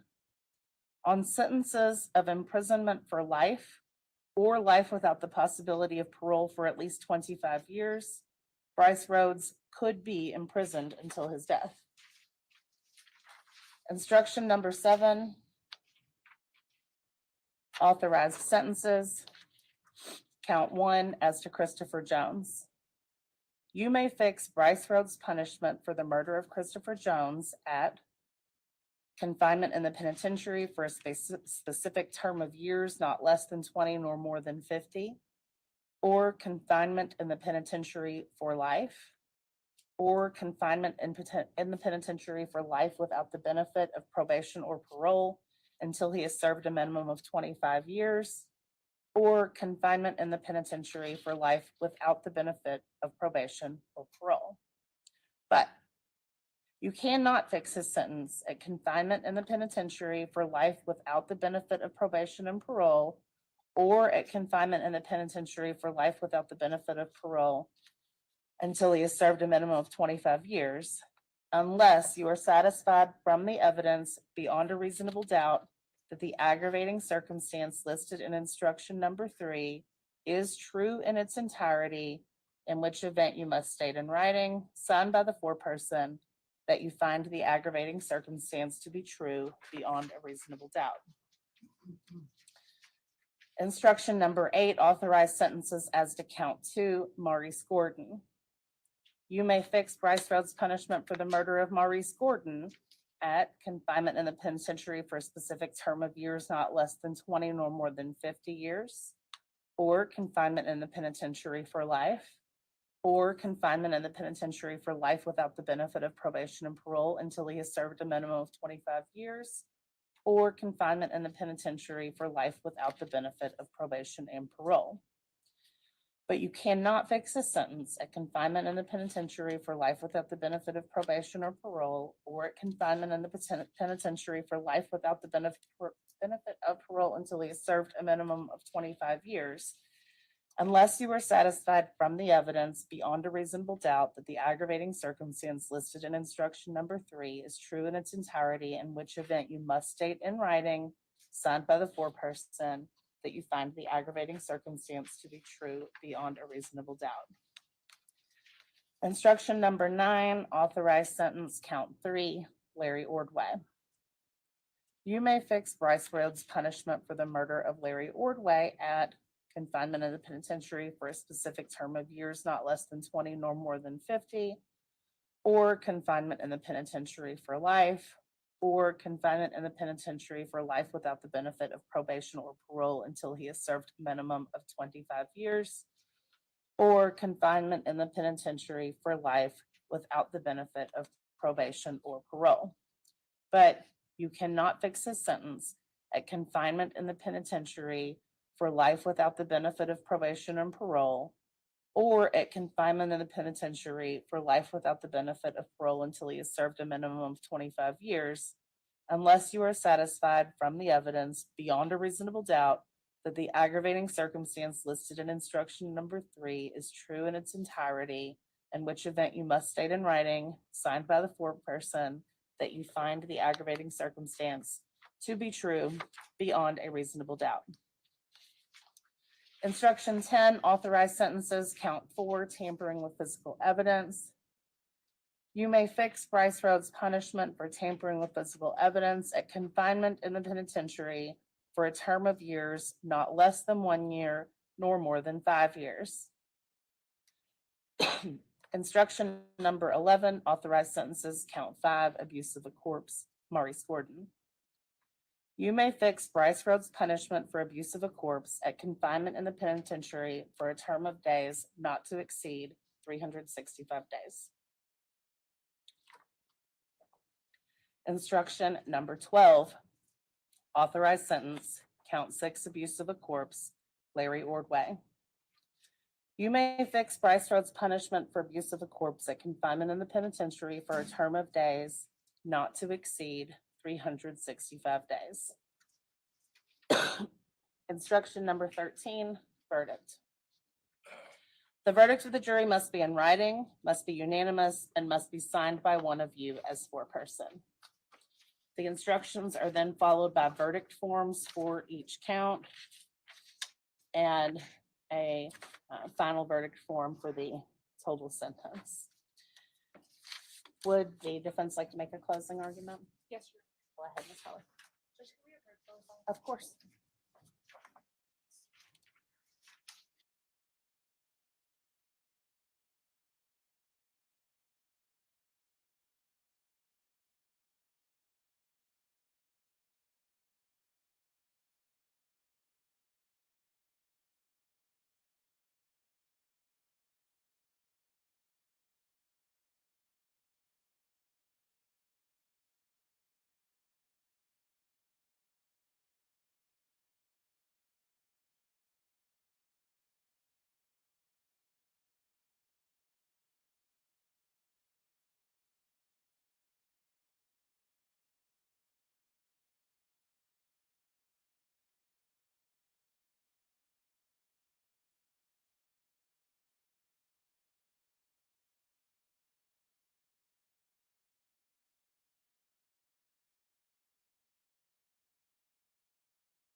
Ladies and gentlemen of the jury, we've just discovered that there's a bit of a typo in your verdict forms. So what I'm going to do is simply reprint those pages and give it to our foreperson. So you will have the copy with the proper verdict forms, okay?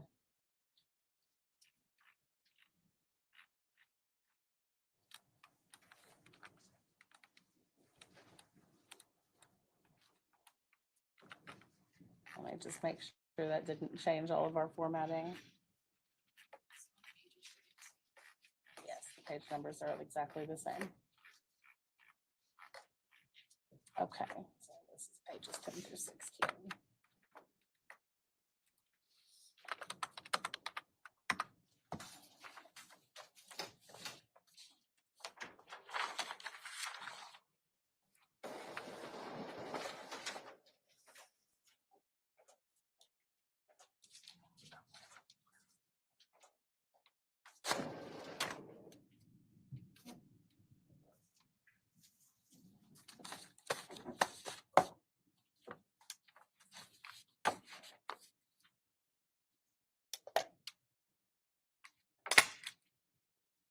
Thank you, Deputy Mills. So you can just swap this out for your other copy.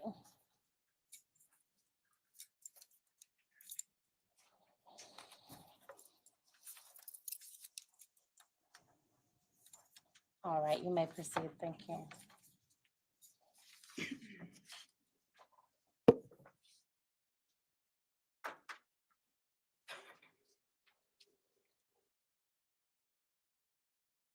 I just wanted to make sure he knew how to float.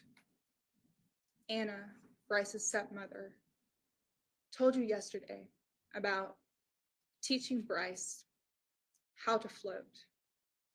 She wasn't trying to make Brice swim team captain. She was simply trying to make sure that he knew how to float. And we don't let the people that we love drown. I was swim team captain when I was in high school. And I was also a lifeguard for 6 years. And I agree with Anna that it is very important that we teach our children how to float. In the 6 years that I lifeguarded, I was very fortunate that I only had one jump in rescue. And I remember it very vividly. The young man that I pulled out of the water that day, he didn't know how to swim. He had just drifted into the deep end. It was a YMCA. There was a line that cut up between the 5-6 feet to the 10 feet. And he went over the line and didn't know how to swim. He didn't know how to float. He was okay. I blew my whistle. I jumped in. I pulled him out. And we filled out an incident report. And while I was finishing the incident report, he went back to the pool deck. And before I had the chance to finish completing the incident report, I heard the whistle blow again. And when I came out back to the pool deck, I saw that my fellow lifeguard was in the water with this young man again, pulling him out of the water a second time. And before that young man left the pool that day, he tried to get in the water for a third time. To an outsider, to an onlooker who didn't know this man, it didn't make any sense. Why would this young man who did not know how to swim, did not know how to float, keep getting back in the water and trying to go to the deep end? What was wrong with him? Was he trying to play games with us? Did he want to drown? Why did he keep doing this? It doesn't make sense if you don't have context. I had the chance to speak with him while we filled out that incident report. And I came to learn that he didn't come to the pool on his own. He came to the pool with an assistant, with a caseworker, someone that helped him with his everyday living activities, helped him manage his money, helped him get on the bus, and helped him get his exercise. And they were working together on learning how to float, how to swim. And his goal was to one day, perhaps, learn to swim in the deep end. Now, I have no idea whether that was something that this young man was capable of, but he clearly wasn't capable of it at that time. At that time, he did not know how to float, but he didn't understand that. All he wanted was to keep on the progress that he'd been working with his caseworker. All he wanted was to show that he could do it. He couldn't understand that he couldn't magically decide to do something and then be capable of it. He didn't understand all those steps that he still had to take if he was indeed able to take those steps. Anna told us about Brice. She said, I just wanted to teach him how to float. And that's really just another way to say, I just wanted to teach him how not to drown. And that's what Anna told you that she was doing, making sure Brice stayed afloat, making sure that he didn't drown in the water. And unfortunately, I don't think that the water was the only place that Brice was drowning. I think from the evidence that you've heard over the last 2 days, yesterday and today, that from a very young age, Brice has been drowning. He's been trying to stay afloat. He's not been trying to swim. He's not been trying to reach the deep end. He's been just trying to stay afloat. And before I go any further in discussing Brice's life and the decision that you're ultimately going to make today in this case, I want to be very clear about what this part of trial is about and what it's not about, and what I'm here asking you to do. This phase of trial that we've been doing this week since Monday is not about accountability. You've already found Brice accountable. You listened to the evidence last week and on Monday, and you made your decision Monday night. The decision that you have today is punishment. And nothing that we've presented to you over the last 2 days, and nothing that I'm going to discuss with you now, is meant to take away from that accountability or that loss of life. Horrible things were done in May of 2016. An innocent man was gunned down in the street, and 2 teenagers were then brutally murdered.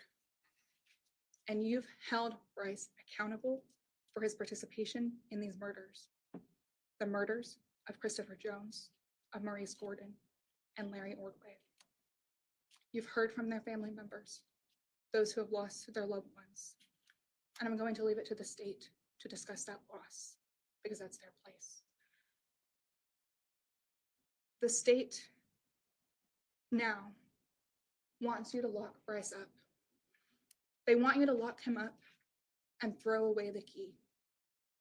And they want you to be angry. I want you to think about how many decisions you've made out of anger, and about how many of those decisions that you've later come to regret. Why? Why do we pause? Why do we stop? Why do we take a breath?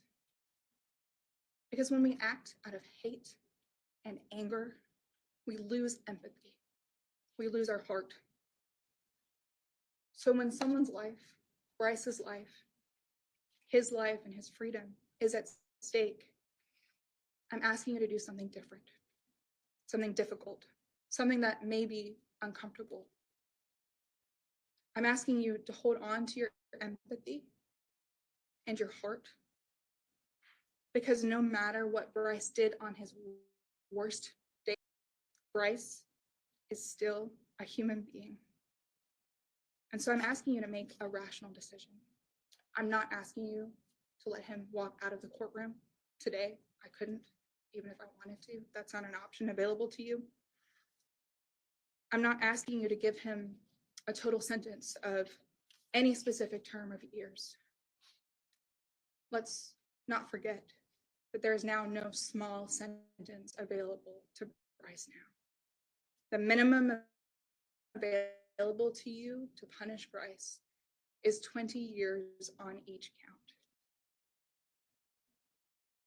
And 20 years is a long time. But I'm not asking you for 20 at parole. I'm asking you not to give him life without the possibility of parole. I'm asking you to keep empathy and your heart close at hand when you decide what punishment to give him. And I'm asking you to have just a little bit of hope for Brice. Hope that with medication, he can overcome the symptoms of his mental illness, his bipolar disorder. Hope that with therapy and the help and support of his loved ones, like Anna, that he can learn how to manage his emotions, to regulate himself in times of stress, and manage to live in this world with his mental illness and his intellectual disability.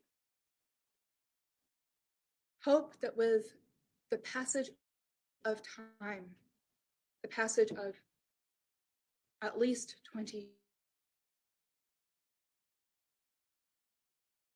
years, that he will change, and that he will change because he will have something to work towards, something to make a chance, just a spark of hope, a parole one day.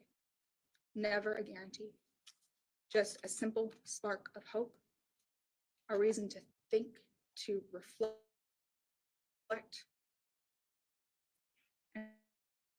and to work hard on who he wants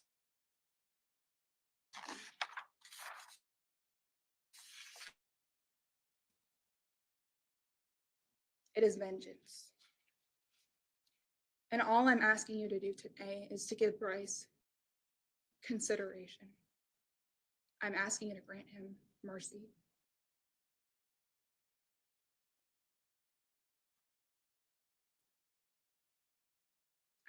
I'm asking you to kill today, since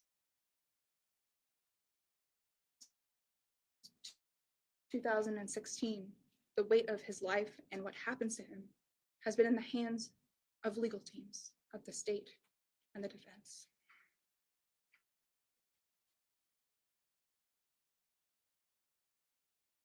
At the end of these closing arguments, that weight will be passed to you.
a mitigating circumstance.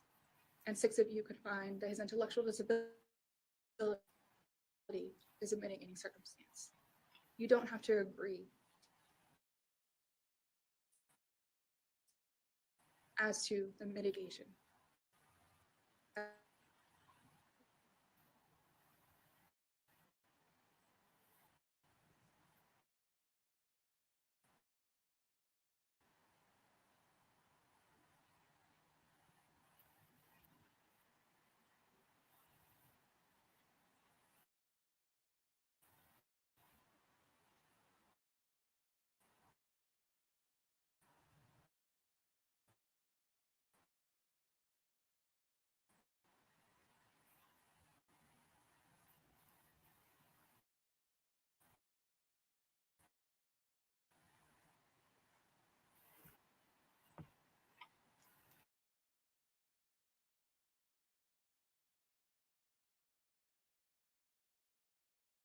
You to think again about what you heard last week in light of what you've heard this week.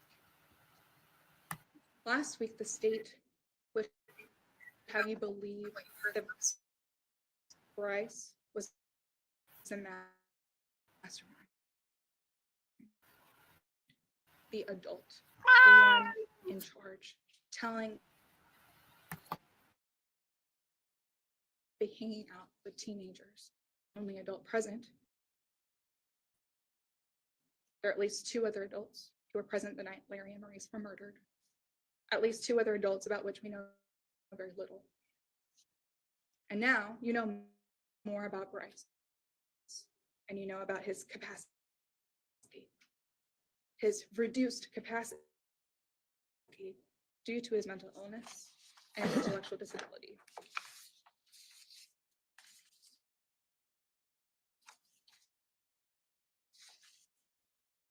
I'm asking you to reflect on what you heard from Dr. James about Brice's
you are still required to consider Brice's intellectual disability and his bipolar diagnosis. We talked a lot about credibility of witnesses last week and on Monday. And when you want a diagnosis, when you want help and the right treatment, who do you go to? Maybe for a cold or the flu, you go to a generalist. If you suspect cancer or something really serious wrong with you, who do you go to? Do you go to a generalist? A jack of all trades? Or do you go to a specialist? Someone whose career and study and expertise is in your treatment, your diagnosis, and your condition. The state brought in the state's witness, Dr. Allen, from the state hospital. And he told you what he thought about Brice and his intellectual disability and his bipolar disorder. But Dr. Allen is not an expert in intellectual disability.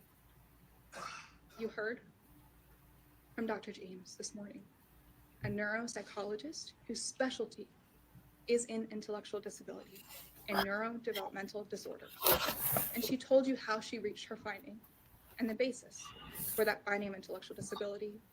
And she also told you about a prior diagnosis that Brice has of bipolar disorder. Brice has an intellectual disability and bipolar disorder. And Dr. James told you how these impact him. Each of these, either of these on their own, could be a mitigating circumstance. A reason you could decide to give Brice less than a sentence of life without the possibility of parole. And Brice has not only one of these two, he has both.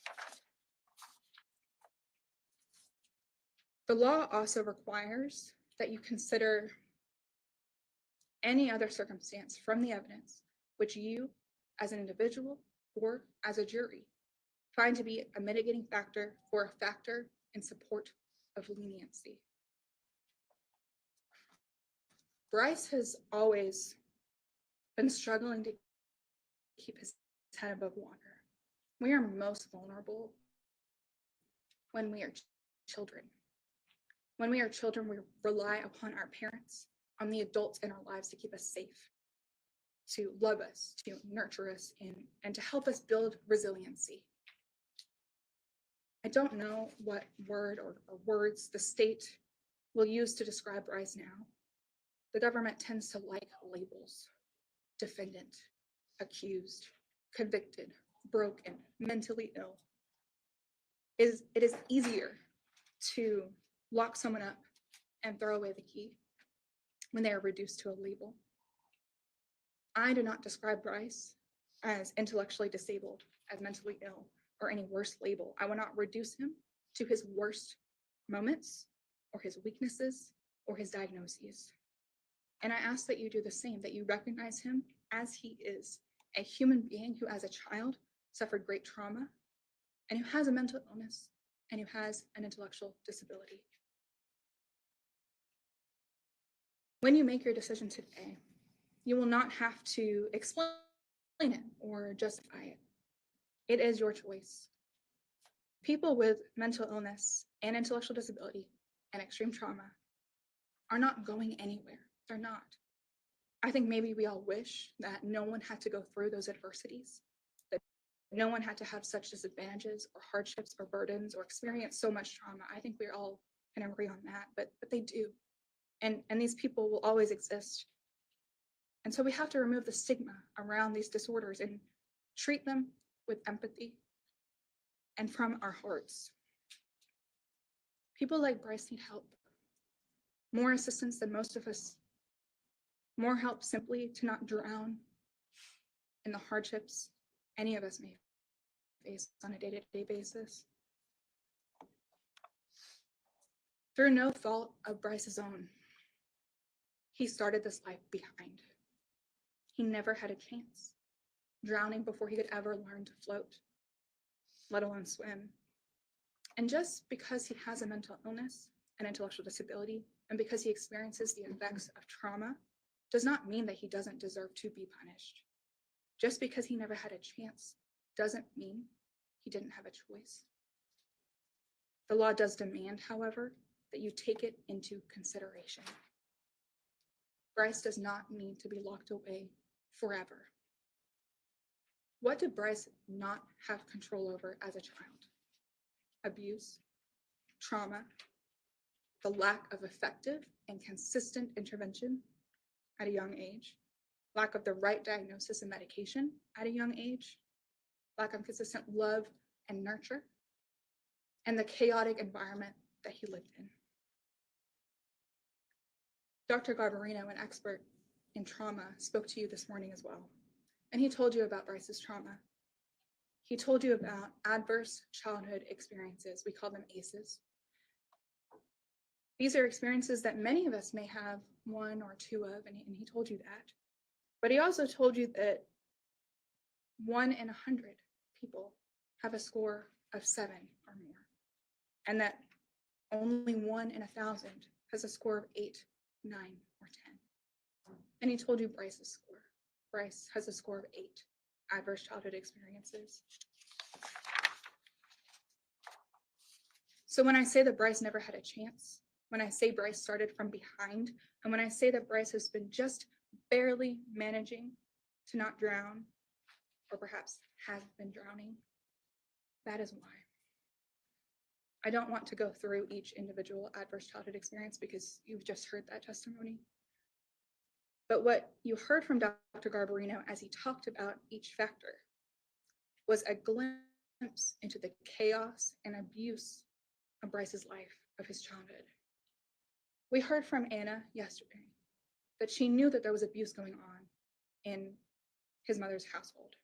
And Dr. Garbarino told you today that Brice's stepfather would emotionally abuse Brice, alienating him from his own family. Brice was made to feel that he wasn't loved. He was alienated by those who were supposed to protect and love him.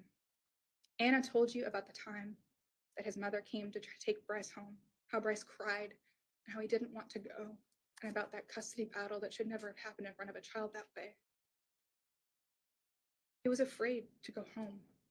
That was the type of environment that he grew up in, one he was afraid to return to. He was punished with physical violence. And his stepfather physically abused his mother. And because Brice's mother was in an abusive relationship, dealing with her own very violent trauma and survival, Brice was left unprotected to observe the brutal violence committed by his stepfather against her. He saw him cut his mother's hair off, you heard that today, drag her and smash her face. That's something none of us want any child to ever have to witness. Brice witnessed this experience and much more. And so his development was stunted, it was changed. He was developmentally crushed by the adversity and trauma that he experienced in his childhood on top of his mental health and intellectual disability. I've asked you to have hope for Brice. And Dr. Garbarino and Dr. James have told you that there is hope. Brice is not a lost cause. He has overwhelming challenges that he's going to have to overcome and decide for himself to overcome. And he cannot do it alone.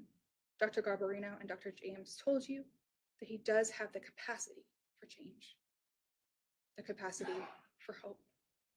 He needs to be medicated, and he needs therapy, and he needs time. And no matter your decision today, he's going to have access to those 3 things. He can receive medication and therapy in prison, and he's likely going to serve at least 20 years, so he's going to have plenty of time in prison. The time that he needs to work on himself. And he can also receive and be ordered to maintain his medication and his mental health treatment if he is ever granted parole. His stepmother, Anna, will also be there if he's paroled. She told you that. She's been in the mental health profession in this area in Indiana and Louisville for 28 years, and she can help and she wants to help Brice connect with mental health professions in the area. With the resources available to him. And if he fails to do what he is told, his parole can be revoked and he can be sent back. And if he doesn't try in the first place, if he doesn't try medication, if he doesn't try therapy, if he doesn't try the programming that's available to him in the Department of Corrections, if he doesn't apply himself, he may never be paroled. Which is why I'm asking you to give him that chance, that hope to work towards. Give him a purpose to work towards, to keep him on track. He has a lot to overcome, and it may seem insurmountable to you. It may feel easy to give up on Brice and to do as the state asks you, to throw away the key. But I'm asking you not to.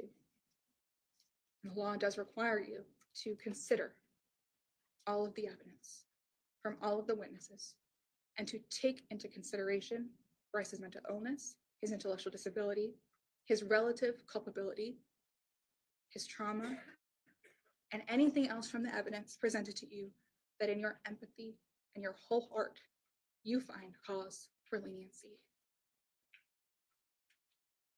I want to end by taking us back to what Anna told us about Brice's brother.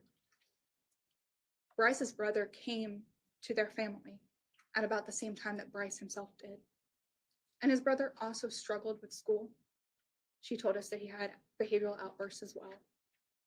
Anna wanted both Brice and his brother to stay with them, to attend a good school with good resources, to be assessed and to receive help at school, to be loved and nurtured, and above all else, safe. We know that when Brice was with Anna, he came out of his shell. He let down his guard. He got just a taste of what it was like to be loved, to be safe and protected. But Brice did not get to be with Anna for very long. His brother did. His brother stayed. And his brother went on to excel at sports and at school and is now a professor.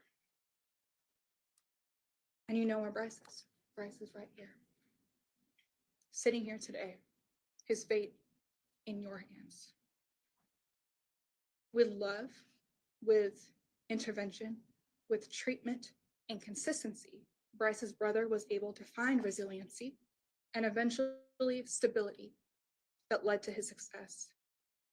And I think the evidence presented to you over the last 2 days shows that while Brice did not have the love, intervention, treatment, or consistency in his childhood, that he can find those things in his future, behind bars, in a correctional setting, and that he will have the best motivation if you grant him the mercy of a chance at parole to work towards.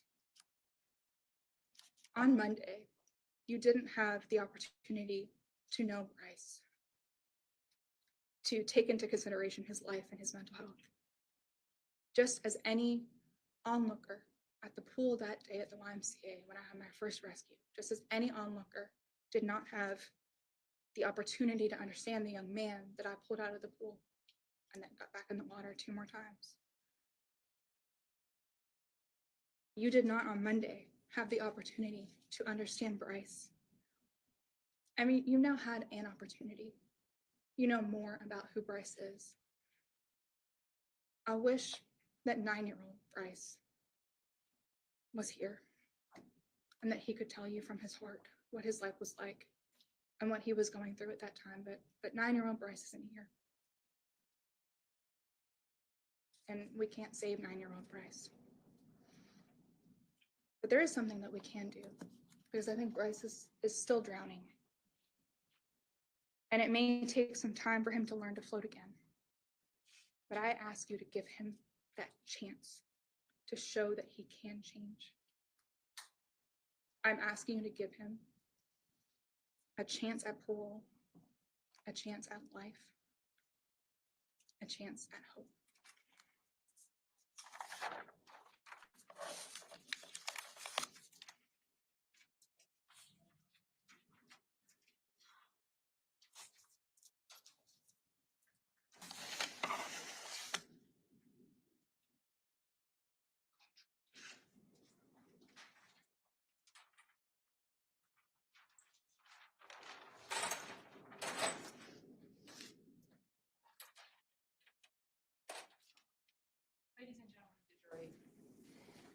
I'm not asking you to lock him up and throw away the key. What I'm asking is that you impose legally allowable sentence at the conclusion of this proceeding where he has been given the due process that we all enjoy in this country. These are the sentences that you are allowed to give, 20 to 50 years. In this case, his parole eligibility would be 85% of the sentence, but will cap with a parole eligibility of 20 years. So once it passes 24 years, for the rest of that 25 years, 40 years, 50 years, his parole eligibility is 20 years. So he meets the board in 20 years. Life, where the parole eligibility is also 20 years. Life without parole for 25 years. So it's a 5-year difference between that life and this type of life. And then the final possibility, life without parole at all. And that is what we are asking for. We are asking for that for a number of reasons that I will go through here. Obviously, you also consider whether these sentences run concurrently or consecutively to each other, and you consider the sentences for the other crimes. I'm going to focus on this because this is obviously the bulk of what we're talking about here. Now, when you are making a determination, as you see from your instructions, you are allowed to consider the things that you have heard the entire trial. You are allowed to consider the horrific nature of these murders. You are allowed to consider the effects on the family. You are allowed to consider Christopher Jones, father of 3, grandfather of a granddaughter that he never got to meet, beloved brother. You're allowed to consider Larry and Maurice, sons, grandsons, brothers.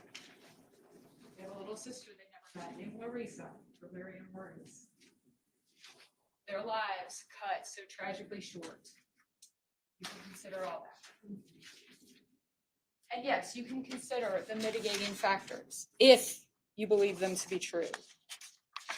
Now, one of them listed here is that at the time of the offense, the capacity of the defendant to appreciate the criminality of his conduct or conform his conduct to the requirements of the law was impaired as the result of bipolar disorder or other mental illness, and you heard from Dr. Allen that that was not true. And Dr. Allen is an expert, just not in the administration of IQ tests, but none of the people you heard from today administered IQ tests. Dr. Allen, as opposed to the other 2 experts, did have the opportunity to observe the defendant, to speak with the defendant. And he concluded that to the extent that the defendant had bipolar disorder at all, if that was even true, he was not actively suffering from it at the time of these murders. He was not impelled by bipolar disorder to commit these murders. He was not in a manic episode. He saw the interview that occurred 2 days later. You saw the interview as well. And Dr. Allen told you that mania is apparent to even a casual observer. And you could tell from your own observation of that interview. He was not excited. He was not suffering from some compelled need to speak. He was calm. He was answering questions as you would expect somebody in an interview to answer. So you can consider this. I would ask you to consider the veracity of it and find that it is not true based on Dr. Allen's testimony. The same for C. I'll skip to C. And that is that an intellectual disability caused him to be unable to appreciate the criminality of his conduct or conform his conduct to the requirement of the law. Now, there's no doubt that there's some intellectual challenges. The experts disagree on the severity of those. You've heard that it's hard to get an actual read because of his lack of effort. The IQ test, the earliest one, when he was 10 years old, showed an IQ flood effect for 86, taking him into the below average range. And Dr. Allen told you you can't fake up, which indicates that 90 down with a range down to 86 would be a more accurate representation because that is the highest one. And that is before he had motivations. And all the subsequent tests, they were things like trying to get disability benefits, or when he was 16 and in school, or he was facing criminal charges. So he had reasons to put in less than full effort on those tests. But regardless of what his level of intellectual talent is, he still had the capacity to appreciate that this conduct was wrong. He still had the ability to make different choices about this conduct. And so, based on what Dr. Allen told you, I would ask you to cross out C. It's true as well. Now to return to B. At the time of the defense acted as an accomplice in a capital offense committed by another person. He was the one that was directing these crimes. They were the accomplices to him. Sure, take into consideration their sentences. They each got 10 years. Corey served until he was paroled. Anwan, at his 18th birthday, was placed on probation, and we'll see what happens down the road from that.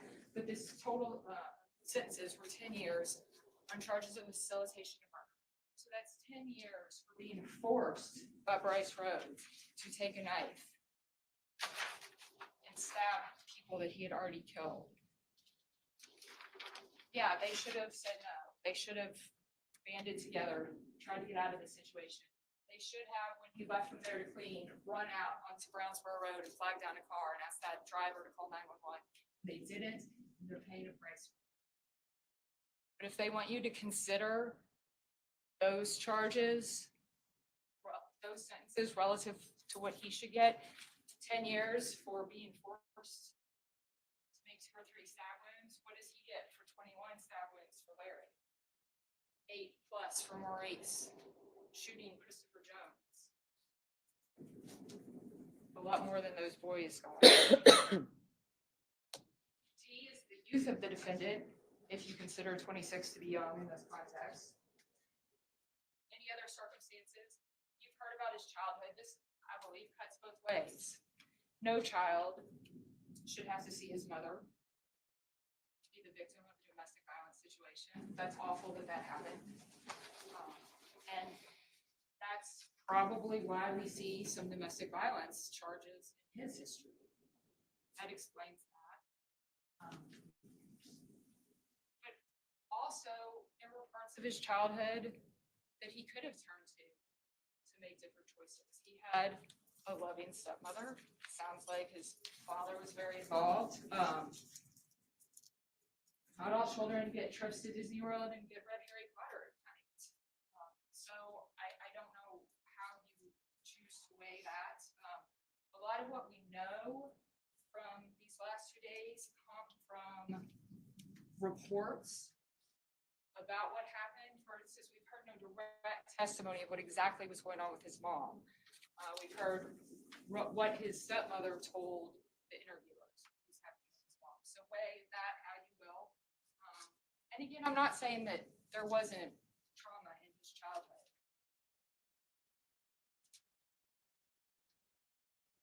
But there's nothing from that that indicates he doesn't have control over his decisions, over the choices that he makes.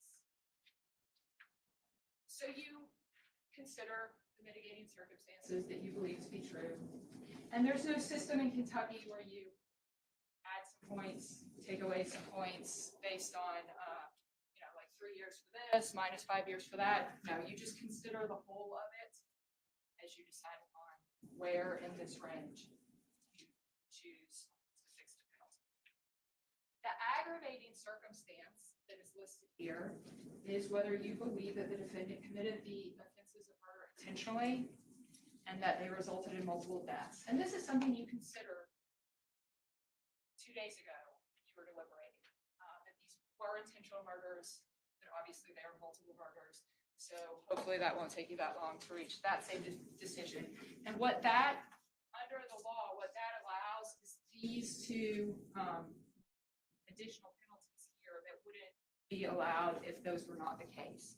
So if you don't find that to be true, these would be your choices. If you do find that to be true, you will also get life without parole for 25 or life without parole. And again, I believe that you have already found this. I hope you will continue today to find this aggravating circumstance to be true. You are allowed to consider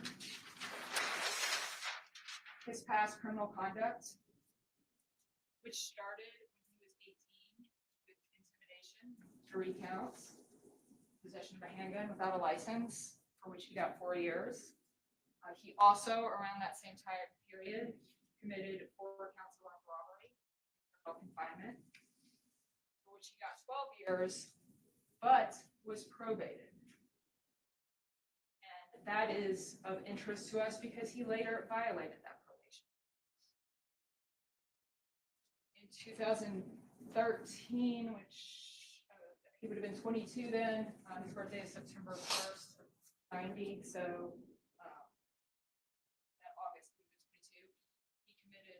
assault 4th, domestic violence. He violated his probation twice. At age 23, he committed 2 counts of battery resulting in bodily injury, received 1.5 years, violated his probation in that case. In 2014, so age 23, assault 4th, domestic violence again, and he violated his probation in that case. And at age 25, he murdered 3 people. The government of 2 different counties gave him chance after chance on probation. And every time he violated that probation, he was not able to live under the conditions of probation without being brought back to court and revoked on them. Chance after chance. And it didn't stop what happened here. And that is one reason that I'm asking you to give a sentence of life without the possibility of parole, because we already know that that did not, the supervision of the probation and parole offices of 2 different counties did not reform his actions and did not stop this from happening. So you're allowed to consider all of this.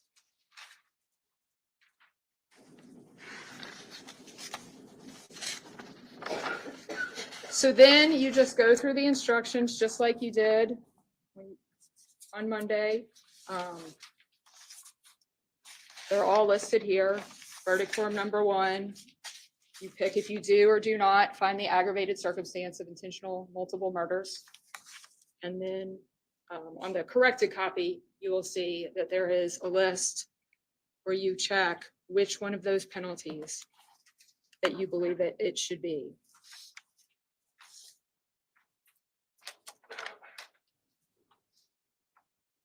I don't know how a family processes the loss of any loved one to violence. I'm sure you never fully get over it. But at least the family of Christopher Jones can say to themselves, the last thing, he was still conscious, the last thing he heard was Officer Franklin saying, "Hang in there, buddy." The last thing he felt was Officer Franklin holding his hand. The families of Larry and Maurice have no such peace. Their deaths were not recorded. They were not. They each died alone and betrayed by people they trusted. They each died knowing the other was somewhere in that room and not knowing what would happen to the other. They each died horrific deaths. And I do not think that the Wren family, the Ordway family, should ever have to go to sleep at night not knowing where Brice Rhodes is. There are multiple reasons for the prison system. Rehabilitation is one. Punishment is one. Removal is one. And I would argue that the 2 latter are what is most important in this case. I don't want you to punish out of passion or anger, but out of justice for what he did to these 3 people and to their whole families.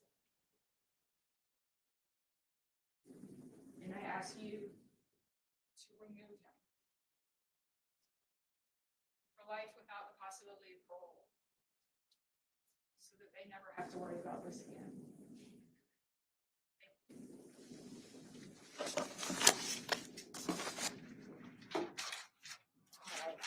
Ladies and gentlemen, you will begin your deliberations again now.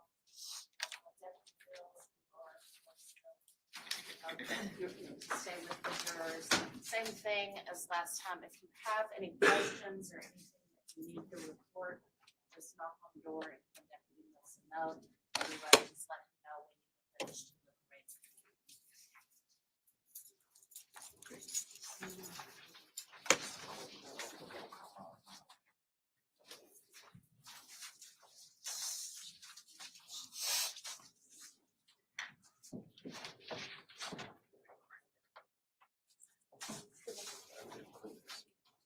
Oh, yeah.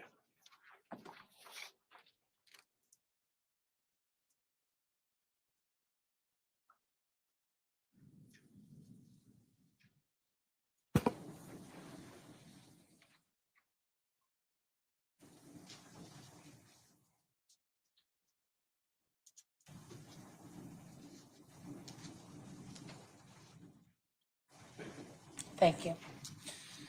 All right, if you all could please stay close by, I will let you know as soon as we have a verdict.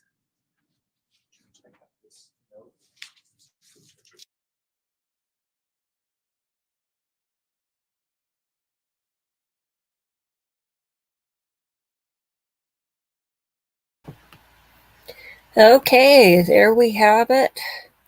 It's back in the hands of the jury again. And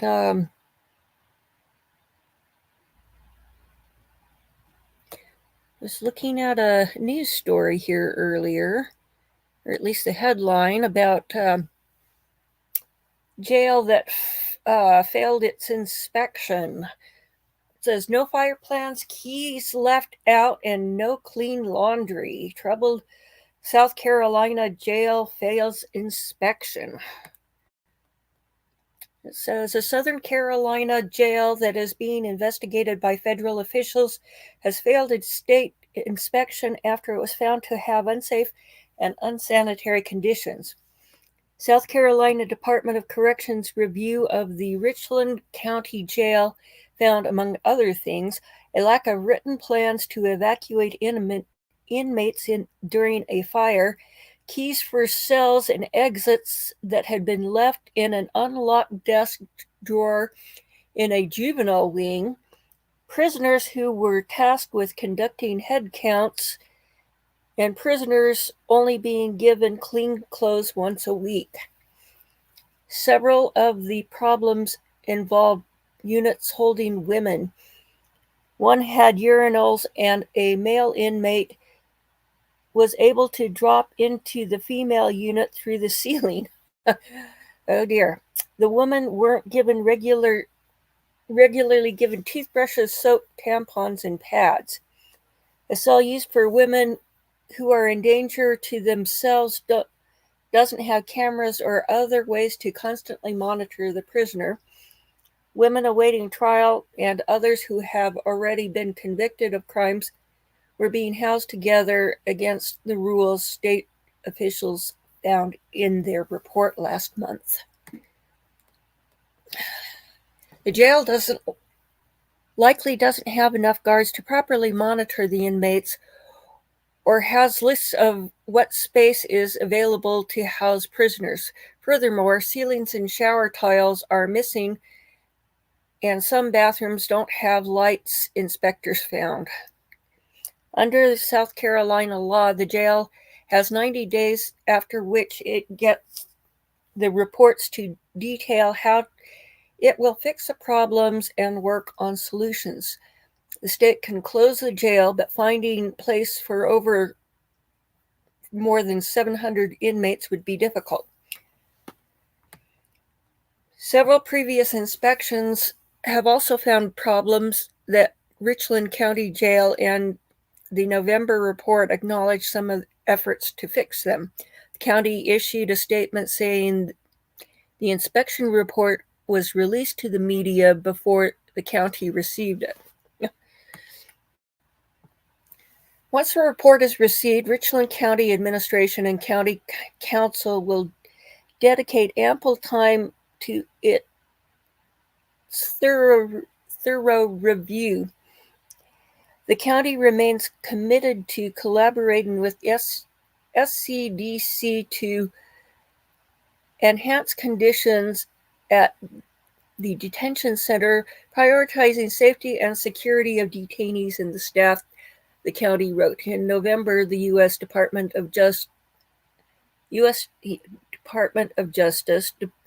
announced it was investigating the jail for a long list of issues, including an inmate who was beaten to death by 5 attackers locked in cells with unsecured doors.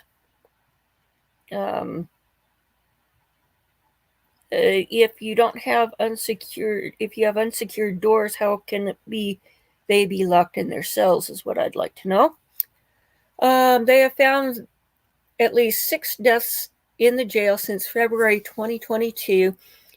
Federal officials found the jail also recently had 2 escapes, 1 riot, 16 confirmed reports of stabbings or assaults, and 2 alleged intimate assaults, they said. The U.S.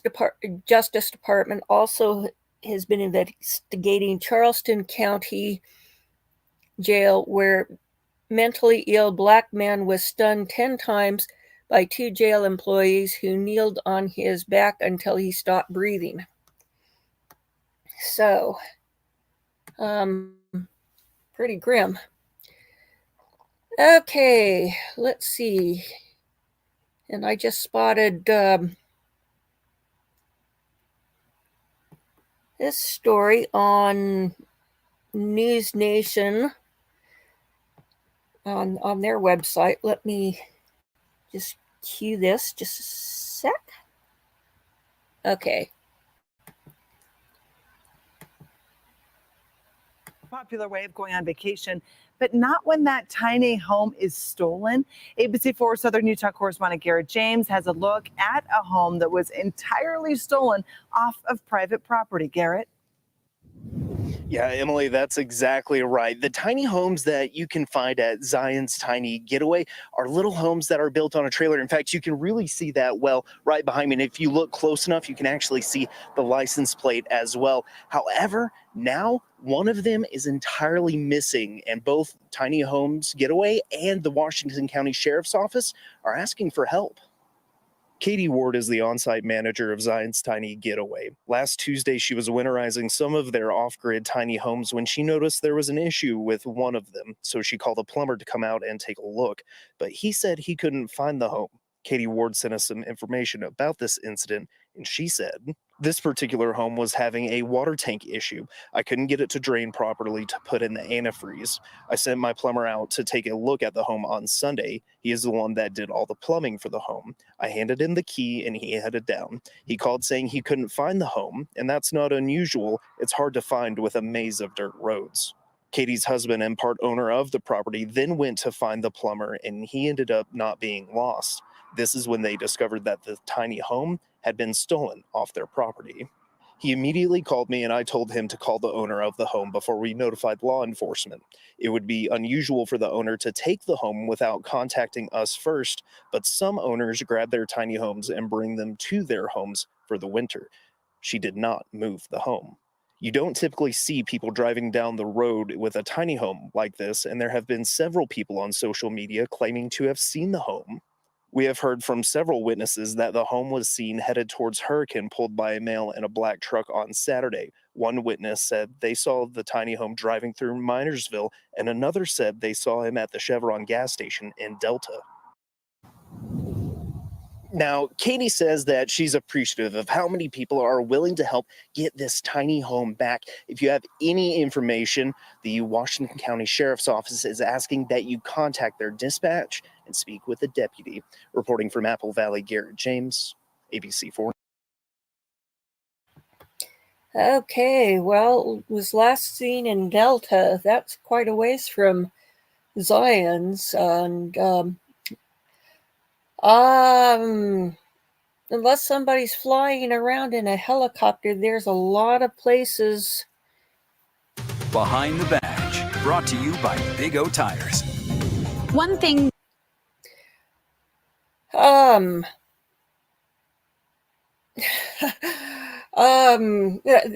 The area down around Delta isn't unlike out in Lucin, where Dylan Round's farm was, and I imagine that a lot of people could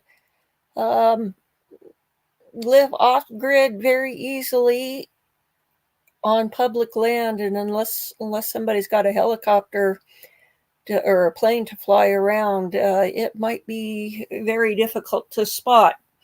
If somebody saw it on some land, not knowing that there is a stolen one, they might just assume that it lawfully belongs to the person. So and those things are expensive. I think they said $50,000 to $90,000. So let's go back over to the courtroom while I look and see what else we might have in the news.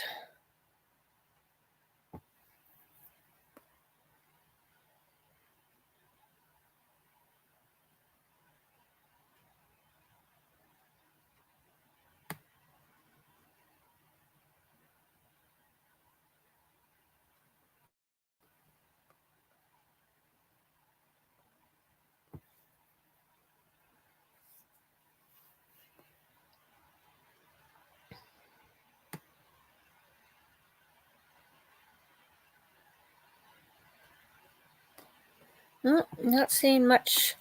Let's look at the crime page on News Nation. It says former NFL star arrested in LA robbery spree. Let's see.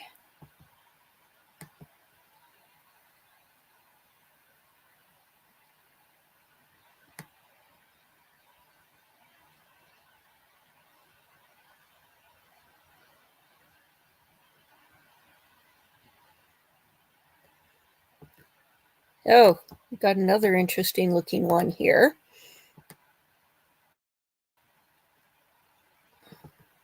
Chained body found in lake in 1990, ID'd as fugitive.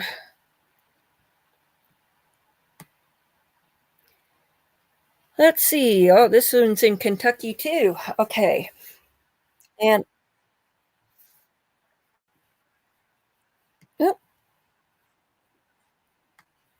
okay, we've actually got a video to go with this. So let me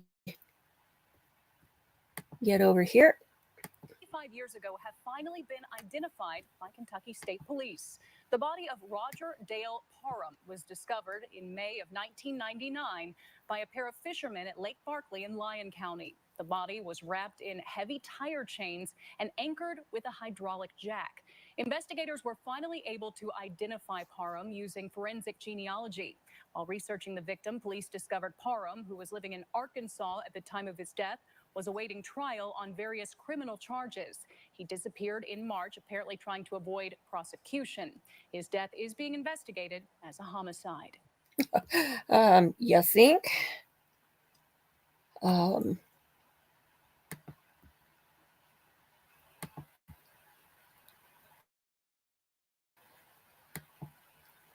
Let's see.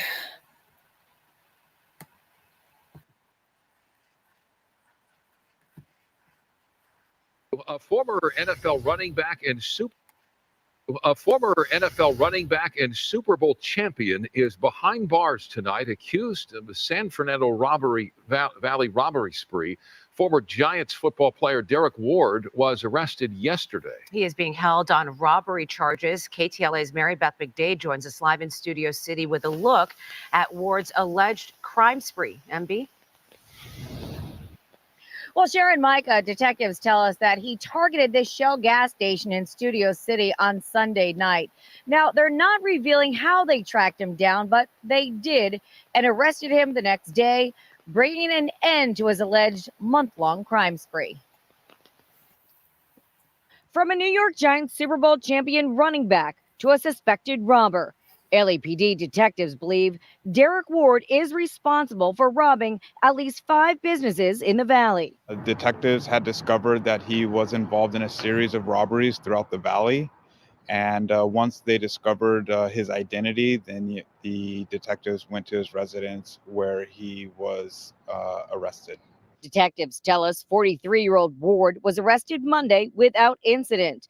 They say his crime spree began in mid-November. November 19th is one of the first incidences that we have documented that we believe that he was involved. And then that continued into December. Police say the first business he targeted was a Pizza Hut. And then after that, the rest were all gas stations, including this AM/PM in Studio City in mid-December. He came and like around here, he take one gum, when I open the register, then he take money and they go. Ward's final alleged heist occurred the night before his arrest, Sunday evening at this Shell station in Studio City.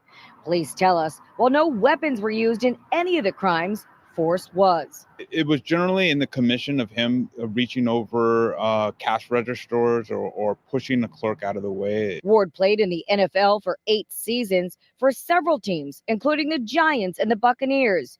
He grew up in Southern California, where he attended Valley View High in Moreno Valley and briefly played football at Fresno State. It's an unfortunate set of circumstances. I know that the NFL and their union provide a lot of resources for players and former players. Detectives say they're still investigating how he fell on ill will and what motivated him to commit these robberies. We didn't find any sort of evidence that suggested drugs or gambling at this time. He just said that he just didn't have any money. And Ward's bail was set at $250,000. Last check of jail records, he still had not bailed himself out. For now, reporting live here in Studio City, Mary Beth McDade. We'll send back to you guys in the studio. MB, yeah, I guess a lot of professional athletes and actors and so forth who suddenly start making serious money, spend serious money, and end up being broke unless they have a sound financial advisor giving them good advice, because that money should be lasting them the rest of their life.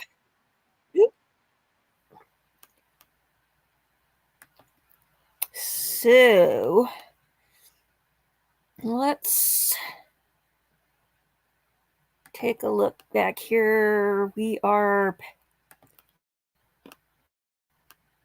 13 minutes into our verdict watch. Let me just close these tabs.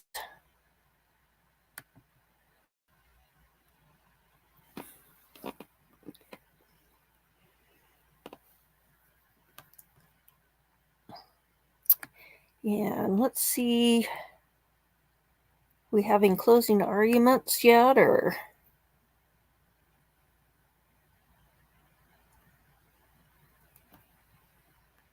Having closing arguments in that other case, the Colorado.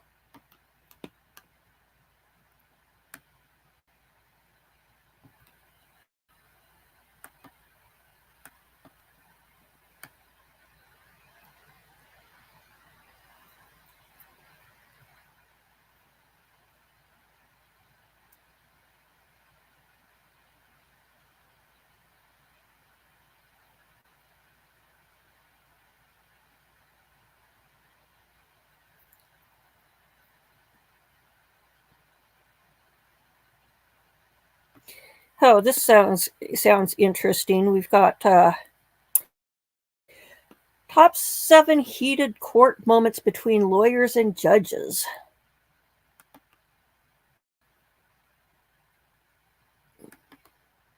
That was before they Don't get brazen with me. If they were talking about your children, you would definitely go. You need to sit down right now. You're out of line. In fact, you're excused. You need to go sit in the back with your chief public defender. There is nothing quite like seeing blow-ups between judges and attorneys in open court. And here at Law and Crime, we sure have seen our fair share. This is 7 of some of the most heated moments between judges and attorneys in recent trials. Welcome to Sidebar, presented by Law and Crime. I'm Jesse Weber. I've talked about the drama in a courtroom before. The subject matter, the defendants, the witnesses, it's real life on display for you. But it is also a court of law. Not only do opposing sides battle it out, but there are also those times, those very tense times between the judge and the attorneys. And that is what I want to get into. 7 of some of the most heated moments between a judge and an attorney in our recent cases. I got to tell you, I don't remember in recent history maybe any more heated moment between a judge and an attorney than in the Parkland school shooter trial out of Florida. The penalty trial for the man who pleaded guilty to 17 counts of murder and 17 counts of attempted murder. Today, we are going to be reviewing this amazing cat litter. It's pretty litter. There is a For opening fire at Marjorie Stoneman Douglas High School back in 2018. After he pled guilty, all the jury had to decide was what should be his punishment, life in prison or the death penalty. And I want to be clear here. This was an exhausting trial. It was very emotionally taxing, especially with the victim impact statements from those who lost loved ones in the attack. It was honestly one of the toughest cases that I've covered so far here at Law and Crime. So for those in the courtroom, this was not easy. And there was a point when defense counsel objected to victim impact statements that were directed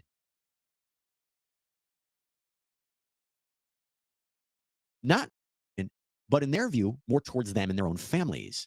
When they tried to bring this issue up to Judge Elizabeth Schur, let's just say it didn't go very well. And keep in mind, there was already a lot of built-up tension between the judge and defense counsel. Well, listen to a courtroom just devolve into chaos. When these people are upset about specific things that have gone on from that table, like shooting the middle finger up at this court and laughing and joking, Miss McNeil, be quiet. When these people have sat in this courtroom and watched this behavior from that table, and they want to say that they're not happy about it, what is the problem? Judge, I have no problem because I have thick skin. But once you bring in my children, I think that's highly improper. I didn't even know you have children. I don't know what you're talking about. Your children? What about your children? For them to comment on my children is highly improper. And for this court to allow that kind of testimony is also improper. I don't remember any comments about any children. And if there was, it obviously didn't, it came and went without me noticing it. Judge, I can assure you that if they were talking about your children, you would definitely notice it. You need to sit down right now. You're out of line. In fact, you're excused. You need to go sit in the back with your chief public defender. He's the public defender. Mr. Weeks, please ask the lawyer from your office to go sit down and not say anything else. To try to threaten my children and bring up my children is inappropriate. Go to the back of the room now. That just violated about every rule of professional responsibility that I have never. If you're going to get up here and you're going to... Judge, I asked you to go sidebar on this matter. You sidebar or not, you don't have one of your assistant public defenders say something about my children? Judge, that same venom that the court is expressing is the same venom that defense counsel had to sit through this entire morning when their children She brought up her children multiple times during the trial. Nobody knows if I'm barren or not. They don't know about my children. Judge. Sit down. Sit down. Yeah, pretty unbelievable to see. Wow. Now, Judge Elizabeth Schur took a lot of heat for her conduct during the course of this trial, and it wasn't just viewers who took notice. It was the Florida Supreme Court. You see, after the Judicial Qualifications Commission determined that Judge Schur's behavior seemed to create the impression that she was pro-prosecution, the Florida Supreme Court publicly reprimanded her as well. But Schur actually resigned, left the bench before this decision. And in the end, by the way, the jury recommended life in prison for the shooter, not the death penalty, which was a decision that came with its own set of controversy.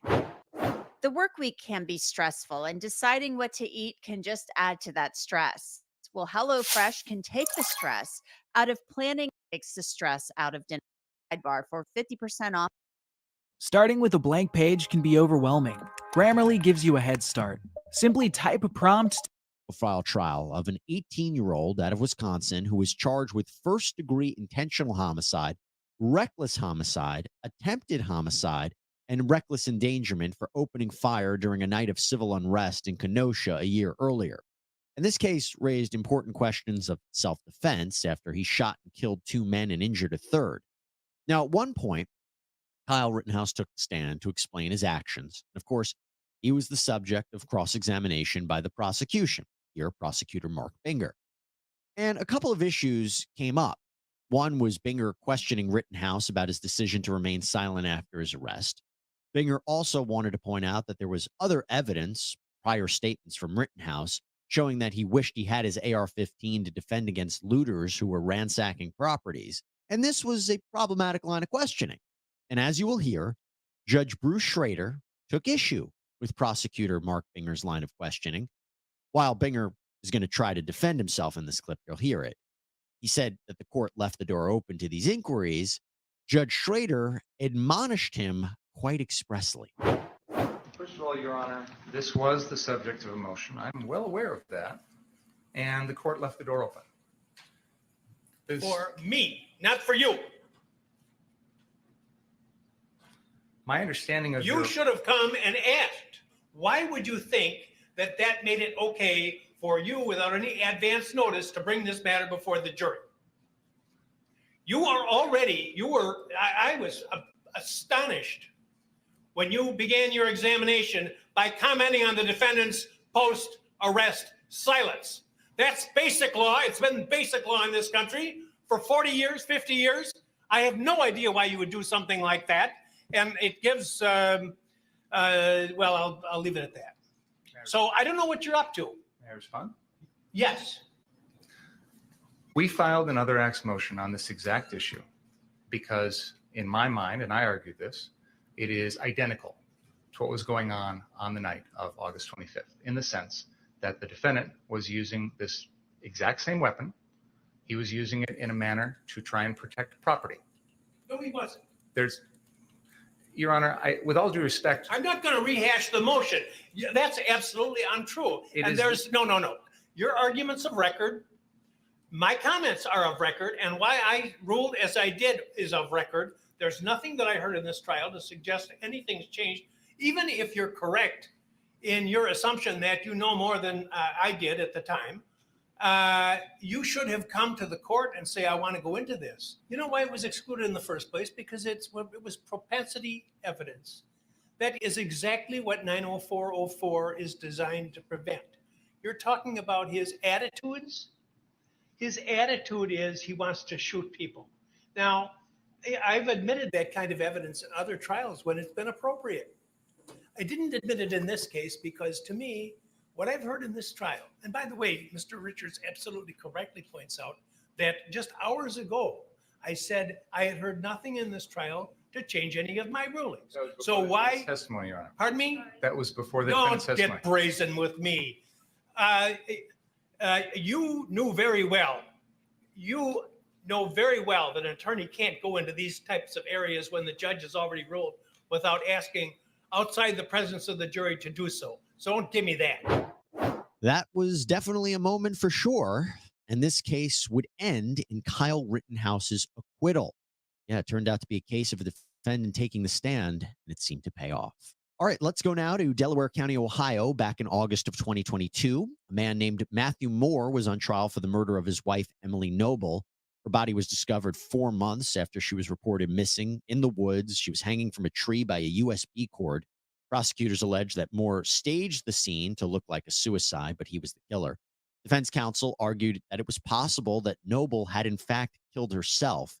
And as that back and forth was happening between both sides on the testimony and the evidence, This trial was notable for one particular outburst, one particular moment from the prosecutor. You see, Mark Sleeper and Melissa Schiffel were acting as prosecutors for the state. And on the seventh day of trial, the judge, Stephen Wolliver, wanted to move forward with the proceedings, despite the fact that Schiffel wasn't there in the courtroom. Now, according to Sleeper, the court was informed 2 weeks earlier that Schiffel wouldn't be in attendance due to a scheduling issue. Well, I'm Daniel, the founder of Pretty Litter, the color-changing, health-monitoring cat litter. Did you know?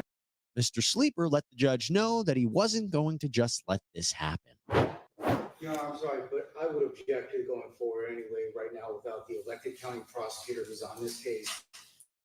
But she chose not to be here. That's not accurate, Judge. Okay, okay, your objection's noted. We had a phone status conference 2 weeks ago in which Ms. Schiffel. Your objection is noted. Okay? I'm not going to participate in this proceeding without the elected county prosecutor. I think this is a sham that you're going forward. When the court was You're going to sit here. You're going to sit here. You were told about her unavailability and specifically told her on the phone not to cancel that appointment, that it wouldn't be a problem. Well, I'll tell you what, if you don't want to be here for the decision, that's your business. Well, Your Honor, I think this is outrageous. You're going forward without the prosecutor. And he straight up left the courtroom, turned his back on the judge and everything. Pretty brazen. I don't think I've seen that too often. And by the way, an attorney getting away with it. No repercussions for Sleeper as far as I saw. Now, without having had the opportunity to speak with Mr. Sleeper, who knows what really happened here. But I do know that this case wasn't the best for the prosecution because the jury, in the end, sided with the defense. That's right. Matthew Moore was acquitted of the murder of his wife, Emily Noble, and he was free to go. So I did title this episode Heated Moments Between a Judge and an Attorney. But can I be a little clever? Can I take a little poetic license with that? How about blow-ups between a judge and a guy who represented himself and acted as his own counsel? So he might not be an attorney per se, as clearly demonstrated at this trial, but how could I talk about this topic without bringing up Darrell Brooks Jr., the man who went to trial out in Waukesha, Wisconsin? He was charged with 76 criminal counts for driving a red SUV into a group of holiday parade goers back in November of 2021, killing 6 people, injuring dozens of others. And at one point, he decided that he's going to represent himself. It was bizarre, from the arguments he was making to his outbursts that got him kicked out of the courtroom. This court ordered Mr. Brooks be removed from the courtroom due to repeated interruptions and disruption with the court. He took his shirt off as well. I'm also told that he is threatening to throw and break items. However, when he was in court and face-to-face with Judge Jennifer Darrow, that is when the fireworks happened. It threw people off a loop. They weren't ready for it. They scared of it. That's what it is. Come on, man. Mr. Brooks. Come on, man. Stop. When you Stop are it. you aren't Stop even it. letting You're a me public ask the servant, Your Honor. question. I respect your courtroom. I respect you. You're a public servant, though. Your job is to be the referee. I'm a grown man with grown kids. Ain't nobody gonna talk to me like that. Nobody. I don't have a problem with doing what you asked me to do, not tell me. Just like when I asked you about subject matter jurisdiction,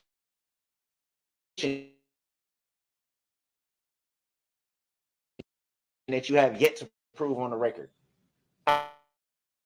I'm being intentionally. Just stop it. I don't care what it is as a game. That's what nobody. That's what nobody. You don't got to explain nothing to me. That's what you don't understand. You think that this is a whole game to me. This is not a game to me, Your Honor. Nothing about this is a joke. That's what y'all don't understand. I would like to provide the defendant and the court with a copy. So that had to be said. So it's the defendant. That's not how it was said. That was how I said. You want to run the record back? Mr. Brooks. So I'm the only one. I got one. Mr. I got Brooks. one ear that work, and I heard that. This Come on, is man. to benefit you so that No, it's you not. understand Ain't none of this your to benefit witness me, so let's be has clear a about prior that. record. Your Honor, when I leave the table, I'm away from the courtroom and I have to elevate my voice. This is the So she had to alleged elevate her record of voice Abel just for Lescott. that. Stop talking. Come on, man. Like, I don't know who y'all be thinking y'all fooling. I accept the value in return for value this document. One more interruption and you're going to be removed to the next courtroom. That's what you want to do anyway. It's not what I want to do. Do not interrupt Attorney Opera. So can Your you, Honor, so I can you believe he please- has 7 prior criminal convictions via OWI second criminal trespass to dwelling from 2006. All right, I need to take a break. This man right now is having a stare down with me. It's very disrespectful. He pounded his fist. Frankly, it makes me scared. Never, never have I seen an attorney, doing quotes for all of our listeners, an attorney act so disrespectfully to a judge. It was just insane to watch this go down. But Judge Dar was able to keep this trial from completely derailing. And I should tell you, a lot of this went down outside the presence of the jury. They weren't in the court to see what Brooks was doing a lot of the time. But it didn't change the fact that Brooks was still making these nonsensical legal arguments in court. It really didn't help his case because in the end, he was convicted across the board and sentenced to 6 life sentences plus over 700 years in prison. Okay, as we continue on and talk more about these heated moments between judges and attorneys, let's talk right now about Young Thug's RICO trial. So the Grammy Award-winning rapper, whose real name is Jeffrey Lamar Williams, is facing 8 criminal counts, including conspiracy to violate the state's RICO or racketeering law. This is part of a wide sweeping indictment against him and what was originally 28 other defendants, although a number of taken plea deals. But prosecutors claim that the defendants are all part of this criminal enterprise, that Williams is at the head of it, that he co-founded a street gang called YSL or Young Sun back in 2012, and that has caused all of this chaos. We have people charged with murder, aggravated assault, robbery, theft, illegal firearms possession. And believe it or not, the jury has still not. Actual trial could last 6 to 9 months, asking a lot of a jury in this case. But anyway, we have to talk about the drama happening between the attorneys and Judge Glanville overseeing the case. You see, he runs a very tight ship in his courtroom, and the attorneys will know that. Because if you don't follow court rules of professionalism and decorum, oh boy, he's going to let it be known. Like, for example, one of the defense attorneys in this case was held in contempt of court and was ordered to pay a fine and buy his colleagues lunch. Next 2 things are just follow-ups on other business that we held a little earlier. Mr. Menendez, good morning, sir. You were supposed to buy lunch for your colleagues. Have you done that as of yet? You're supposed to have done that by March the 17th. Did you go to, did I told you Jason's Deli? Did you satisfy that prong of your contempt yet? I don't believe I was. Your Honor. You were held in contempt, young man. And if you want to revisit that again, we can certainly open it up. I just want you to pick a date. Okay. Whatever date is going to record nice. That works for me, Judge. And also, I never saw the contempt order. Mr. Menendez, this was in One look and you had me pegged, huh? Just another cat lady about to eat some cat food. But satisfaction of me not sentencing you to jail for 20 days. So if that's the case, well, then I will revisit the basis for your contempt. Or how about the time when Judge Glanville ordered another attorney to write an essay? To the next matter, Mr. Johnson, how are we doing on that paper? I mean, the importance of professionalism. Yours is due by the 28th of April. I'm just clocking. So we on track?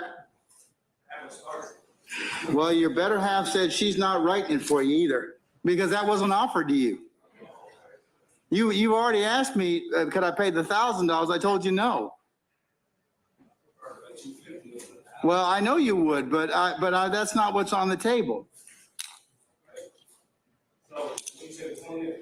28, yes, at noon, or you do 20 days. It's 17-page paper on the importance of professionalism in the legal field and treating one's opponents with civility. Paper is to be published quality in APA format and at least 10 primary and 10 secondary sources. By the way, this is the same judge who ordered a juror that left the country instead of reporting to jury duty to write a 30-page essay. So it makes you wonder what this trial will actually look like when it starts up. Okay, now I think it's pretty obvious when judges are ticked off, and many times that is directed towards the attorneys. You want a prime example? How about the Theodore Edgecombe case? This was the man on trial for first-degree intentional homicide out in Milwaukee County, Wisconsin, for shooting to death Jason Clearman. It was a road rage incident gone bad, with Edgecombe claiming that Clearman called him the N-word and to get the F out of the road after he says their car clipped him while he was on his bicycle. An altercation ensued after Clearman got out of the car. Edgecombe shot him. It was a case of who was the aggressor, what happened here, was this homicide, was it self-defense? Well, there were a few times during the course of this case when Judge David Borowski got into these heated back and forth moments with Edgecombe's counsel. For example, here's what happened when the defense wanted to call a certain witness testifying about what would constitute a threat. Mr. Brums has testified. He's actually been called by the state on numerous occasions, over several hundred homicide cases, and testified to what constitutes a threat. Your Honor, I would like the defense to name me one case where Detective Brums has taken the stand and stated to a jury that he believes something was a threat to an individual. Name one. Hang on, so would I. Well, a case number that occurred in Milwaukee County. Well, the state hasn't asked for any type of addendum to Mr. Brums. Counsel, I'm asking. Well, Mr. Brums is not here right now, but hang on, counsel. You just represented that he's testified hundreds of times in this court. For me, this court means me. I don't care what happens in front of other judges. I don't care what happens down the hall. I'm presiding over this case. I will make the rulings. So as far as I'm aware, he's never testified in front of me. And I don't recall ever hearing testimony along the lines of what you just indicated. So unless you have a case number that I can look up in Milwaukee County, but particularly one that was in front of this judge, then forget it. You guys cannot just make blanket allegations from the defense without supporting it. You didn't support it in writing, and now it's not being supported on the record. That was a valid request. Name a case now, or we're moving on. Mr. Brums can testify to the cases that he testified in. Name a case now. We don't have those that information. And he's not testified. I mean, he's testified in several cases. The counsel. He's done it with other judges. Argument does not work with me. Mr. Hubner knows that. Mr. Mott should know that. I don't care what other judges have ruled. Period. Yeah. And then there was the time when defense counsel was questioning a member of law enforcement about whether anything was moved from the crime scene that would maybe tell a different story of what went down. This happened during the actual trial. You don't know if other item had been moved from one place and put in another place. Objection, Your Honor. There is absolutely no evidence that anything was moved. That's right. There's no evidence of that. Don't imply something, counsel, that there is no evidence of. None. There's been no evidence introduced in this case by any witness that is even close to that. That assumes facts, not in evidence. Sustained. Move on to a relevant question. Don't imply things that have not occurred and are not in evidence. Move on. Whew. Felt particularly harsh, right? Well, I'll tell you, Judge Borowski received his fair share of criticism. Community activists wanted him removed from the case after they felt he made rulings that showed a bias towards the defense, including allowing the word victim to be used to describe Clearman. But he remained on the case. The jury ultimately convicted Edgecombe of the lesser charge of first-degree reckless homicide, and he was sentenced to 25 years in prison. All right, we got to go to our final one. Some more heated moments between judge and attorney can be found in none other than the Alex Jones trial. So the InfoWars founder and host was in a very tough legal situation. He was sued by the families of those who lost loved ones in the Sandy Hook Elementary School shooting, as well as a former FBI agent, for comments that he made regarding the massacre, namely that it was staged, that it was fake, that it was a hoax, that the parents were crisis actors. They sued him under various legal theories such as defamation and intentional infliction of emotional distress. And Alex Jones actually automatically lost these lawsuits because he failed to abide by court-ordered discovery obligations. It's called a default judgment.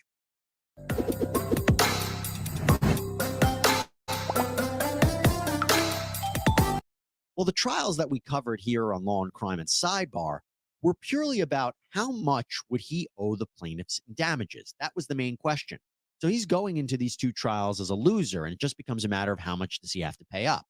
I want to talk about the Connecticut trial, where Norm Pattis represented Alex Jones. Very animated lawyer. And, he seemed to constantly interrupt the judge, Barbara Bellis, and she was none too happy. expressing her frustration both on the record and at very audible sidebars. He's not an expert, and so what one does isn't what we're But here to that's- show. but- We're here to show what he did. Right, but And the that's purpose is different. being No, offered Attorney in Pattis, the same Attorney line. Pattis, Attorney Pattis. How many times do I have to say when I'm speaking, you stop? You have been a member of the bar for a long, long time, and you know the rules in all the courts. I don't know how, I don't know if I'm not making myself clear, and maybe it's my fault. I do not want to sanction an attorney. I do not want to fine an attorney. I have gone almost 2 decades as a judge and never had to do that. And I don't want to do it now, but if we have a continued problem where you're talking over me, I don't know what else to do. I've asked you nicely, I'm literally almost begging you. I have no recourse but to do that. I'll start with Attorney Pattis. What do I need to do to stop the comments and the call? Just tell me what I need to do. Do I need to hold one of you in contempt? Attorney Pattis, I'm not going to have the comments anymore. I'm not going to have it. I'm not going to have it. Do you expect me to lay silently when they're directed at me, but inappropriately? Do you expect me to roll over for my client? It's not going to happen. You know, look, very tough subject matter, but my goodness, what was happening there? Unbelievable to watch. Interesting to see, to say the least. Also, not great for Alex Jones. He was ordered to pay almost $50 million in one trial out of Texas and almost $1 billion plus $473 million in punitive damages out in that Connecticut trial. Just absolutely whopping verdicts. Well, that is just a selection of some heated, tense moments between judge and attorney. And as I usually say in these recaps, I am sure we will have many more to come. That's all we have for you here on Sidebar, everybody. Thank you so much for joining us. Please subscribe on Apple Podcasts, Spotify, YouTube, wherever you get your podcasts. I'm Jim.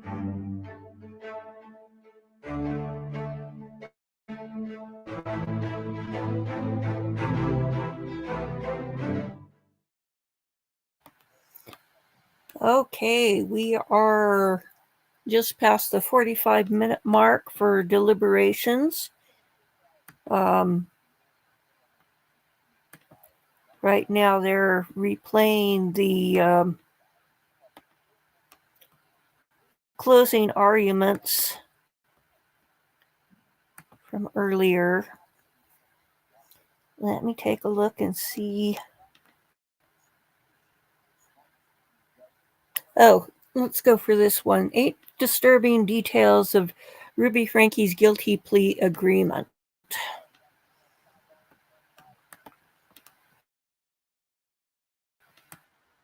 Influences how readers respond. With Grammarly, just highlight your text and type how you want to sound. Come on. With my deepest regret and sorrow for my family and my children, guilty. Ruby Frankie has pled guilty in court to the abuse of her own children. Her plea agreement goes into detail about what she did to her kids, and it is horrifying. Also, what does this mean for a potential sentence? We break it all down for you now. Welcome to Sidebar, presented by Law and Crime. I'm Jesse Weber. Ruby Frankie has officially pled guilty. This is a major development in a case that we have been following since August. This case out of Utah. Ruby Frankie has pled guilty. Now, Ruby Frankie is the former YouTuber who, alongside her husband, Kevin, created a now defunct channel on the platform called 8 Passengers. This was a very popular channel. It documented the lives of the couple along with their 6 children. It had over 2 million subscribers, but it didn't come without controversy. No, viewers took major issues with how Ruby was parenting, or maybe I should say disciplining her kids. So in our house, when we take something away, it's because they have shown that they are not responsible enough to manage it. And so we don't just turn around and give it back as soon as they start acting good. It has to be consistent. It has to be consistent over a minimum of 6 months. I know that her teacher is uncomfortable with her being hungry and not having a lunch. And it would ease her discomfort if I came to the school with lunch. But I responded and just said, Eve is responsible for making her lunches in the morning, and she actually told me she did pack a lunch. So the natural outcome is she's just going to need to be hungry. Now, at one point, Ruby ended up partnering up with a woman named Jody Hildebrandt, who was offering these life coaching services through an organization known as Connections. In fact, Ruby was listed as a certified mental fitness trainer on the Connections website. But in August, she and Hildebrandt were each arrested and each charged with 6 counts of aggravated child abuse of Frankie's 2 young children who were staying at Hildebrandt's place. Her 12-year-old son managed to escape Hildebrandt's home, ran to a neighbor who called 911. 911. The address.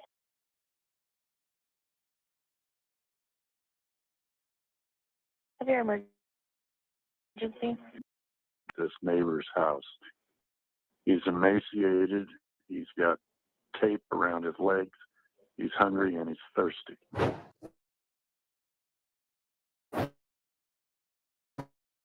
Now, the boy was reportedly a 9-year-old sister. We believe that she's 10 now. Her daughter was reportedly found in the house in similar condition. She was taken to the hospital to be treated for malnourishment.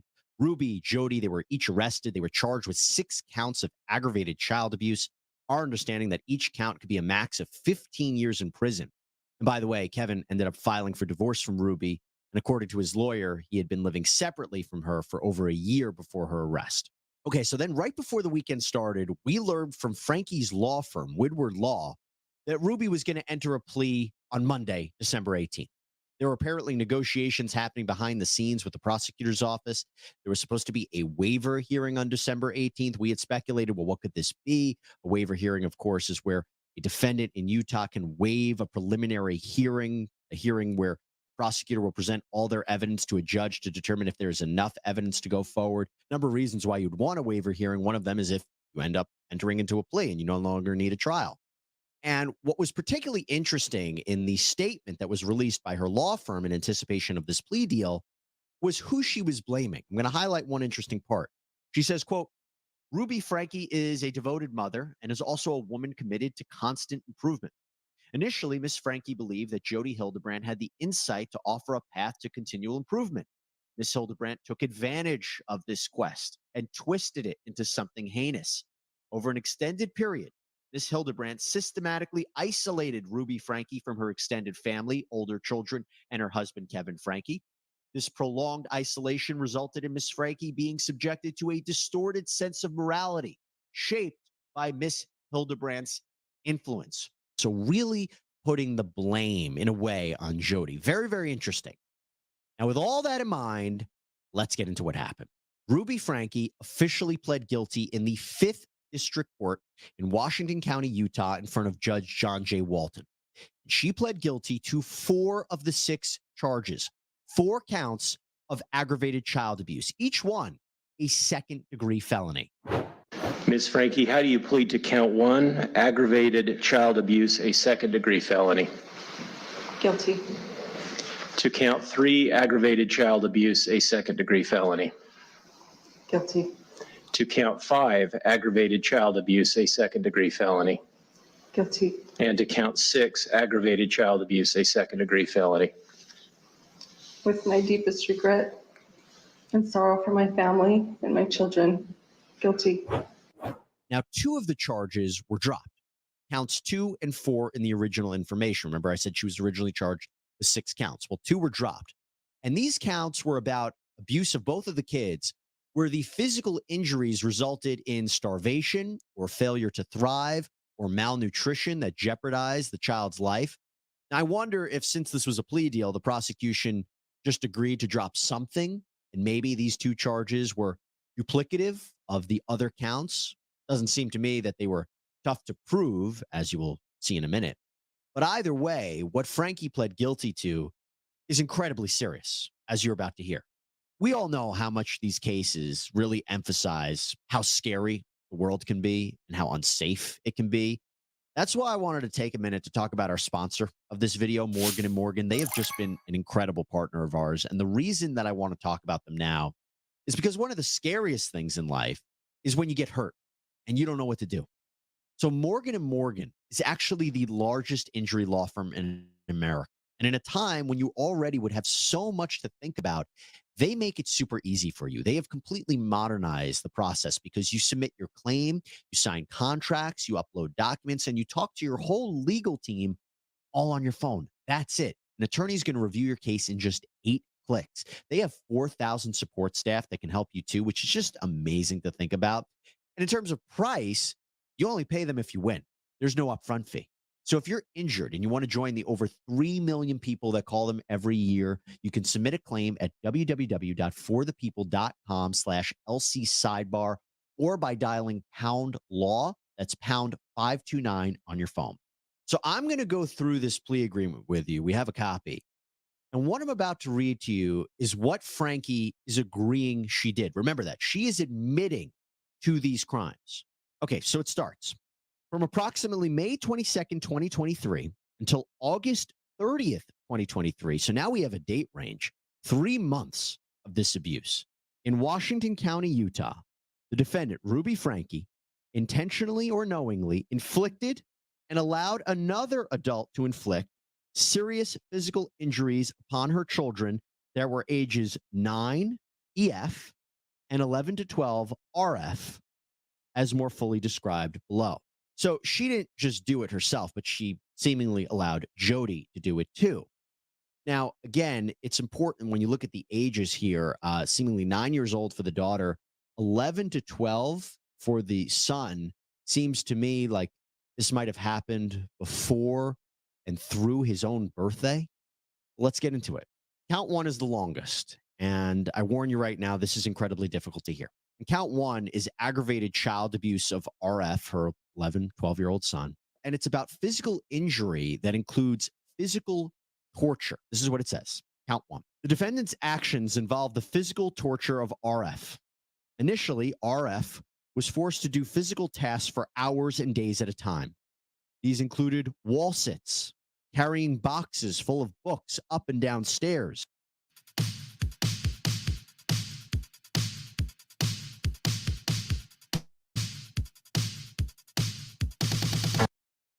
and working outside. Eventually, RF was forced to do outside labor without shoes and in the summer heat. He was forced to stand in the direct sunlight for several days. He was forced to remain outside at all hours of the day and night for extended periods of time. These actions resulted in repeated and serious sunburns with blistered and sloughing skin. RF was denied adequate water for several of the days he was required to remain in the summer heat, and he was punished when he secretly consumed water. He was denied sufficient food, and when given food, he was given very plain meals, example, rice and chicken, while others in the house ate regular and more flavorful meals. He was isolated from other people and denied all forms of entertainment, including books, notebooks, and electronics. In addition, after RF attempted to run away in July, his hands and feet were regularly bound. Binding included being tied to the defendant and to weights. Many times, the binding included using 2 sets of handcuffs, one on RF's wrists and one on his ankles. Again, very consistent with what we've heard so far about his injuries. At times, with RF lying on his stomach, ropes were used to tie the 2 sets of handcuffs together so that his arms and lower legs were lifted off the ground. The bindings resulted in injuries to RF's wrists and ankles, where the handcuffs cut through the skin and damaged the muscle tissue. These injuries were treated with homeopathic remedies and covered with duct tape. That's when we heard about the cayenne pepper being used. Then the bindings were placed on top of the duct tape. As if that wasn't horrifying enough, it goes on to say, again, all part of count 1, physical torture. Specific instances of abuse committed by the defendant include 1, kicking RF while wearing boots, 2, holding his head underwater, and 3, cutting off oxygen by placing her hands over his mouth and nose. I tell you right now, I'm not going to lie to you, that is actually worse than what I thought we were dealing with. I didn't know any of that. I don't think any of us really knew any of that. You know, it seems to me one of the reasons the starvation charges were dropped is because it was duplicative of this conduct. You might not have needed that after everything we just heard. And it does make me wonder if that account, everything that we just heard, was not only determined from the physical evidence, the physical examinations of the kids, what the kids ended up saying to law enforcement and medical professionals, but maybe Ruby Franke herself, what she admitted to doing. I mean, again, this is her admitting to what she did personally and what she allowed to happen. We're going to talk about punishment a little later, but just keep all that in mind, that description. And keep in mind, too, when we talk about her putting the blame on Jody, there's the second count, which actually was count 3 in the original information document, but this is the second count that she's pleading guilty to. And this count is about aggravated child abuse on RF, her son, but it's about physical injury causing emotional harm. Count 2. The actions described above caused severe emotional harm to RF due to the fact that they began in May and escalated through the summer months. Fairly understandable. Additionally, the defendant and another adult, presumably Jody, regularly sought to indoctrinate RF and convince him that he was evil and possessed, and that he needed to willingly be obedient to avoid punishments, and that the punishments were necessary to repent. He was also told that everything that was being done to him were acts of love. Yeah. That level of manipulation, that again is so consistent with what we've heard about from alleged victims of Jody Hildebrandt, including her niece, Jessie, who we interviewed in October. So she strips you of identity, she strips you of credibility, and she isolates. And so she's saying everything that you say is a lie. Everything that you say is manipulation. You're manipulating everyone around you. You're lying and destroying everyone's life. And she would tell me all the time, if you just confess, I will stop. You confess, I will stop, which is torture. Again, it's almost verbatim to what this description was about what these kids had to endure. And I said kids because now let's move on to the third count. We talked about the son. Now let's talk about the daughter. So this was the third count that Ruby is pleading guilty to, but this was actually count 5 in the original information. And this is about the abuse of EF, Ruby's then 9-year-old daughter. And this is injury resulting in emotional harm. Count 3. The defendant's actions also caused severe emotional harm to EF.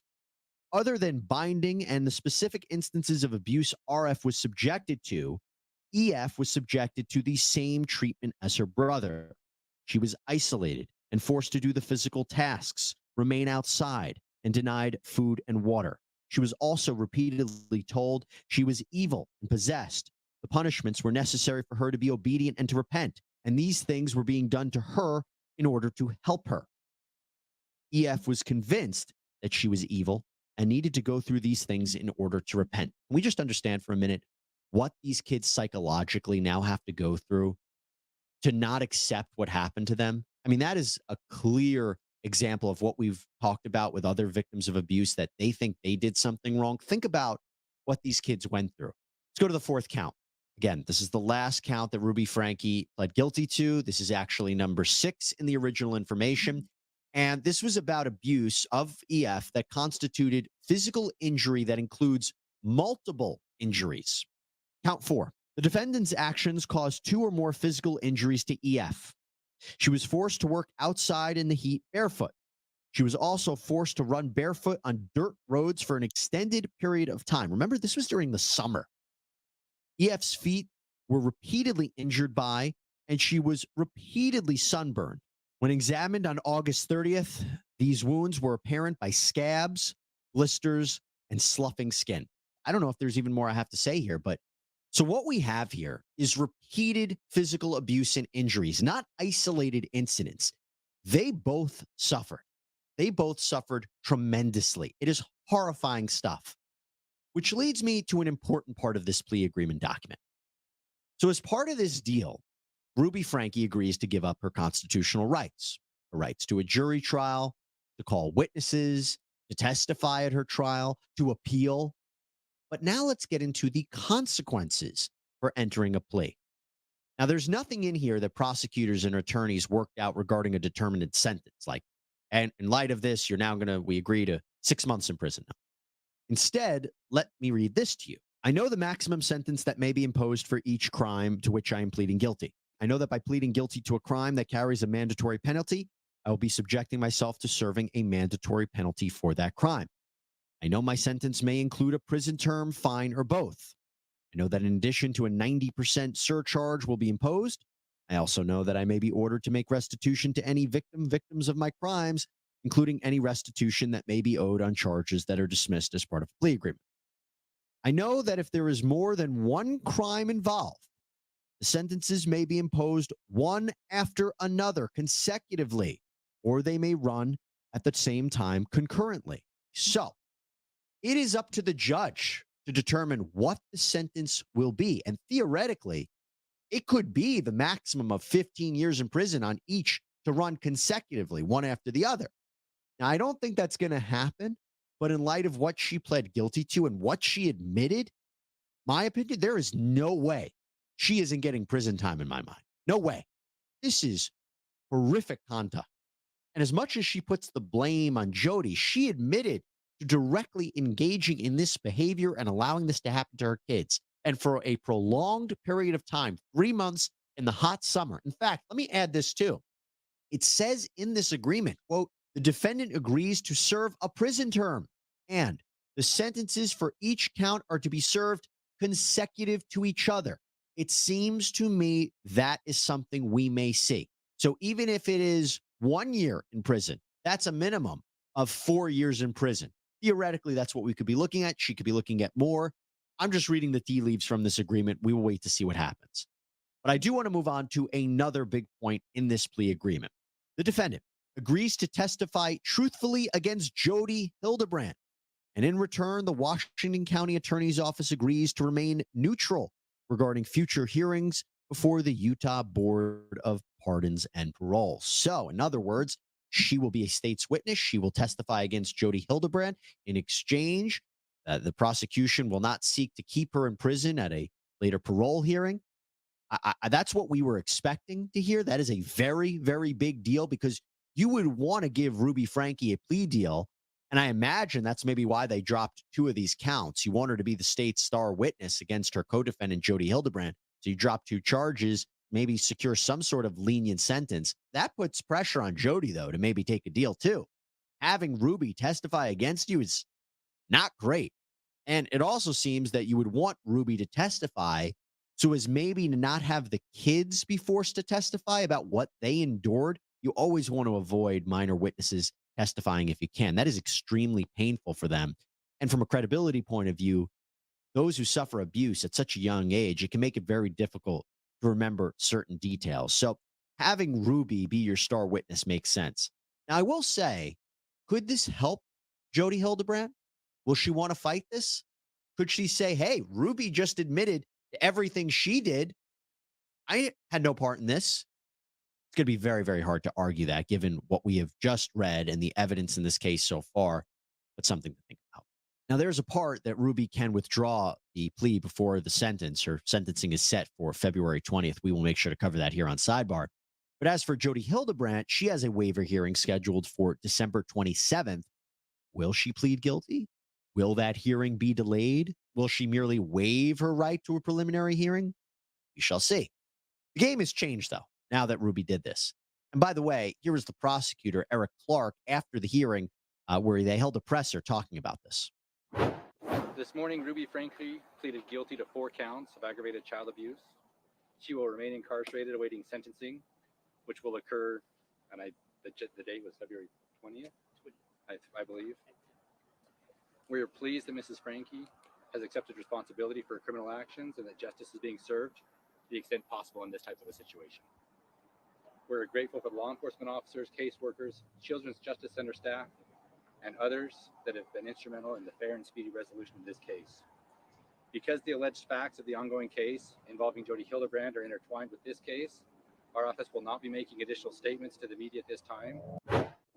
Definitely a win for the prosecution. And there you have it. Ruby Franke has pled guilty. She will be sentenced, and we will see what happens next with Jody Hildebrand. That is all we have for you right now here on Sidebar, everybody. Thank you so much for joining us. Please subscribe on Apple Podcasts, Spotify, YouTube, wherever you get your podcasts. I'm Jesse Weber. Speak to you next time.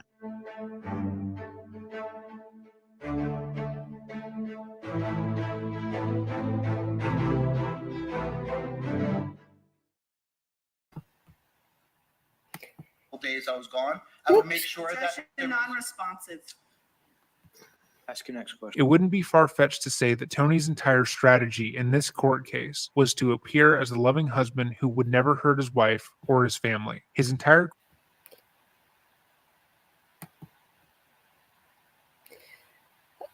I'm trying to figure out here if they stop the stream.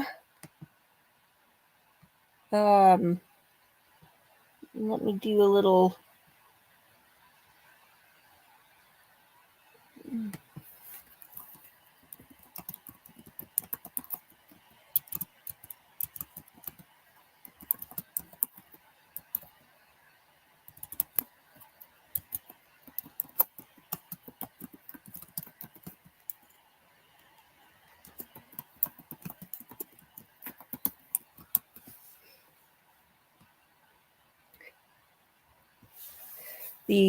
While we were watching that video, the stream rolled over from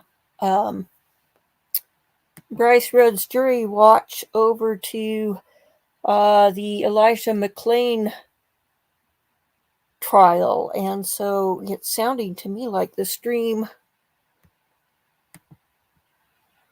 has ended. I'm trying to. Well, let me see. Somebody made a comment.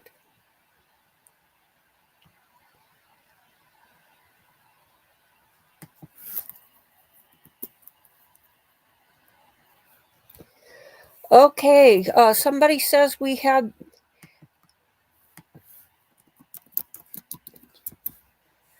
Let me see. Somehow they say we missed the verdict. Let me scroll that back here.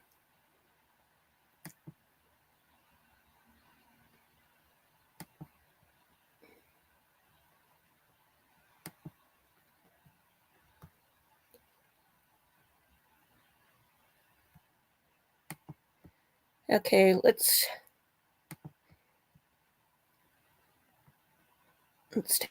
take a look here.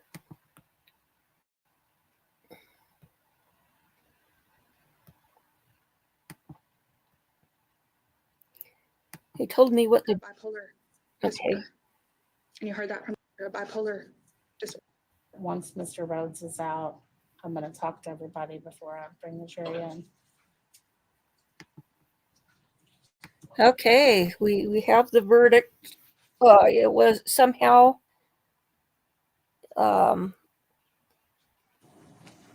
my tab must have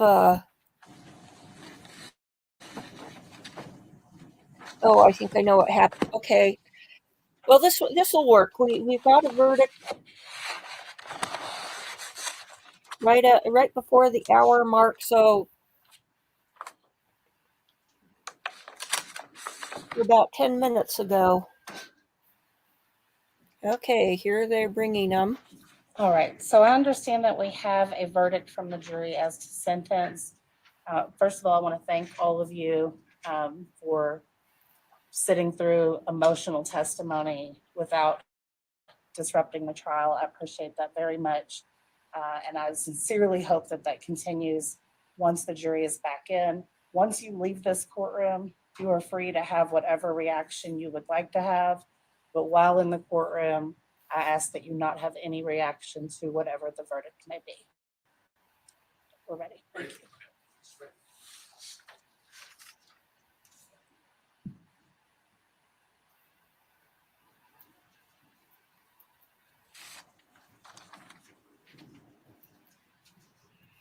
Okay, what happened is they were replaying the closing statements, and so I had the tab muted. So when the verdict came down, I missed it.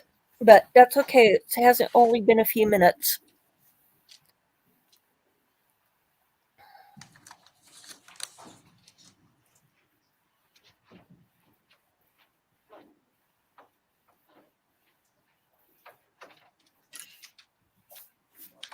And this is great because now I can go get some things done to prepare for going up to Idaho for Christmas. I've got all rise for the jury. one last Christmas present I need to get.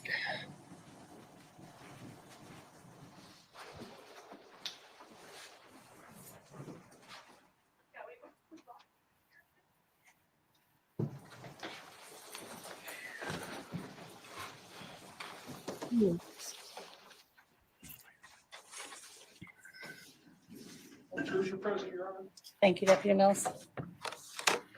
I'll be seated. Has the jury reached a verdict? Yes, ma'am. Thank you. Mr. Foreperson, if you could please hand the verdict forms to Deputy Mills.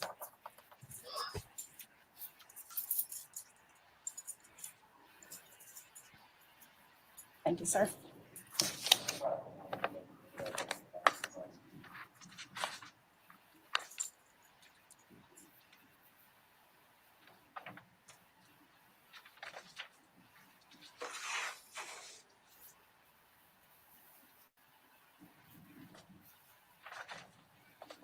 Counsel, would you all approach for just a moment?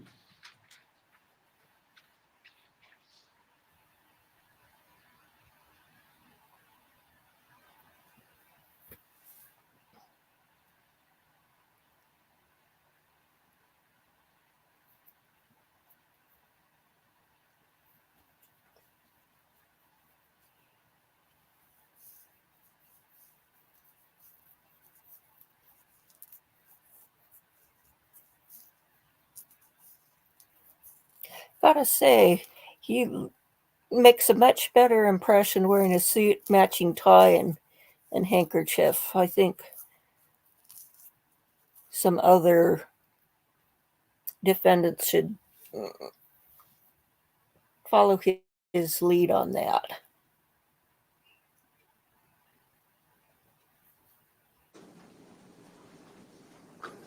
Okay, here we go.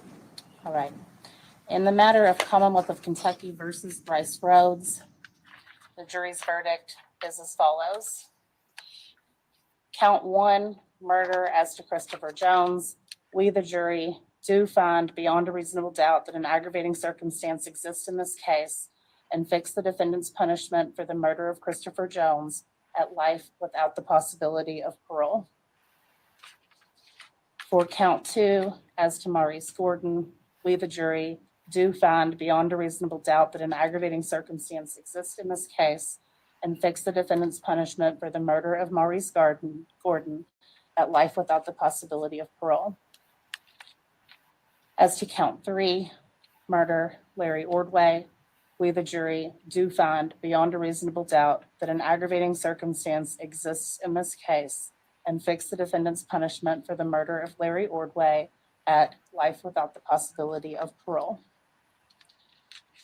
For count 4, tampering with physical evidence, we fix the defendant's punishment for tampering with physical evidence at 5 years. Count 5, abuse of a corpse, Maurice Gordon, we fix the defendant's punishment for abuse of a corpse at 1 year or 365 days. Count 6, abuse of a corpse, Larry Ordway, we fix the defendant's punishment for abuse of a corpse at 1 year or 365 days. We, the jury, further recommend that the punishments fixed for the defendant as set forth above be served as follows. Not sure what happened there. Let me get that back here. Sometimes my computer with a very touchy let's see. It has a very touchy touchpad, and so sometimes it jumps for no reason that you can tell. So let's back up a few seconds here. The jury's verdict is as follows. Count 1, murder as to Christopher Jones. We, the jury, do find beyond a reasonable doubt that an aggravating circumstance exists in this case and fix the defendant's punishment for the murder of Christopher Jones at life without the possibility of parole. For count 2, as to Maurice Gordon, we, the jury, do find beyond a reasonable doubt that an aggravating circumstance exists in this case and fix the defendant's punishment for the murder of Maurice Gordon at life without the possibility of parole. As to count 3, murder, Larry Ordway, we, the jury, do find beyond a reasonable doubt that an aggravating circumstance exists in this case and fix the defendant's punishment for the murder of Larry Ordway at life without the possibility of parole. For count 4, tampering with physical evidence, we fix the defendant's punishment for tampering with physical evidence at 5 years. Count 5, abuse of a corpse, Maurice Gordon, we fix the defendant's punishment for abuse of a corpse at 1 year or 365 days. Count 6, abuse of a corpse, Larry Ordway, we fix the defendant's punishment for abuse of a corpse at 1 year or 365 days. We, the jury, further recommend that the punishments fixed for the defendant as set forth above be served as follows. All sentences to be served consecutively, meaning one after the other. Signed by the foreperson as to all counts. I will now ask each of you if this is your verdict.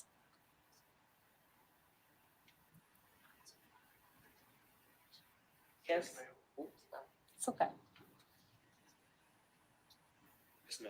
All right. Jurors, thank you for your service. I will be speaking with you a little bit further in just a few minutes.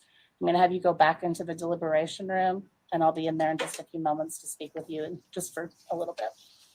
Thank you all. All right, Mr. Jerry. I was thinking, oh, we need to find out when sentencing is, but this is sentencing. I'm going to be so glad to not have to see him playing with his beard anymore. There's something rather disturbing about it.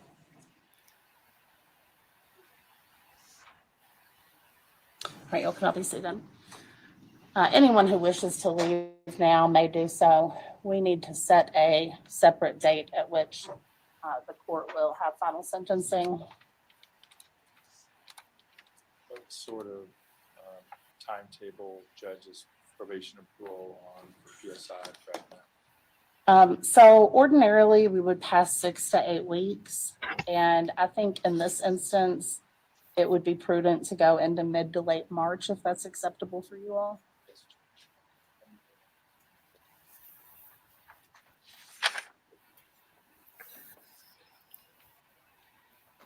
And should we perhaps put this case on in the afternoon where we have a little more time and a little more open of a courtroom? That's fine, Judge. All right. How about March 13th at 1:30?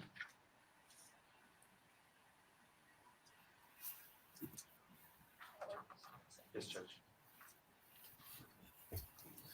That works for us, yeah. Right.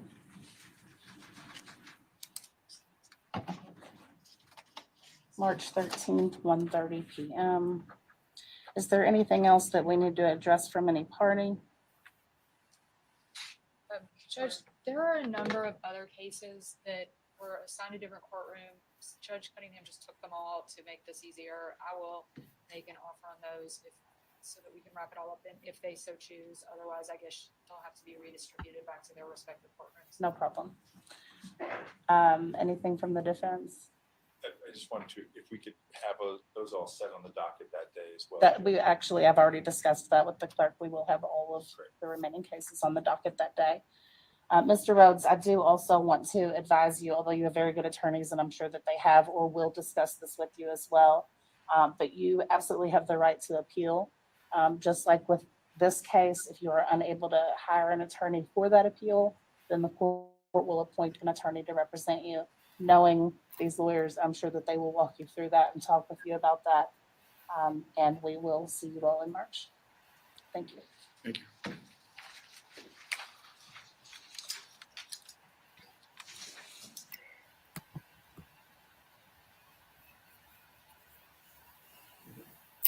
Well, there we have it.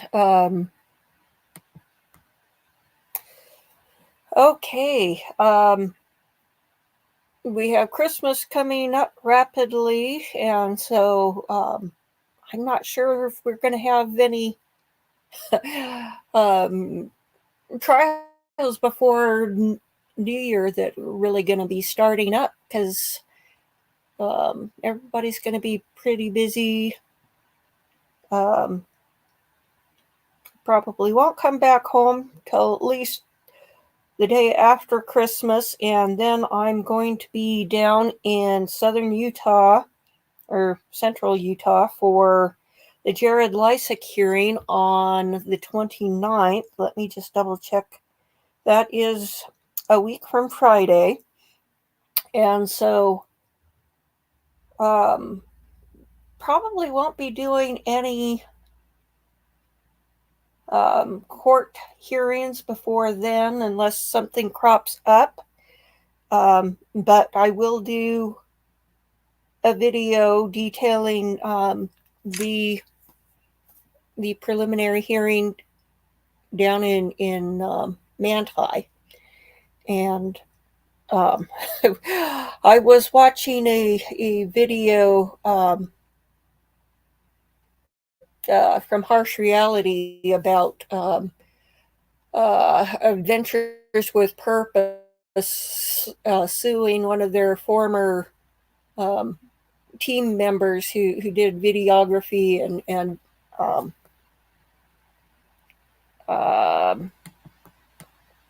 let me just stop this. Okay, videography and editing. And yeah, I gotta say, I'm kind of ticked off. I mean,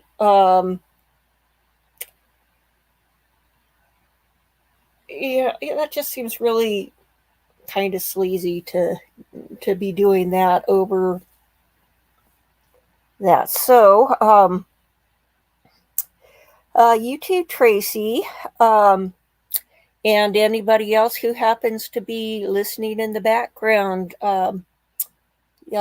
I probably will post a video of Christmas caroling on Saturday night because my brother always has singing around the pipe organ. So just a little bit of Christmas to look forward to that I like to share. So